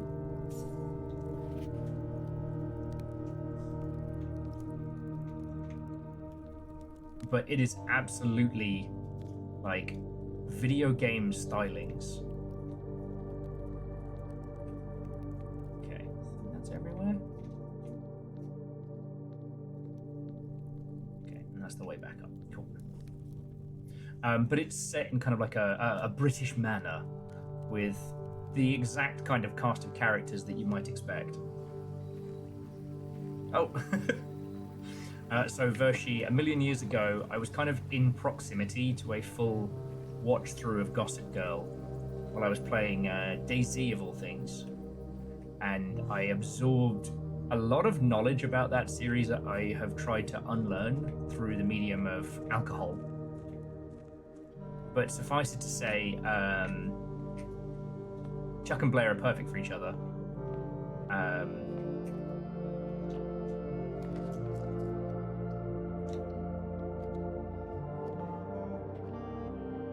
What is it? Selena is a waste of space. Also, the ending makes no sense, and I refuse to believe it.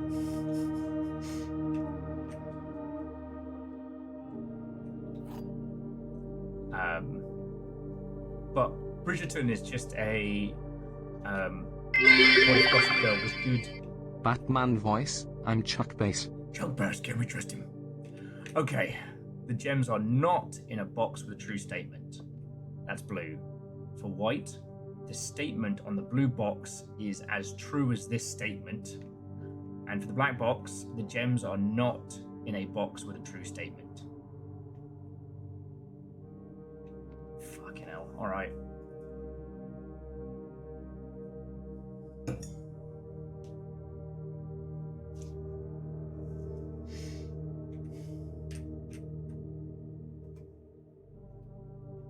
If any of you want to crack at that one. And Vershi, Toxic, thank you both.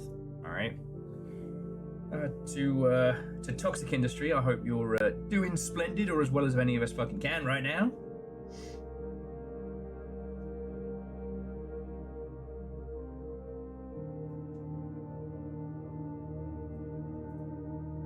Huh. So Bronx is saying that they saw someone point out that one of the videos in the bunk room is a Trinsdale mystery, which is probably an homage to Agatha Christie's Listerdale Mystery, a story about a manor acquired from a dead nobleman under mysterious circumstances. Okay.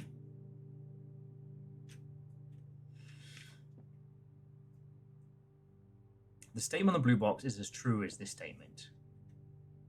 Does that make them both false? The gems are not in a box with a true statement.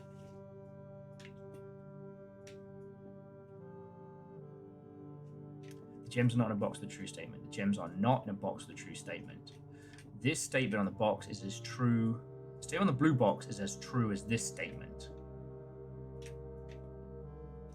But those two have to be lies. And if it's not the box and a true statement, then this is the true statement, which means it must be here.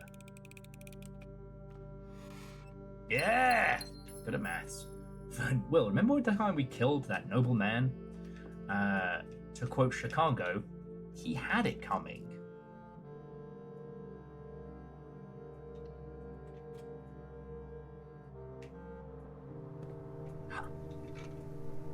Sledgehammer? Don't mind if I do.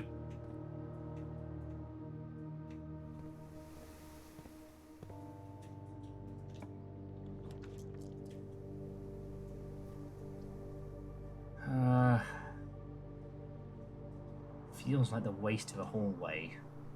But in the same breath, I kind of want to be on the other side. So, feck it.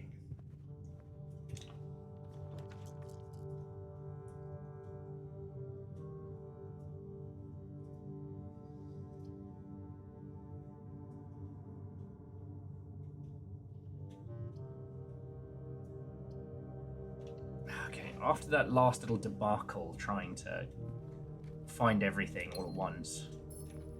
Sorry, after getting like locked off with nowhere to go. I'm gonna be a little bit more. Ooh, keys. I'm gonna be a little bit more focused on leaving us open doors than.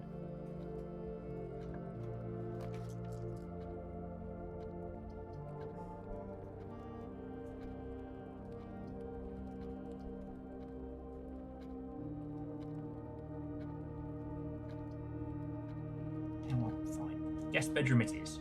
Then we'll go down by the lower area. Might have squiffed this. Ultimately, what we're after is the master bedroom, so we need to go to the east side and work our way up. Now we have the keys and resources to do so.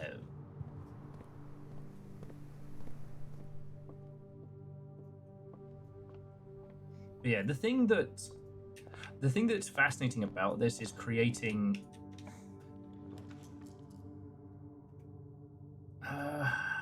you know what? Actually, let's go for the workshop. Maybe we get lucky on this run again. Cram this place full of items in the ilk. We still don't know what that chiseled E is in reference to. E's well.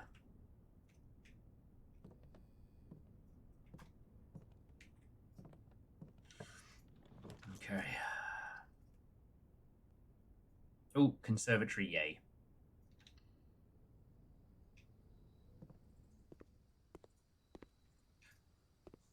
The conservatory is fast becoming a place I look forward to. Okie dokie. Pantry is common. It's been good. Boiler room is unusual. It costs 1, but it is a 3, so it's as useful as like the security room. The office is standard. I don't actually think we want to change any of these. I mean, maybe move the office to unusual because we haven't really needed it.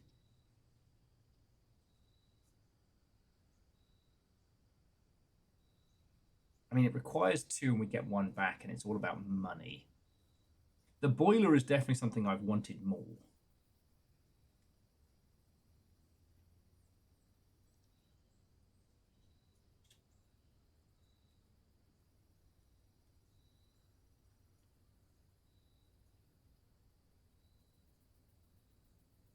I mean, but the difference, Laoshi, is that the pantry is free, the office is 2. We get 1 back, so it's 1.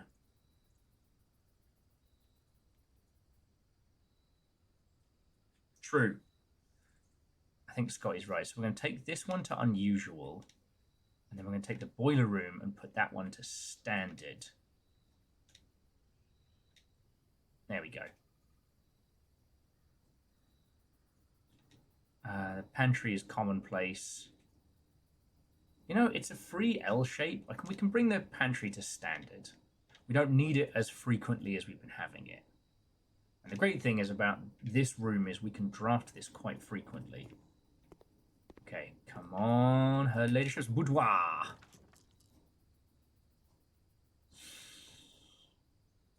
I'll roll again. Okay, no, that's fine. That's fine. The gift shop takes us straight up. And if we end up buying nothing else, we can afford the blue swim trunks.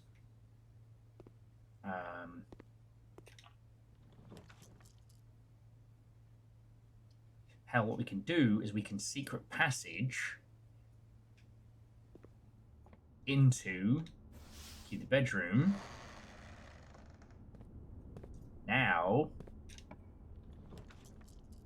roll the dice, right?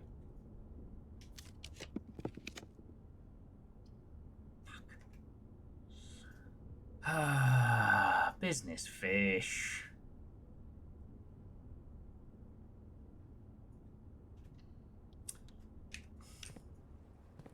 Oh, business fish. I can't even be mad to see you.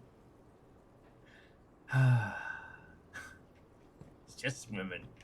It's just a swimming little guy. Okay.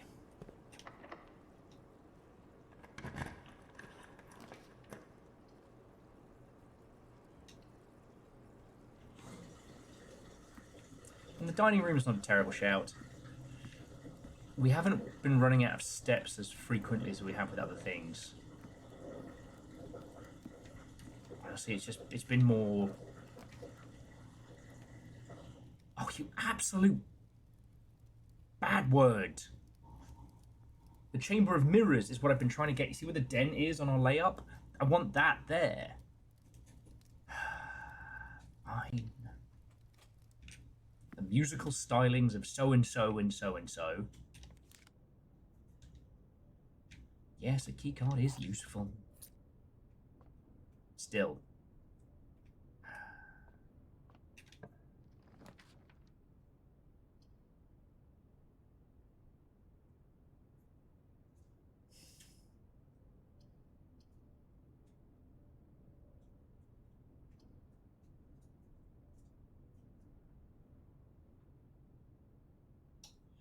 Honestly, I'm taking the breakfast nook. Turns us back in. It does make things a little bit more windy, but fuck it. We've got our corridor here, which is guaranteed unlocked. And this will start getting us north.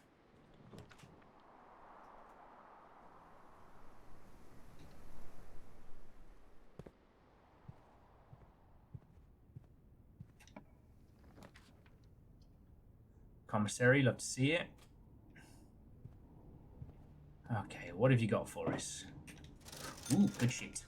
Okay, shovel. And the metal detector. Lovely. That should keep us in coin and key, which is the name of my new fantasy series.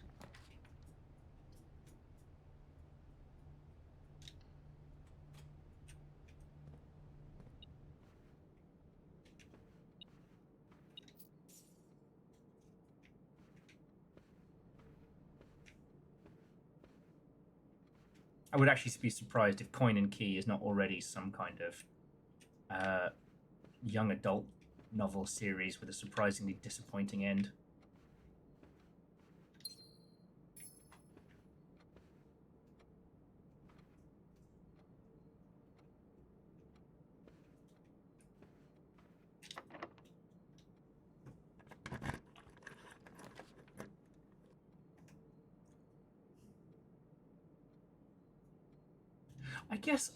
I suppose I'm very enamored with how this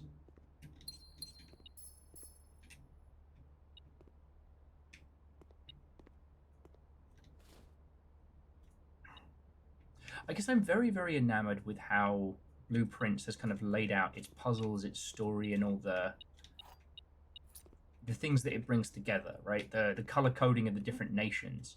You know, the fact that the joke name is Blueprints, but it does actually end up meaning a lot. I think we can make them work.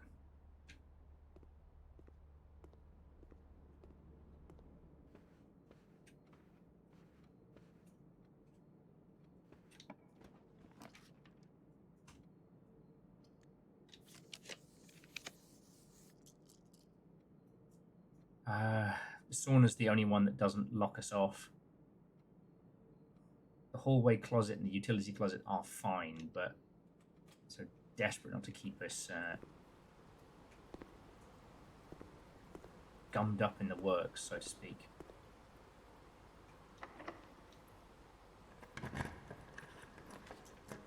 We have dagger and coin, lock and key.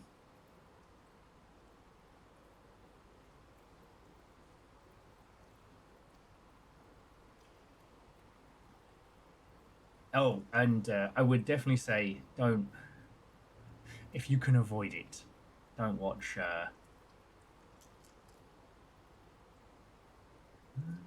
Actually, observatory could work here. I'm tempted to roll the dice though.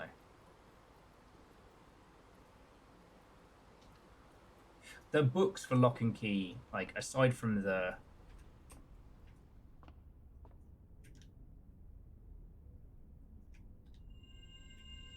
apples, diamonds. This was the right shout. The books of Lock and Key are very, very good. The show is not. And you know how, like, sometimes, you know, if you know the show... if you know the books, then the show is kind of ruined. I would say Lock and Key is distinctly mid. Alright. So we've got...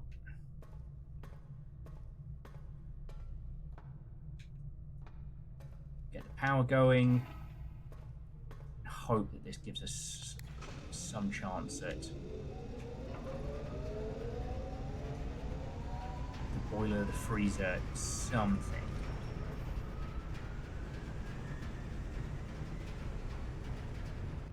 Well, we do have 2 doors off this, so we've got multiple chances.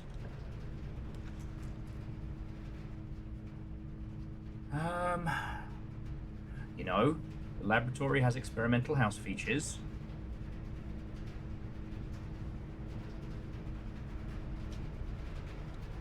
If we could get the boiler for sure here, that would be perfect. I mean, that's the thing, is we need to chain up the boiler and the freezer somehow close to each other. Okay.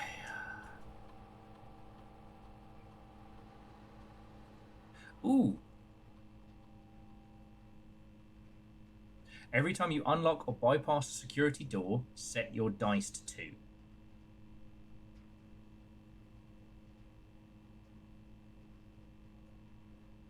Yes, the furnace and freezer. Because we are not far off of some doors we can work with. So what we need to do is use our dice to potentially roll for the furnace there.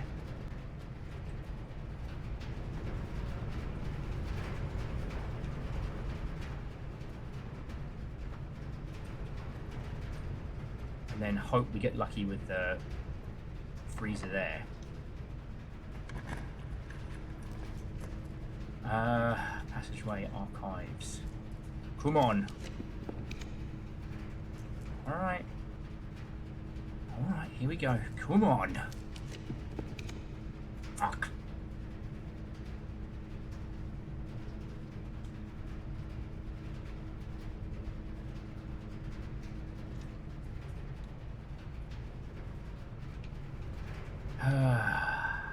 Aeon, welcome back.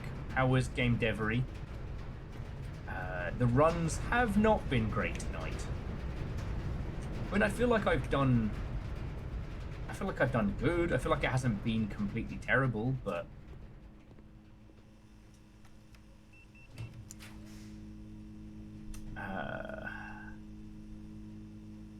something about the casino into the chapel that feels very what's the term? Exit through the gift shop.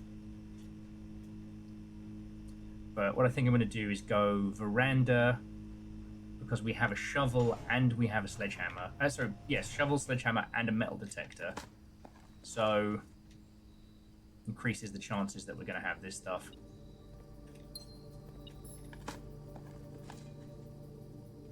Ooh. Of course, I would find the broken lever now, wouldn't I? I believe I have the broken lever, but I don't have the battery pack. We've been trying to find her ladyship's bedroom.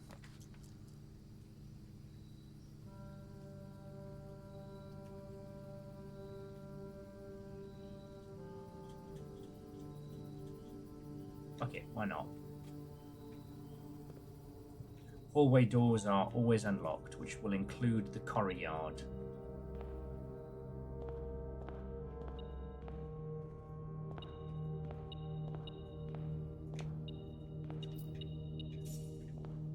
But yes, now we have the full lineage. So, Ariana, possibly one of the daughters of Ordenia, Edwin Sinclair, Isaac Gates, William Epson, Baron Thomas Sinclair, Major Nicholas Key. Even more dice. Dice and yet more dice.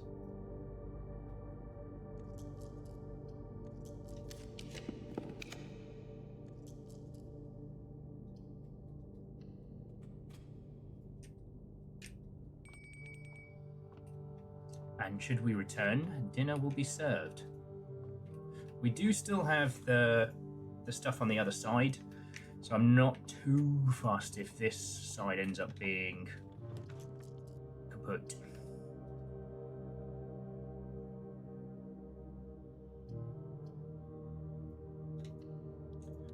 Wonderful time.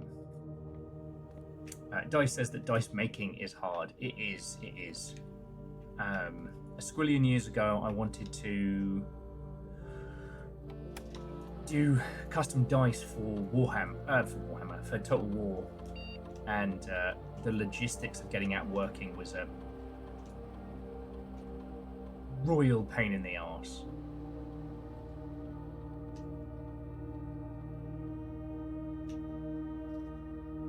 And that wasn't even looking into home molds and resin and whatnot.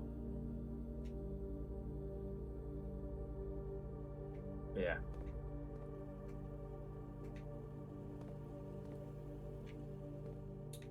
Alright, but we get 2 re-rolls on these doors, so...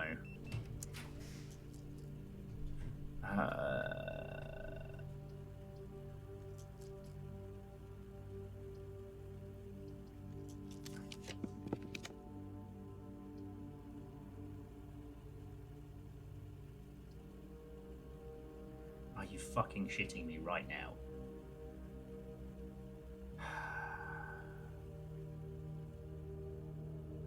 It's just one of those runs.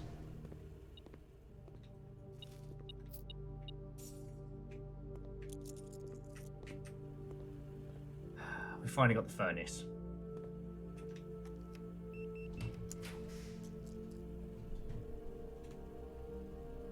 Good news is Great Hall's here, so we'll be able to unlock at least some of it. And cold ankles, Watto and welcome. Mwatto indeed. So I was just shortling because it took me ages to work out where I'd heard the term. And it comes from, what's his face? Hugh Laurie's bizarre, old-timey show where he played a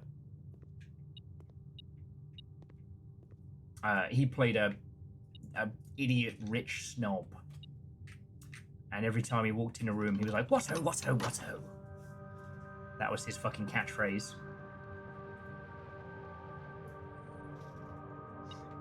It came into my vocabulary again from playing Dark Souls 3 with you all.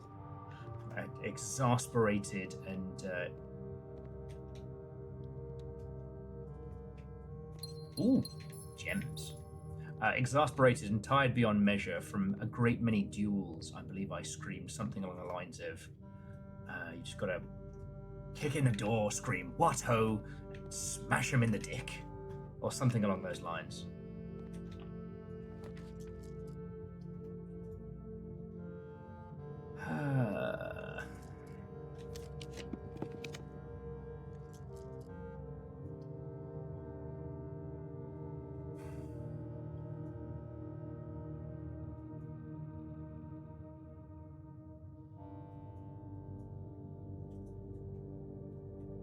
I'm going to re-roll one more time. We've got the gems. Ah! Now, the Rotundra is not brilliant. Don't like the weight room. Because we lose half our steps when we deploy it. But that'll put us down to 20. However, we can head back down to the dining room. And I don't think we've deployed the kitchen yet. Pump room heads us down. The Rotundra gets us all of those. But in the same breath, that then means we are out of gems. So I think I shall take the pump room. Indeed, it's the Bobby Hill style of dueling. I don't know you. That's my purse. Punt them. Ah! Okay, well, the archives is always bad.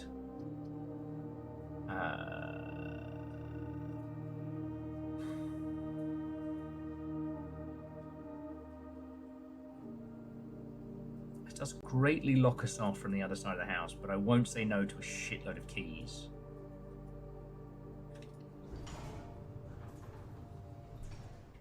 Or we get some. Dice managed to pull enough from commissions to cover the last bit of rent. From one of the partners working because of illness. Arranged going to PAX East Saturday and Sunday. Hooray! I had won a badge, but have been bummed about not being able to go. Well, feckin' congrats, yo. I've definitely been... Yeah. I know how you feel, so feckin' wee. If you see Zalavir, you do have to tell him the longship says hello. I figure if enough people do that, it will start becoming very funny. I like the idea of us becoming known. Fred said, you said hooray, so that means that there are probably children weeping. One can only hope.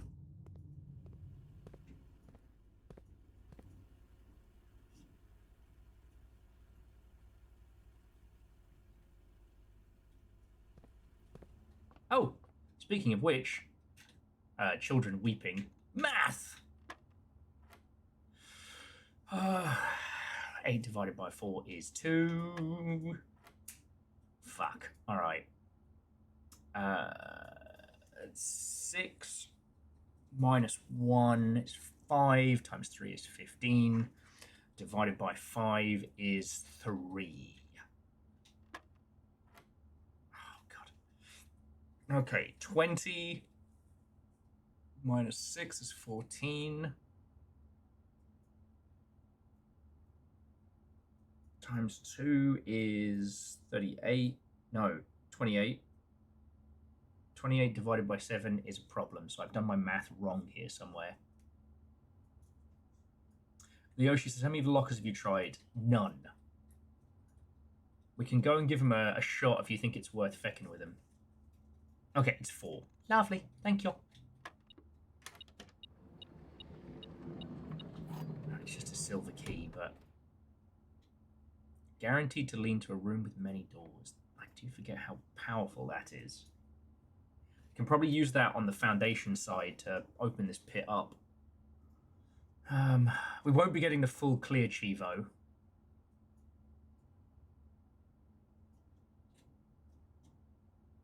Like, I mean, we can use a couple of... We've got 5 keys. We could try a couple of the lockers. I don't know if anything's going to come of it.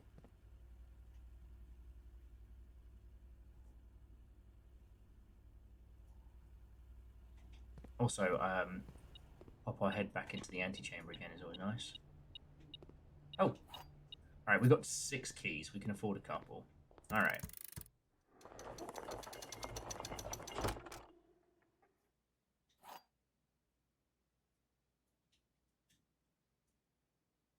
Silver key and the basement key. You know. We know where the moon door is opened from.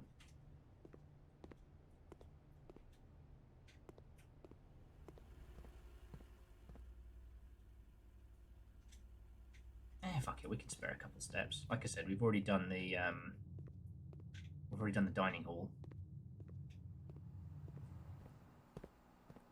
I guess any recommendations? This is the kind of thing we should start at point A and work our way through from. Oh. Nothing.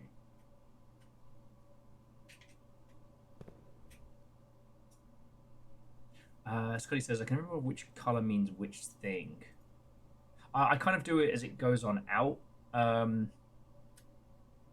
Blue is addition, except for in the center where it's the square, where you square it. Then yellow is subtraction. I think pink is times, and then purple is divided. Yeah.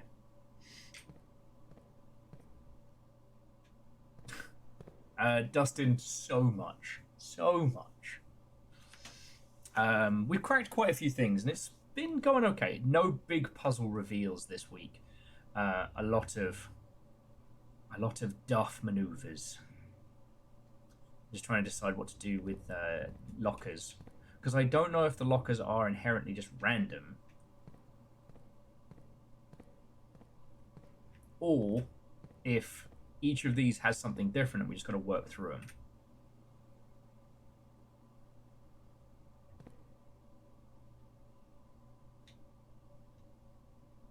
So we do a bit of working through them. Okay, that's 2 keys and nothing.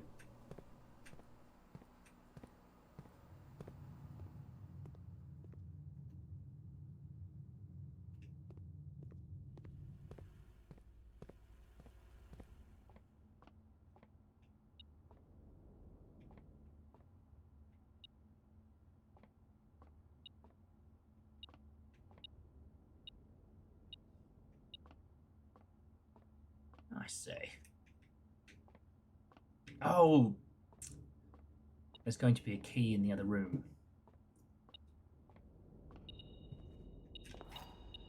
There we go. So nothing too daft, just normal RNG that's not cooperating. Okay.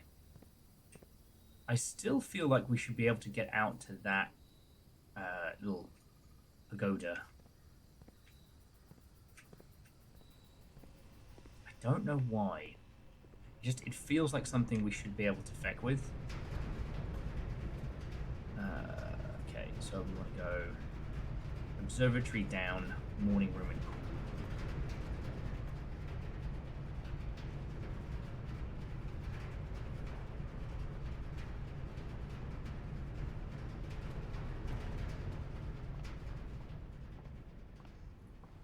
okay, so we're here.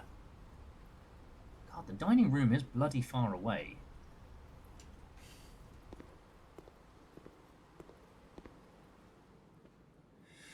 So for that we need to do commissary.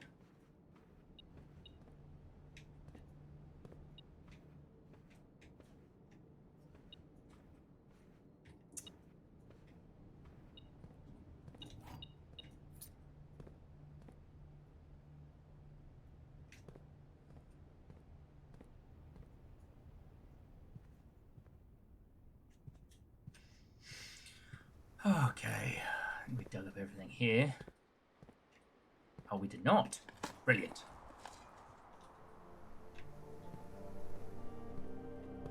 Perhaps not so brilliant. Okay. Hallway, den, nook, music, dining. Hallway! Free key. Den.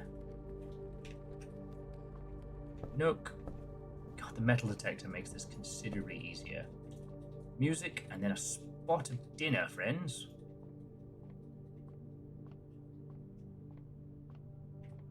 But yeah, we haven't had any big story reveals. I guess we got the...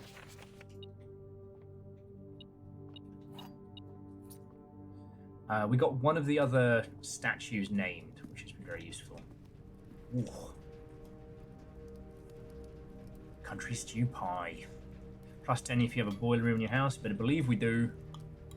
Oh, good hearty winter food.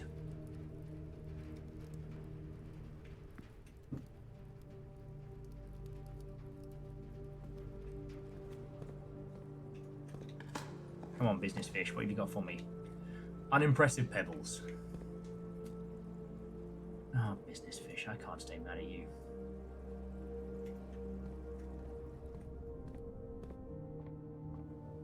I did think I was being extremely clever with the hunting of the boudoir.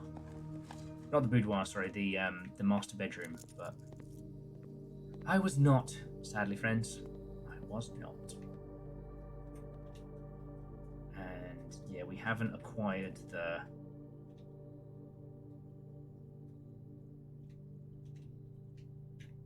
the one thing I do know about the crafting section is that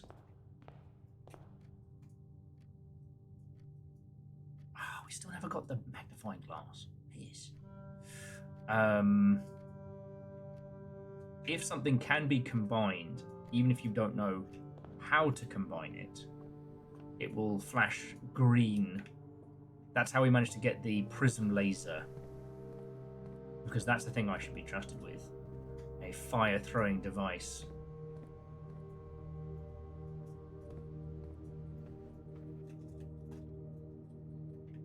Okay.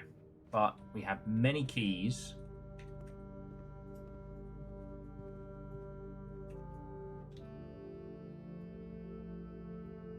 Actually, if we were ever going to use a silver key, it's here.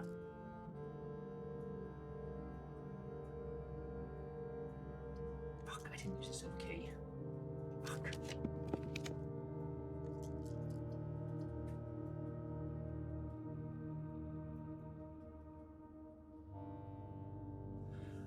Okay, so the thing is, if we use the kennel, that opens up the rest of this, but we can't get into the foundation except for leaving.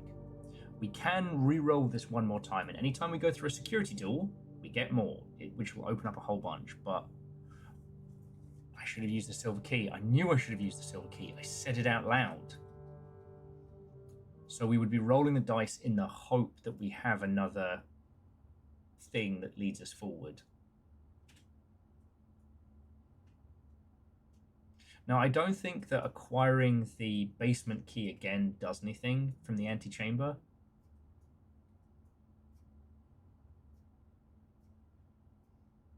But we can walk back in there should we feel the need. And if we're going to do that, we should take the boudoir. Do we need to go to the foundation? I don't think so. But if we get access to another, what should we call it? If we get access to another, blink, blink.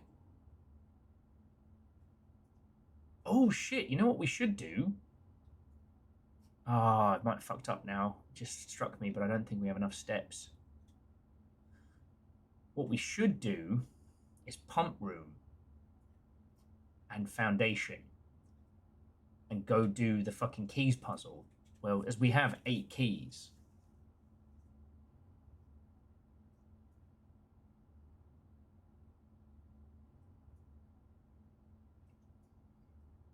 Yes, if we do foundation, there's only one more room until this is all over.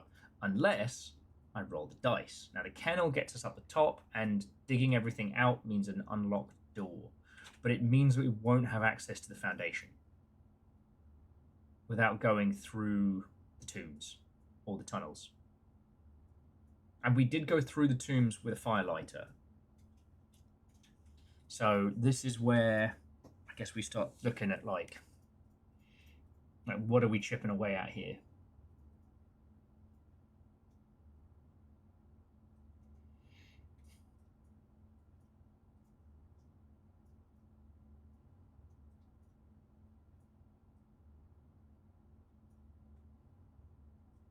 So if we went to the foundation from here, it would be 1, 2, 3, 4, 5, 6, 7, 8, 9, 10, 11, 12, 13, 14, 15 to get to the pump room, and 15 to get back. So we could go down and use 8 keys on the boxes in the foundation puzzle, and that way the pump room would be ready. We documented everything that was in the bunker, so I don't know if there was anything else apart from information to get there, and the acknowledgement of the hidden underground railway.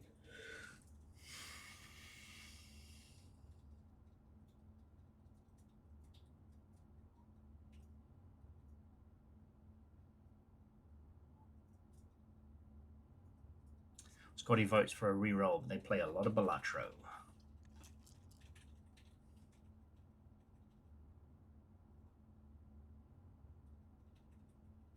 Worse of Bronx, I don't think we've got enough steps to make it out and up. Because if we go through the outdoor, DJ Coyle says, Kennel, keep the run alive. Okay.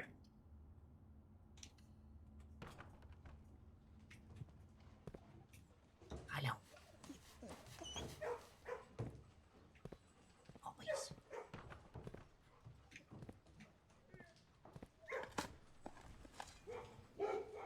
All right, extra steps. The door is unlocked. How did you get in here? Oh, patio's not bad. So hopefully...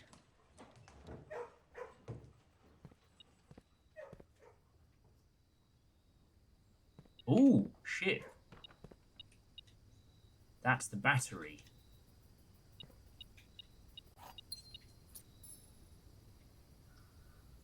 Battery, broken lever, sledgehammer, shuffle. Shuttle.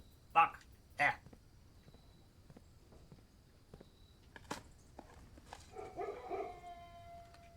Boys.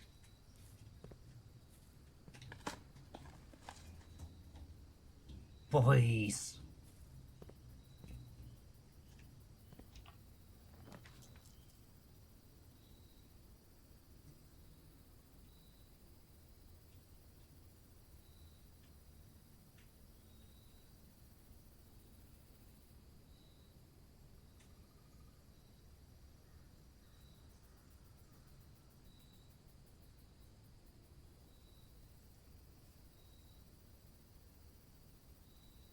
Tempt me, Freezer. But we don't actually need diamonds that hard. The ballroom is free, but the ballroom ends the run.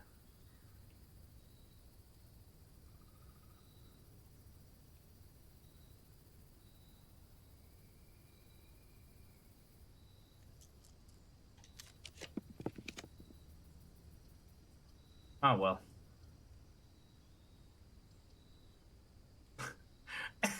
The other rolls did it for us. Grab a gem from the boudoir. Okay, so we've got 40 steps.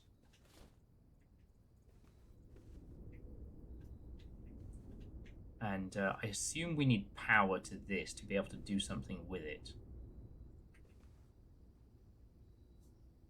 Oh no, that was the switch that we used to summon the elevator. Sorry. God.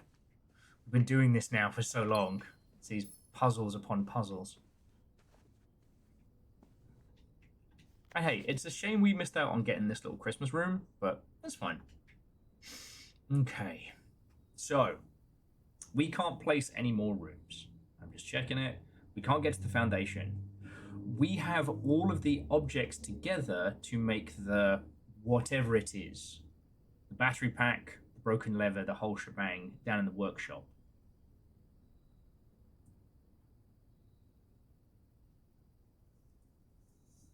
We do have 9 keys.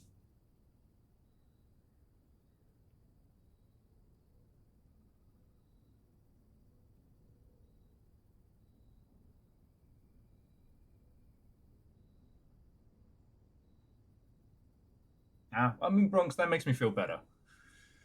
And it's fine.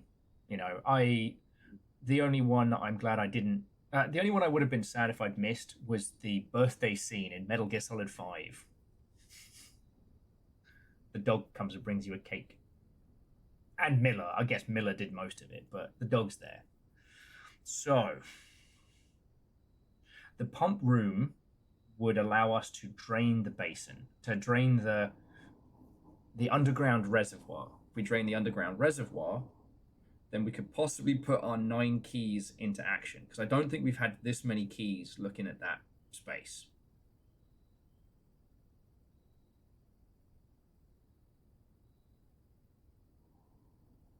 Okay, so to get to the pump room would be 1, 2, 3, 4, 5, 6, 7, 8, 9, 10, 11, 12, 13, 14, 15. So 15 steps. All right, then from the pump room to the workshop. 1, 2, 3, 4, 5, 6, 7, 8, 9, 10, 11, 12. So that's 27 steps, giving us, I don't know, roughly 7 or 8 steps to play with. The question being is, what is the workshop tool? Should that be the focus here? Sorry, I'm asking a question that I don't know if I actually want to know the answer to.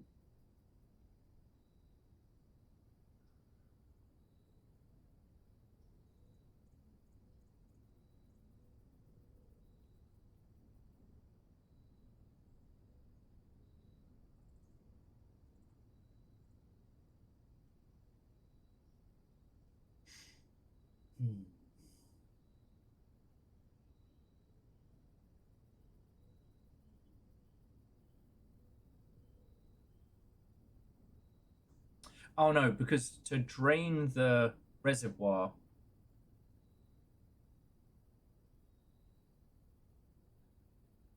so drain the underground reservoir means that the fountain will fill up, and the fountain is currently our only way. So we're going to hit the workshop. We're going to build the thingamagguffy contraption-y thing, see what that is, and then make a call from there. So we'll go straight down through the patio and the kennels. We'll put together the MacGuffin.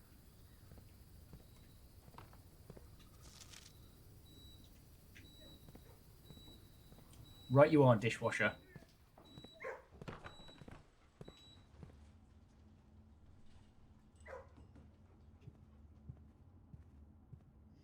And then, once we've... oh, more gems. Once we've done that, we can kind of make an educated call. If we want to head up to the pump room, we could set ourselves up for success in the future.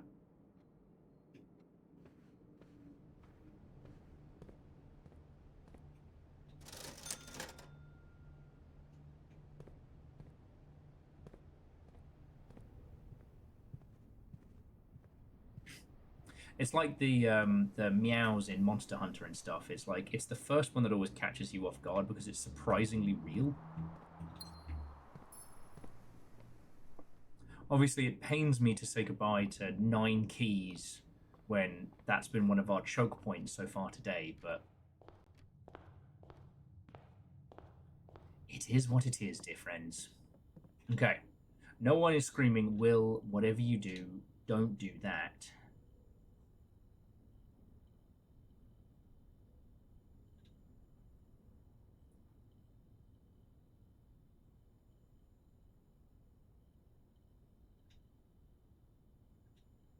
That's the motherfucking power hammer. Okay. Do you understand what this means? A stronger sledgehammer is also known to knock down weaker brick walls. Now, we don't have the gym because I'm scared of the gym, but we have a way downstairs. Now, I feel like we should go through the tomb, but we can get into the foundation. No gym? You scared of the gym? Have you met me? Of course I'm scared of the gym. There are more than a few locations that I believe we know of. Now, I'm going to say this. Because we've explored everything, because we do this weekly, stuff like this that I might have forgotten, please feel free to point out. Alright, Scripts & Co. High pressure condenser. Okay. Fenair's painted office. We have a number there. This is what we used to open up the secret area. Excavation progress is going smoothly. Crew spirits have never been higher. I believe the increase in morale is in no small part due to the installation of the boiler, which has honestly been a godsend. We now have steam power and no longer have to rely on raw muscle to scrape and heave at clay like dogs. The new steam power hoists and winches are fully operational, and we've been able to unearth over 5 times as much sediment per shift as had been previously excavated. Alright, let me just... Yep, got that one clipped. Okay. Because, remember the bit that we couldn't crack?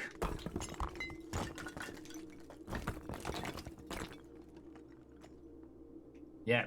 Now we can get straight into the basement without having to rely on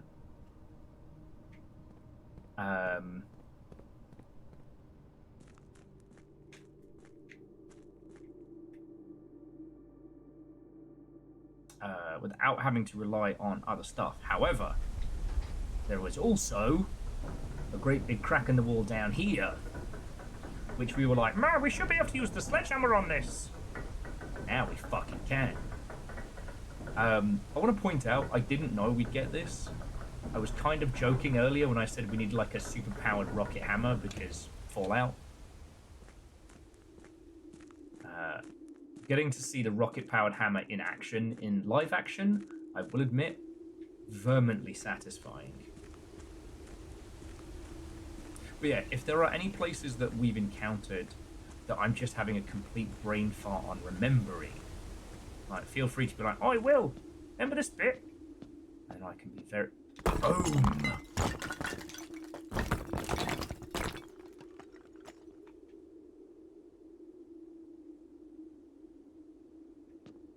Fuck.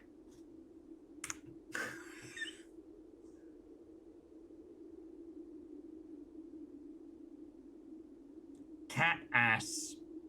She... It's just more puzzles. It's just more puzzles.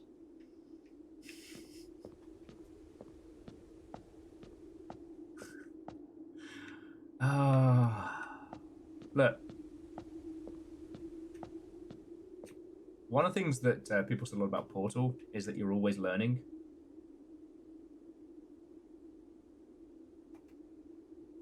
So the plank wall next to the precipice elevator was the one we just cracked open. That gets us into the basement now of the foundation. So if we want to, we can just go open the antechamber.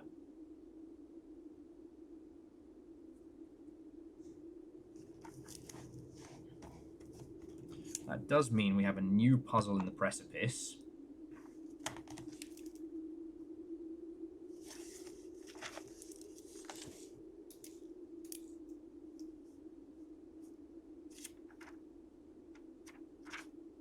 Which goes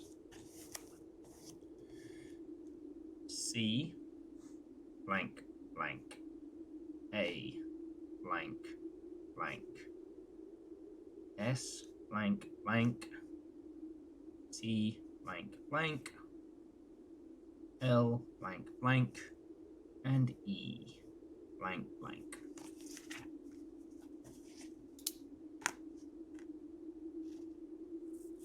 You know what? That's a good point, Scotty. We've got a bunch of dice. Maybe on the foundation we can draw the gym and smash that shit open and all.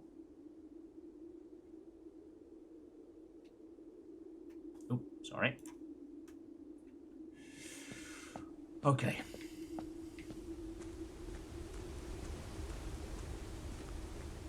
But yeah, this means that we now have pretty quick, clean access to the underground without having to empty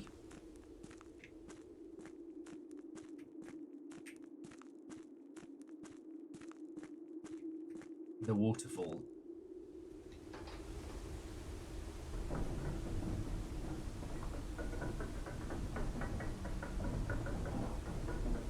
So the gym, secret garden, and the greenhouse. Sadly, we haven't pulled the secret garden or the greenhouse.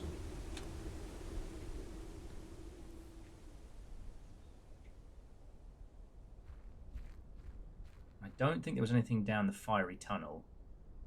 Fiery tunnel, I think, was just boxes. Because I'm sure, like, we've got 20 steps, sure, but we'll start running out of those real fast. Right, so...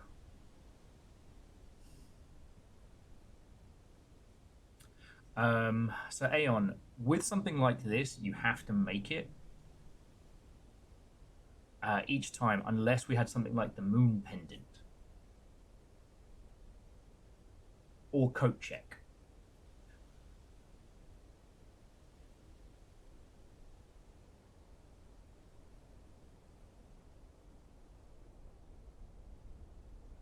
And you know what, Scotty? Coat check makes for a great second pull as well. Because I saw this when we came through here and I was like, that's not fucking right. That's not fucking right. That's dodgy. And, well, I do think, friends, this will probably be our last run of the evening.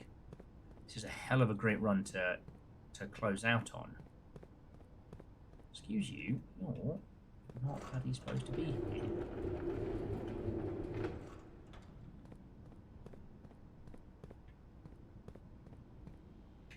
Didn't see any other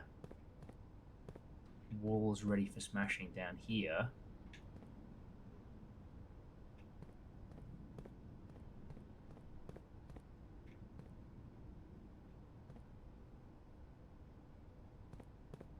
TJ Core says the problem with stashing the power hammer is it removes all the other ones. Ah, yes.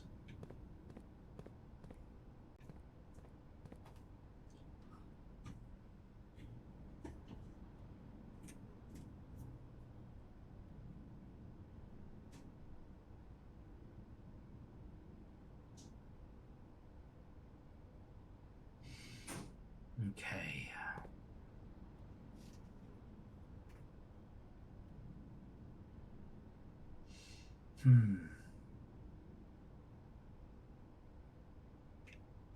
Just wondering if there's anything else down here that we can smash the fuck out of. whilst we have the steps to be able to do it.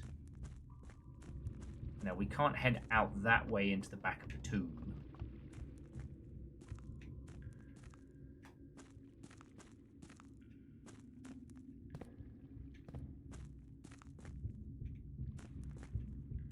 Also, shout out to this guy who's been working the underground cave system.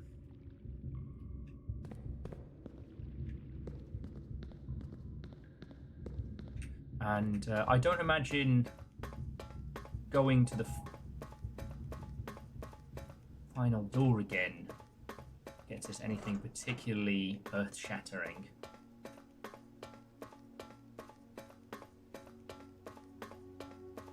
I mean, Aeon, when you think about it, like, I'd argue that this is, of all the games to be quote-unquote inspired by Myst,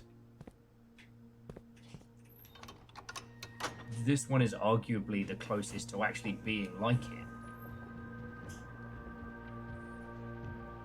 Jonorus, that would be lovely, because, with the steps that we have left, I don't think we can make it to the exit, but it's worth a lever pull. Gets the music going and all that.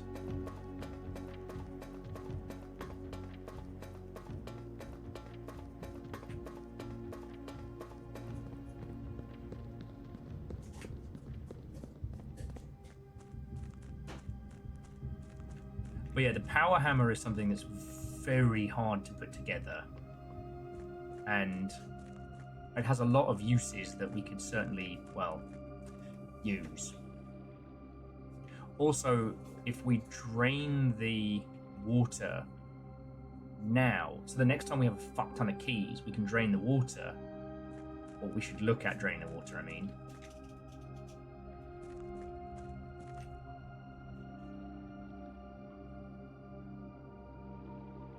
Okay, so we were correct. If we store the power hammer, we lose all the others.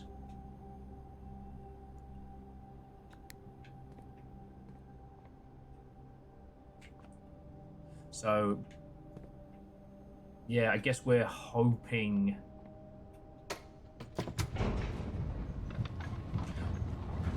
Ah, interesting. So the sledgehammer is removed, but the lever, the power, and the others aren't. Fascinating. Oh no! Well, Fearless, I hope it's not too bad, friend.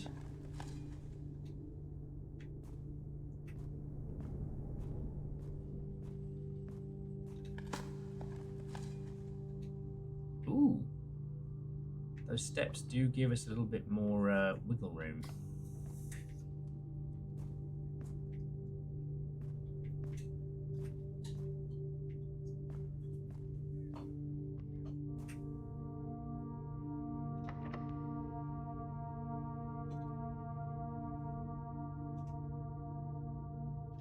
Alright, our last little rolls and we'll see what we can get.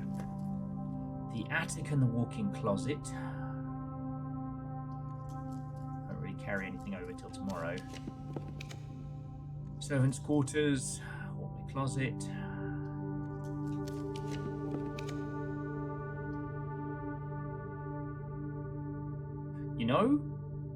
The showroom and a bit of luck could be the way to go. Get the moon pendant and just hope.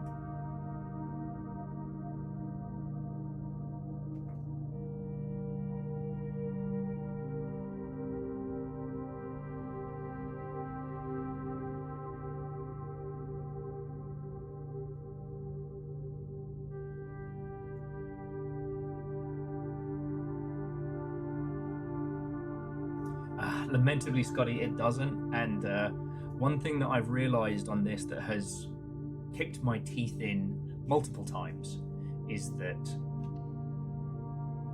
once you go to open the door, you have to commit. So you can't then go grab a couple of gems, come back. That has tripped me up many times.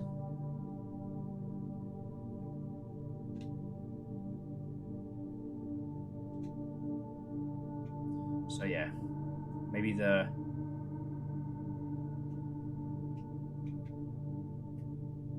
Maybe the gods of drafting will be kind to us.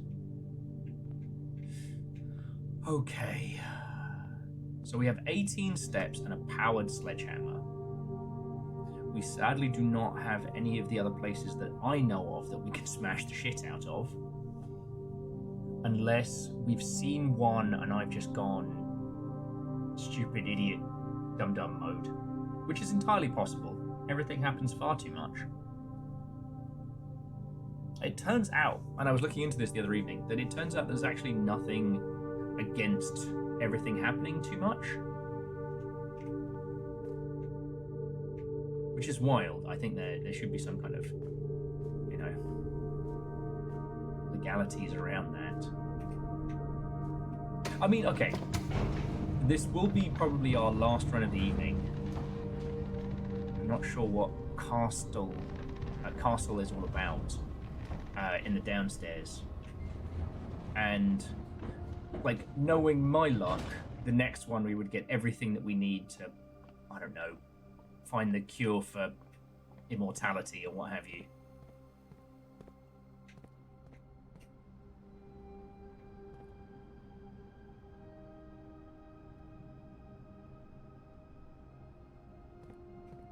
No, power hammer's right there. A stronger sledgehammer that can also knock down weaker brick walls. Literally some fucking crazy pogo hammer nonsense. I didn't see any places in the metro station that we could knock down, but again, if you did, like, I guess that's the thing about this game, is that it's all about getting the stars to align, and which stars align at what time, it's very varied.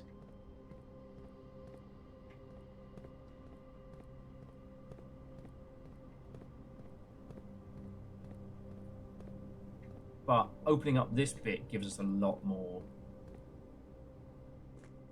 things to work with. And also what's really cool is that if we hadn't worked it out, that would have given us the clue, allowing us to, you know what, I'm going to waste a step. I'm going to look in the little hallway. And if the stars align to the shape of a cookie, they're merry buried. I once implied she could kill a man by pulling his heart out through his nose. Weirdly proud of that. But Mary Berry got replaced.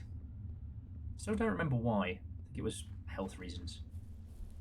Or she killed a man. It's like there's going to be no in between with that. But Prue knows what's up. Okay, let's think. Let's think.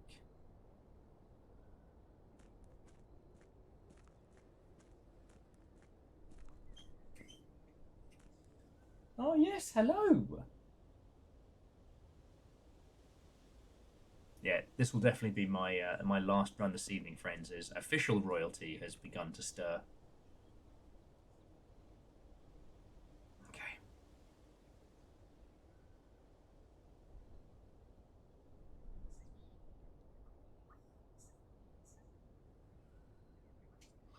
I guess let's go have a quick look in the tomb.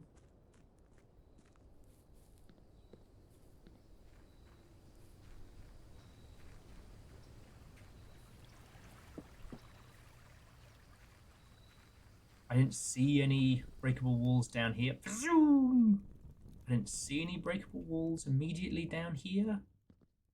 But, you know, I've been wrong before and I'll be wrong again.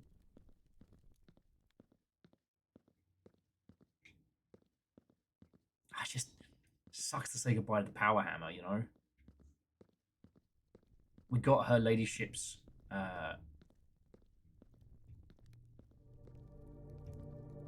yeah, we got her ladyship's key, but we never got the diary, and we got this place opened up, but no magnifying glass.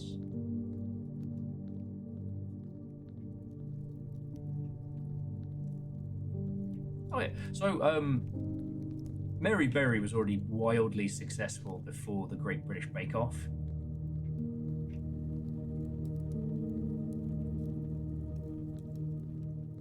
This is the obscure knowledge that I'm. I mean, Fearless, you're not wrong. At this point, I should just be able to fucking power hammer my way through this whole place. It's my fucking castle. Who's gonna say no? Dave? Sadly, Scotty, we don't get to choose what the pendant saves. And what was interesting is that when we quit in the break room, it counted the key card.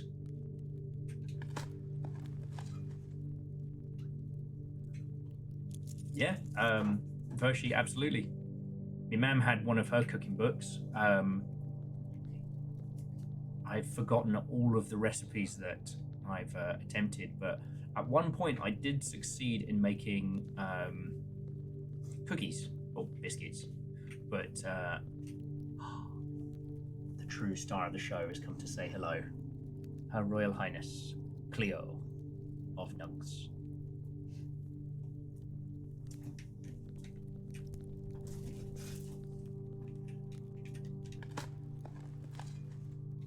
Oh, a few more steps. Okay. I haven't seen anything down or around here. So we'll just go further into the tombs. See if anything shakes loose.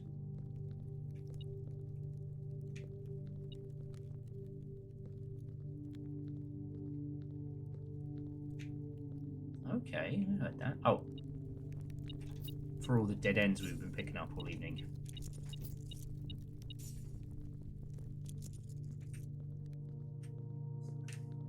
Hell yeah.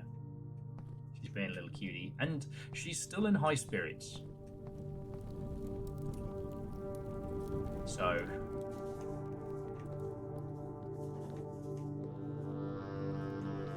you know, she's in high spirits, she's drinking, she's eating, she's puttering around. She occasionally bullies the cow, which is quite funny.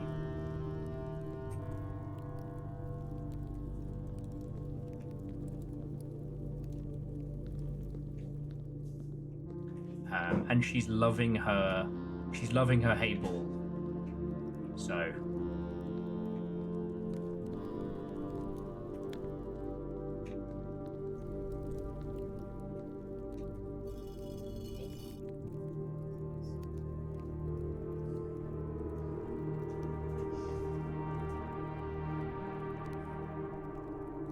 she will. Worried she'd get depressed. Same.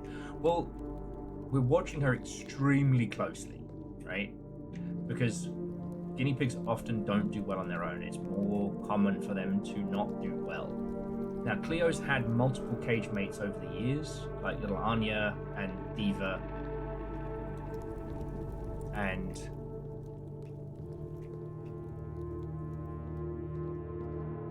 so we're being very, very careful. But as I'm sure you will understand, like, also, money fucking sucks right now. And let's take the health issues out, let's take all the other challenges out of the equation, right? To just go and to get another guinea pig, even if we got a rescue, rehome, foster, etc., the increase in cost feels irresponsible right now. And if I'm being honest, I still feel like a fucking plonker.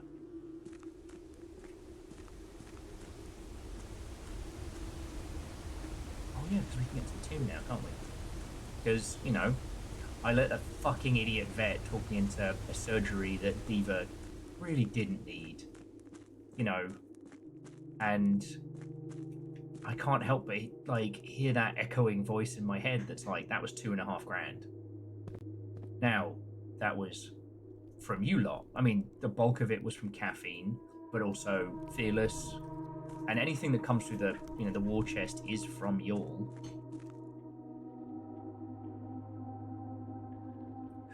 Ooh, I want to take the boat over to the metro.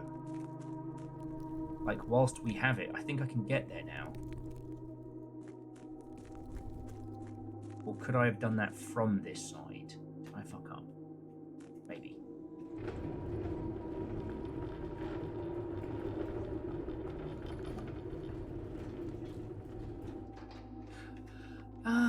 Aeon, it's one of those things of like, should I beat myself up about it? No. Am I going to for a very long time? Absolutely. You know, there aren't a lot of things that I am responsible for. The Longship funds being here and, you know, looking after the babies are definitely those. And you know what the fucking thing is? The vet brought me outside, so I wasn't in a little room. You know, the vet was all rushed and being like, oh, I've got to talk to you out here and all that. I just assumed it was because they were crazy busy, but nah, it's because I was getting fucking played. It was something I learned in retail, is that, you know, the only time you ever take the customer out of the store to talk about business is when you want them to feel special. When you want them to feel like you're rushed, but even throughout all of it, you're going to pay them special attention. You know. Yeah, I mean, I guess Fearless, but like, Diva would have had normal guinea pig health issues in a year, maybe 2, right? And $2.5 grand is a crazy amount of money. It was insanely generous. Caffeine to just go, because I wouldn't have talked about it, but I whinged about it in mod chat because I was agonizing over the decision, and then Caffeine was just like, bet. So, yeah. Anyway, the TLDR is that we're watching Cleo closely, and if she starts showing any signs of anything, we'll be on it like a car bonnet. But getting more pets right now is not a smart play. So, because like, I'm gonna be blunt, we all have a friend who at some point has gotten an excessive amount of pets that they really shouldn't have. Yeah, plus, you know, the breathing. I quite like it when you're able to breathe and live normally. I think we're running out of things to attempt to smash. We all know some friends who have gotten far too many pets, or very, very high maintenance pets they really should not have. And it feels bad because you want to help them. You don't want your homies to have a bad time, and you certainly don't want the pets to have a bad time. But it kind of feels like you're almost getting held like friendo hostage. Oh, if no one helps me with this, I don't know. Which is exactly what I didn't want to do, which is why I didn't talk to you lot about it, and I only talked about it in mod chat. You know. Vershi says it's me, I was that friend. At one point we had 4 cats, 2 dogs, and the ex wanted to also get a snake. You can throw a bearded dragon in there as well.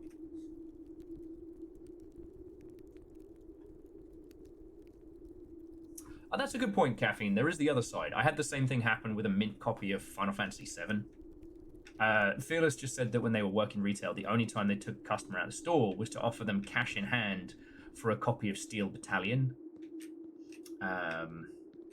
Jesus. Aeon says someone close to us had 5 80-pound dogs and 2 cats. Whew. That's a lot of dog. I'm not saying don't get pets. It's just like you have to be living so well within your own means to then be the sole responsible individual. I mean, you are basically a deity to whatever pets you have, and they are entirely reliant on you.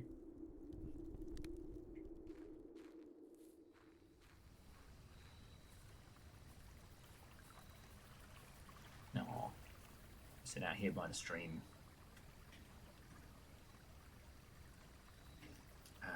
Growing up here, there was a mastiff and 2 labs and a 2-bedroom house. I mean, hey, they've got the cash to make it and the life to do it. Phyllis says we've got 4 cats in the household. And one rule: no more pets than adult humans in the house. Yeah.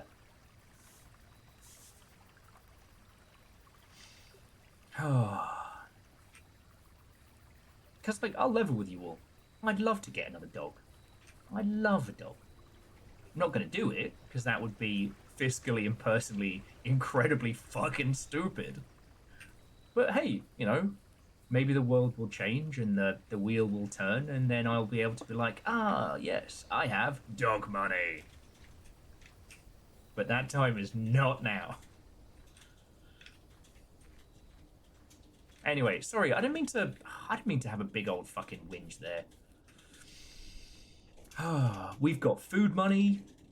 Cleo is doing great. All right. Little Fire says, wouldn't tell anybody I got rich, but there'd be signs. That sign is a farm full of animals. We get pigs and ducks. Oh yeah, pigs, cows, horses, ducks, geese, gooses, meeses, mooses. Yeah. Although, so I don't know if for some of you who haven't been here long, this is a story I probably haven't told. So my grandfather, he did well, right? Before you ask, no, I haven't inherited anything. No, the Overguard name stands. But at one point, like he had an ice pond farm up in New York State, and it was huge. And over the years, they basically collected animals. You know, some was animals that found their way there, like Chicky Buck Buck, who lived in the tree and refused to sleep in any coop. But also they had peacocks, for fuck's sake. You know, they didn't have dogs, which now I think about it is rather odd, but loads of cats. And it was real nice. But when my dad got sick, he had a stroke, and it was a bad one. He never recovered from it proper. You know, it fell to my stepmom Vicky to look after this menagerie of animals. And, you know, they weren't making money. It's a long tale I could tell you. But, like,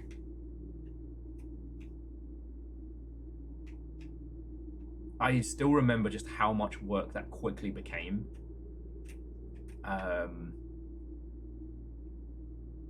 This idea that, like, when you have lots of animals, you don't split the load between two people. You kind of rotate stresses. That it's not that if it's only one person looking after them, that load doubles. It actually increases exponentially. And it's always hard to convey that to folks. Oh, Fearless, big same. I have mentally spent every single penny of my millions in the shower, and it involves pretty much most of you not having to fucking worry ever again. And we get to do our big convention. Ooh.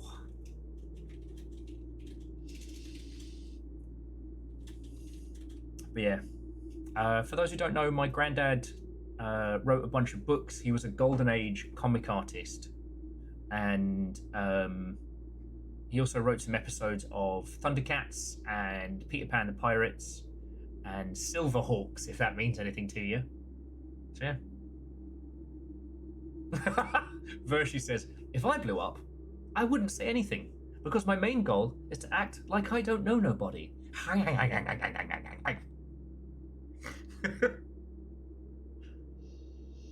Yeah, well, Bronx, my mum was a veterinary assistant. So there was the rule was my mum wasn't allowed to bring the work home, which sometimes didn't happen. There was our first duck, Felicity, who... You know what? I'm not going to tell you what happened to Felicity, because it is simultaneously so brutal and so funny that I think we'd need a few bevies before that story. But we had two horses, which before you think, oh shit, so you grew up money? Nah, we rented a field from the local farmer in exchange for like helping with ragwort and shit like that. So yeah, I know how to pull ragwort in case you ever have to deal with that. We only ever had one dog at a time. So we had an Irish deerhound, which is like a wolfhound but bigger, because my mum's friend bred them.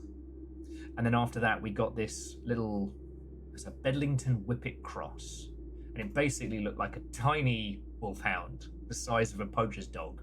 That was Pip. He was my best friend. We had a cat, but the reason we had a cat is because one stormy night we heard a meow, opened the window, cat came in, stayed for the rest of her life. It's brilliant.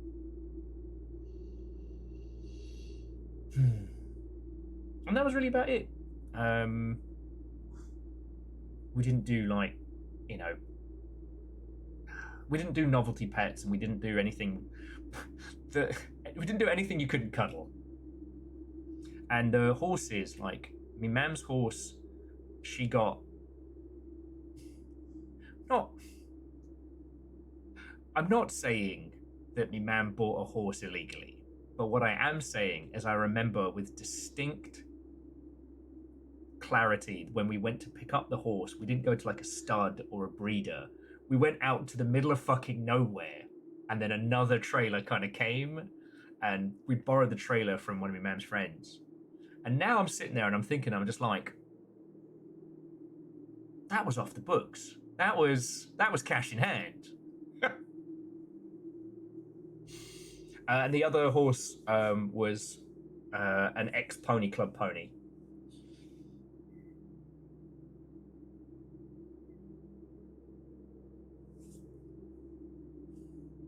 It's quite common, Will. Probably cash. It's just not ex-Pink Pony Club. That's Capitol Hill. And that's normal horse stuff, at least for the USA. Look, I don't know if you've ever had to do a horse handoff in the middle of nowhere, but it wasn't like they brought the horse to the field where, what was his name? Pudding. Where Pudding lived. Because he was kind of a yellowy blancmange like Pudding.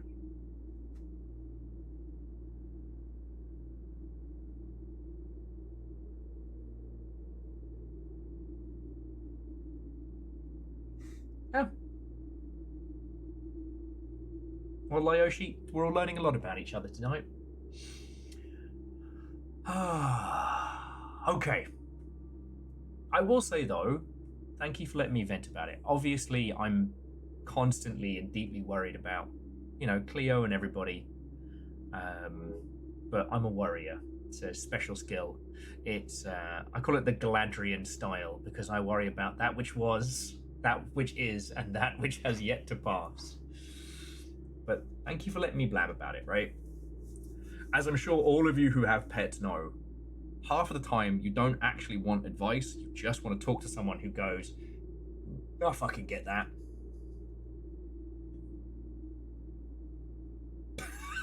Okay, that's a good one. Vershi says, we got a cat when I was a kid because my mum wanted one so badly, she used my sister's birthday to guilt my dad into it. Brilliant.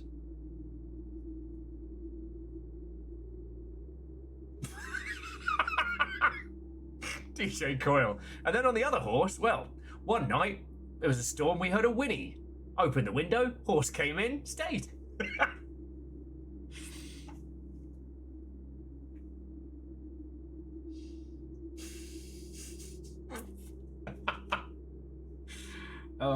You would all be very surprised at how fucking rural I grew up. I think it's because as soon as I moved to a major city, I guess my personality and things just fit it, just clicked, and I was like, oh, yeah. Anyway, all right. We are now at the point of nonsense and storytelling. I just want to say one more time, through all the stresses and all the freakouts and all the staring up at the ceiling in the dead of night, you lot continue to be wonderful and kind and brilliant. Like, in a sec, after credits, I'm going to start making us a nice little like beef and cabbage stir fry tonight, and I'm looking forward to it. I'm trying to decide if I should fry the cabbage first, then do the beef and the cabbage, or do both together and keep that kind of meaty goodness. I haven't decided. But my point being is, like, the last couple of days, you lot have poured a lot of cash on us, and that's been such a weight off my shoulders. Like, you don't even know.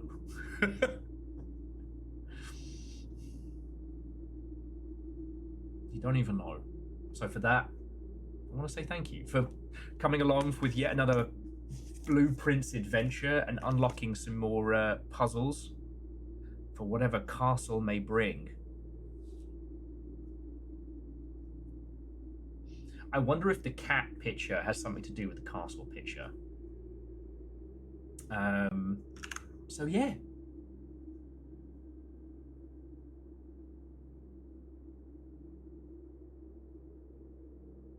Okay, beef first, remove the beef to a plate, then flash fry the cabbage and add the beef back to serve. Okay, I just want to go for like a nice good meaty style, so I'll go for that one. And also I'm going to do like the, proper shredded cabbage. Yeah. So look, we solved puzzles. We had a good day. We sipped coffee. We all hung out. Can't say fairer than that. All right. So thank you all. And to that end, I would like to thank the following people. I would like to thank the following folks. Because without you lot, I wouldn't get to do this. No! Fuck. To Skynix Destoria and Furret Turret, whether you were hunted by House Carl or celebrating long sprees, I would like to say a huge thank you. To Simple Chaos, seriously, fucking thank you. You do not know how much $50 is. Last minute snacky Damn it. bits. Scotty, Vershi, Akari, Simple Chaos, Pun Spectre, some numbers. Fuck, I gotta move that. Toxic Industry, Vanderbeast, and Bacon Avenger. You are all legends. Thank you so much. Alright? Like, seriously. No, sorry, I got scrambled there.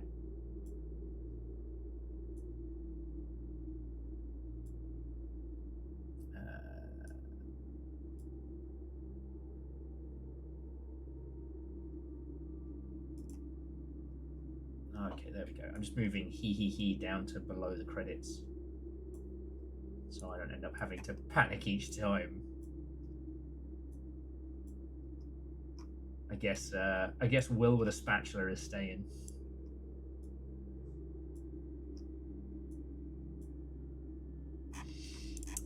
But seriously, all of you, thank you. Okay. To those of you watching the VODs, beautiful, beautiful puzzle sickos to a person. Thank you so much. I just wanted to do the credits in the little cute little area. And now, yeah. To the littlest of fires. Are you ready to roll around on what is it tonight?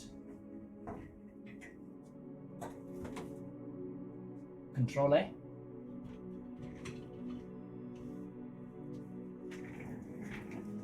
Okay. Okay.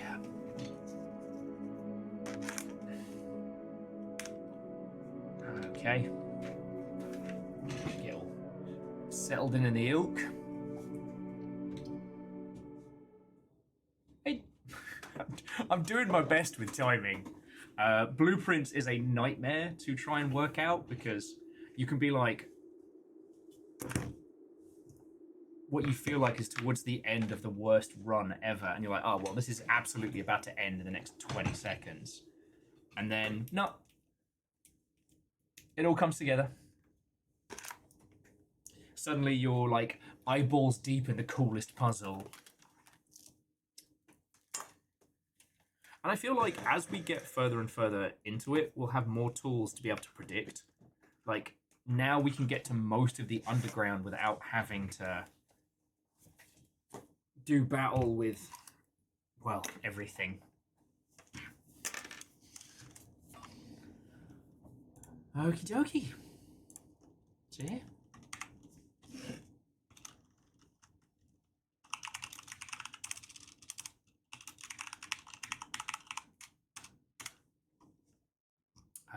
But is there a meetup happening? There is.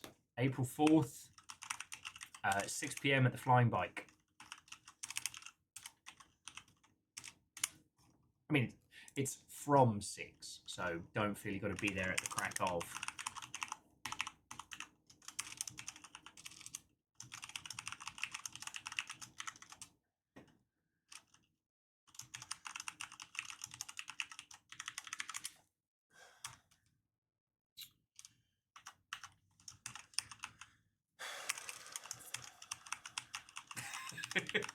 Roger that. I will be there at the crack of 6. Can we get our lives together? Like, what the fuck is the problem? Thank you.